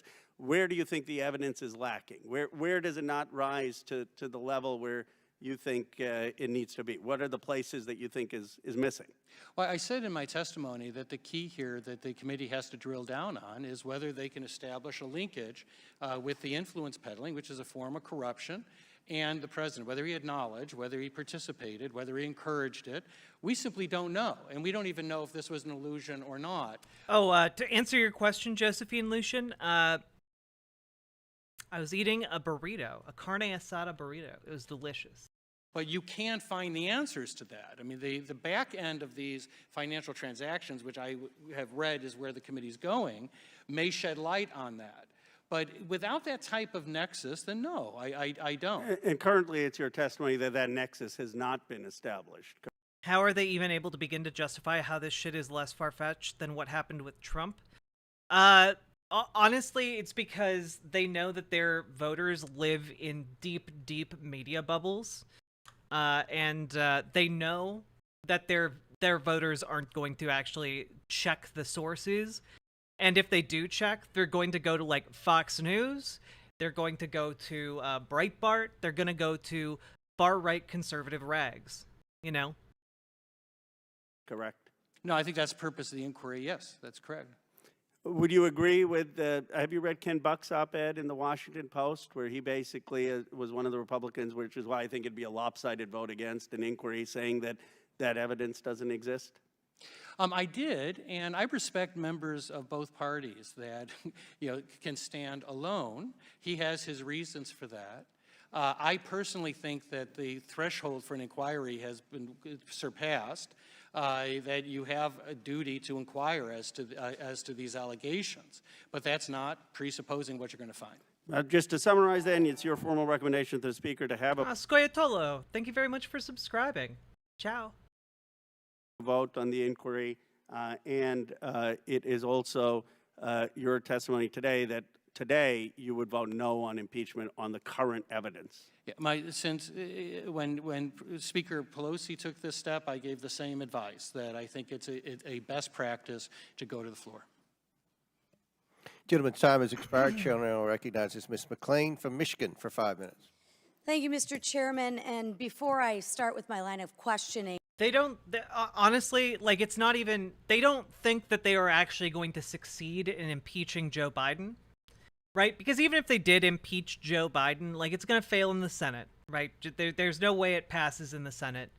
Because again, how this works is that the House brings articles of impeachment, and then the Senate judges the president, and currently the Senate is controlled by the Democrats, so they're not going to vote to convict the president. But what they want to do with this is basically filibuster. They want to run out the clock. They want to take up time. They want to take up energy and media attention away from Donald Trump's many legal defeats and woes that continue to worsen. And they want time in the spotlight for themselves to, seem like they're doing something. Because we all know Republicans aren't actually going to do anything that improves the lives of their constituents. They just need to look like they are, owning the libs. And that's this entire opportunity is one giant PR move to own the libs, right? And that's what they're doing.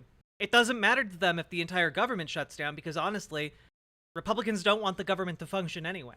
So to them, this is a win-win. They can take up time and energy away from, continuing the functioning of government, and they can get good PR for themselves amongst their constituents, and they can make Joe Biden look as bad as possible while diverting attention away from Trump. It's a very big win for them in a number of different ways, but it could also backfire spectacularly. So we'll see what happens. It's a bit of a gamble.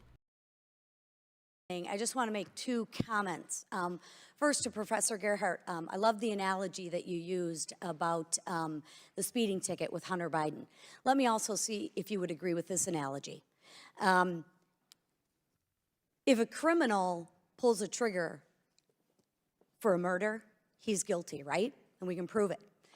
But don't you also agree with me, if somebody ordered that hit, we would charge him too?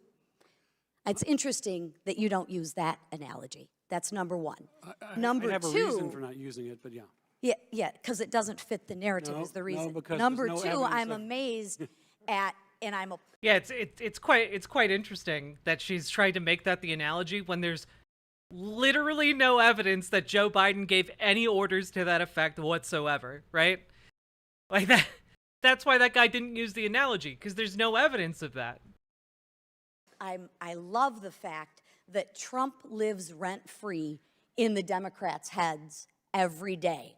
You are literally in an impeachment hearing for Joe Biden. What are you talking about? You guys think Joe Biden is like some sort of communist Jesus that has come to bring socialism to the United States? What are you talking about? You're literally in an impeachment hearing for Joe Biden right now. That is a beautiful thing, even though we're here talking about the impeachment inquiry of Joe Biden. With that said, I want to talk about the damning evidence of Joe Biden's role in his family's business schemes in Romania. Oh, damn. Okay, lay this thick, hot evidence all over us, lady. While Joe Biden was president, He was directly involved in the United States policy and anti-corruption efforts in Romania. That's a fact. On May 21st, 2014, the then Vice President Biden delivered an anti-corruption speech in Romania, right? On September 28th, 2015, the president visited with the then Vice President Biden, the Romanian president visited with the then Vice President Biden at the White House to discuss anti-corruption efforts, right? Got a theme of corruption, anti-corruption, right? Gabriel Popovich, a corrupt Romanian oligarch, in the subject of a criminal probe, he's a subject of a criminal probe and prosecution for corruption and bribery in Romania. Okay, and Joe Biden.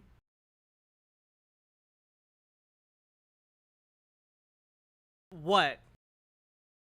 This committee has reviewed transactions showing that the Biden family received money from a foreign company run by this Russian oligarch, corrupt Gabriel Popovich.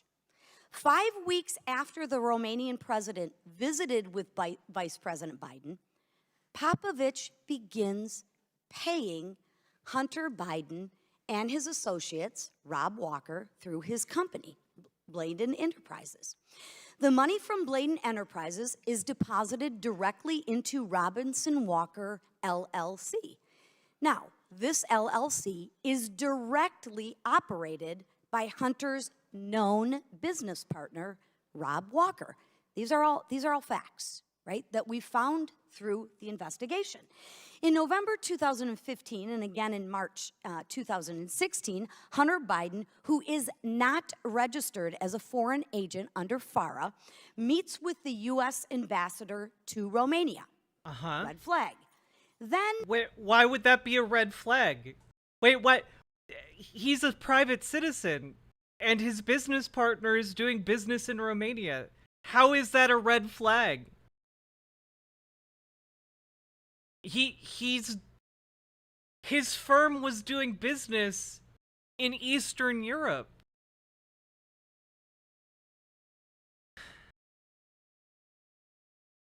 Yeah, if Hunter is taking money for access to his father, but his dad doesn't know about it, how is this Joe's fault? Yeah, again, this is impeaching Joe Biden for Joe Biden's criminal misdeeds.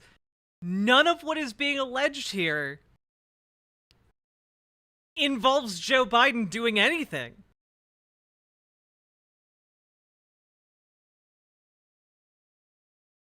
This is insane. coincidentally, over $1 million flows to the Bidens. I'm not much for coincidences, and I don't think the American people are either. Let's run through the numbers together. Between November 2015 and May 2017, Bladen Enterprises deposited over $3 million into Robinson Walker's LLC business account. But then the Biden family accounts received more than $1 million from Robinson Walker's accounts after these deposits were made. Ironically, You know, I wonder if they're going to bring up the fact that Rudy Giuliani was involved with this same Popovich character.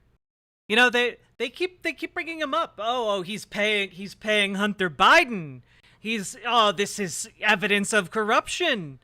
I wonder if the president's lawyer getting paid millions of dollars by that same guy has any implication. I wonder if Donald Trump's personal lawyer has I wonder if that involves the same level of corruption. Probably not. They're probably not going to bring that up. Hey, Vork Void. Also, hello, Drago.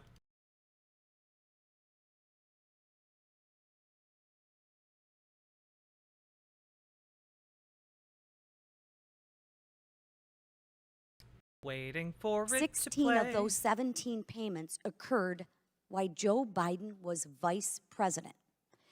Now, I think most Americans would find it suspicious that, ironically, these payments ended shortly after Joe Biden left office. Another coincidence. Mr. Chairman, I ask unanimous consent to enter into the record the Oversight Committee's May 10, 2020. Okay, I will admit it would be very funny if their attempt to impeach Joe Biden revealed that Rudy Giuliani was also taking payments in order to peddle access to Donald Trump. That would actually be very funny if in digging through this they actually show that Rudy Giuliani and Donald Trump were in the corrupt scheme with this same Popovich character. That would be very, very funny. And honestly, quite plausible.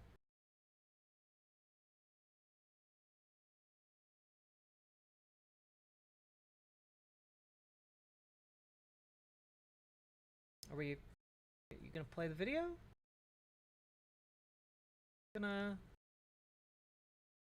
What's the deal? I need to stop pausing the video, I guess. What? Just play the goddamn video. Come on. I believe in you. I believe. Oh my god. Why? PBS NewsHour, you're failing me.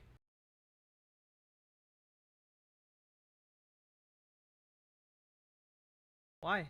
This committee has reviewed transactions showing that the Biden family received money from a foreign company run by this.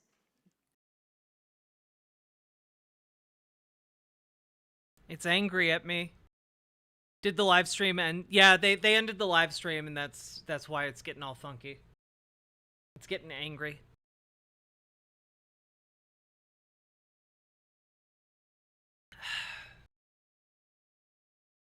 Come on. Come on.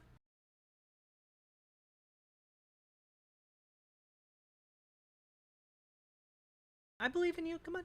You can do it. The deep state doesn't want me to cover it. Time for a Punish Jack arc.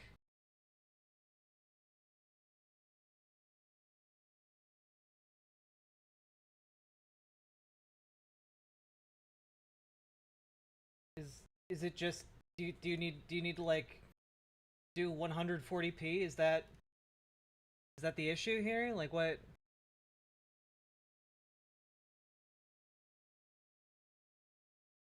What the hell? What the hell, PBS? Yeah, PBS getting hit with the shutdown early. We could look it up on C-SPAN, I suppose.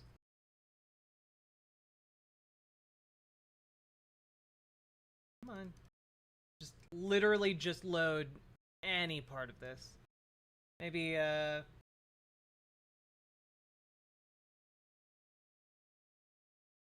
No? No? Man, we're having issues. Is this on every YouTube video? Is YouTube just having issues? No, it's... Oh, maybe it's all of YouTube. Here, you know what? I'm gonna try just restarting all of the tabs. Maybe Google Chrome is having big issues.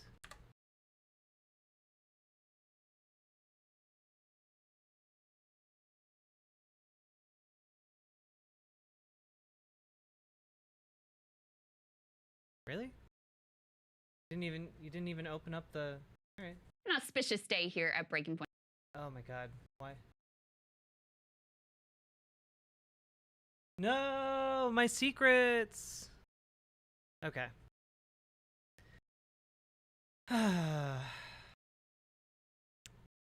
History. This is so dumb. Ambassador to Romania There we while go. being paid by Gabriel Popovich. What was Hunter Biden selling to the Romanian oligarchs for millions? That seems like something you should know before you opened an impeachment inquiry. Millions of dollars.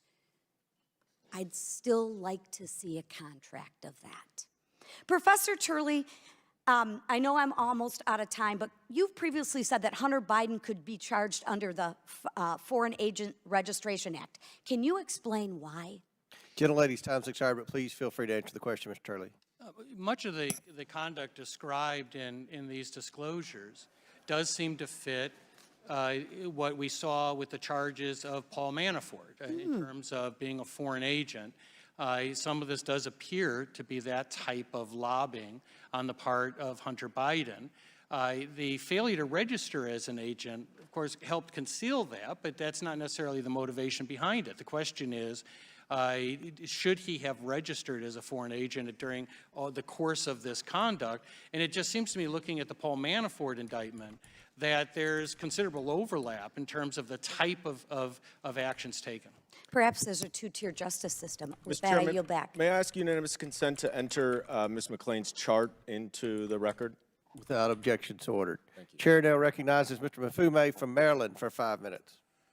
Thank you very much, Mr. Chairman. I did not plan to, but I'd like to follow up on the gentlewoman's comments and assertions about Romania and Hunter Biden and the fact that he worked for a Romanian executive facing corruption charges.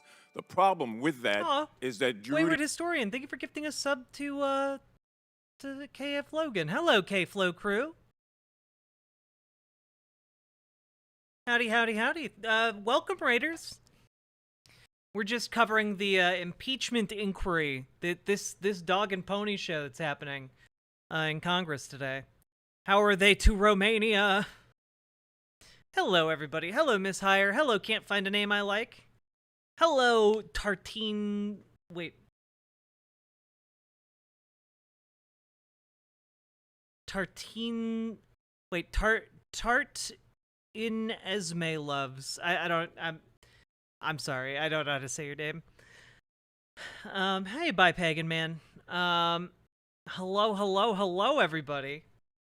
Rudy Giuliani also worked for that person and a former Tartines me FBI loves. director. Gotcha. And I'd like to ask unanimous consent that a New York Times piece entitled "Giuliani is drawing attention to Hunter Biden's work in Romania, but there's a problem," be entered into the record. Without objection, so ordered. Thank you very much, Mr. Chairman. I want to go back to this Burisma theory because it seems to me that if that's what's triggered all of this, and we are sitting here now wasting precious time while the country is about to shut down, and it's all found its genesis with Rudy Giuliani, that we ought to have Rudy Giuliani here. Now, I know there was a motion made earlier. I'd like to disaggregate that motion without mentioning the other person's name and offer a motion again that Rudy Giuliani be required to come before this committee. Is there a second? And Mr. Chairman, I'd like to ask that the clock be paused while the... Pause the clock. It is indeed the impeachment inquiry. Can't find a name I like. Mr. Groffman, Chair recognizes Mr. Groffman. Motion to table. Motion made to table by Mr. Groffman. Is there a second? Second by Ms. Fox. So I guess we'll have a vote on Lizzie Nippon, thank you very much for subscribing. Groffman's motion to table. And for Mr. being subscribed for Mafume's 13 motion. months. Wow. This is about Giuliani, Hello, right? quiet one.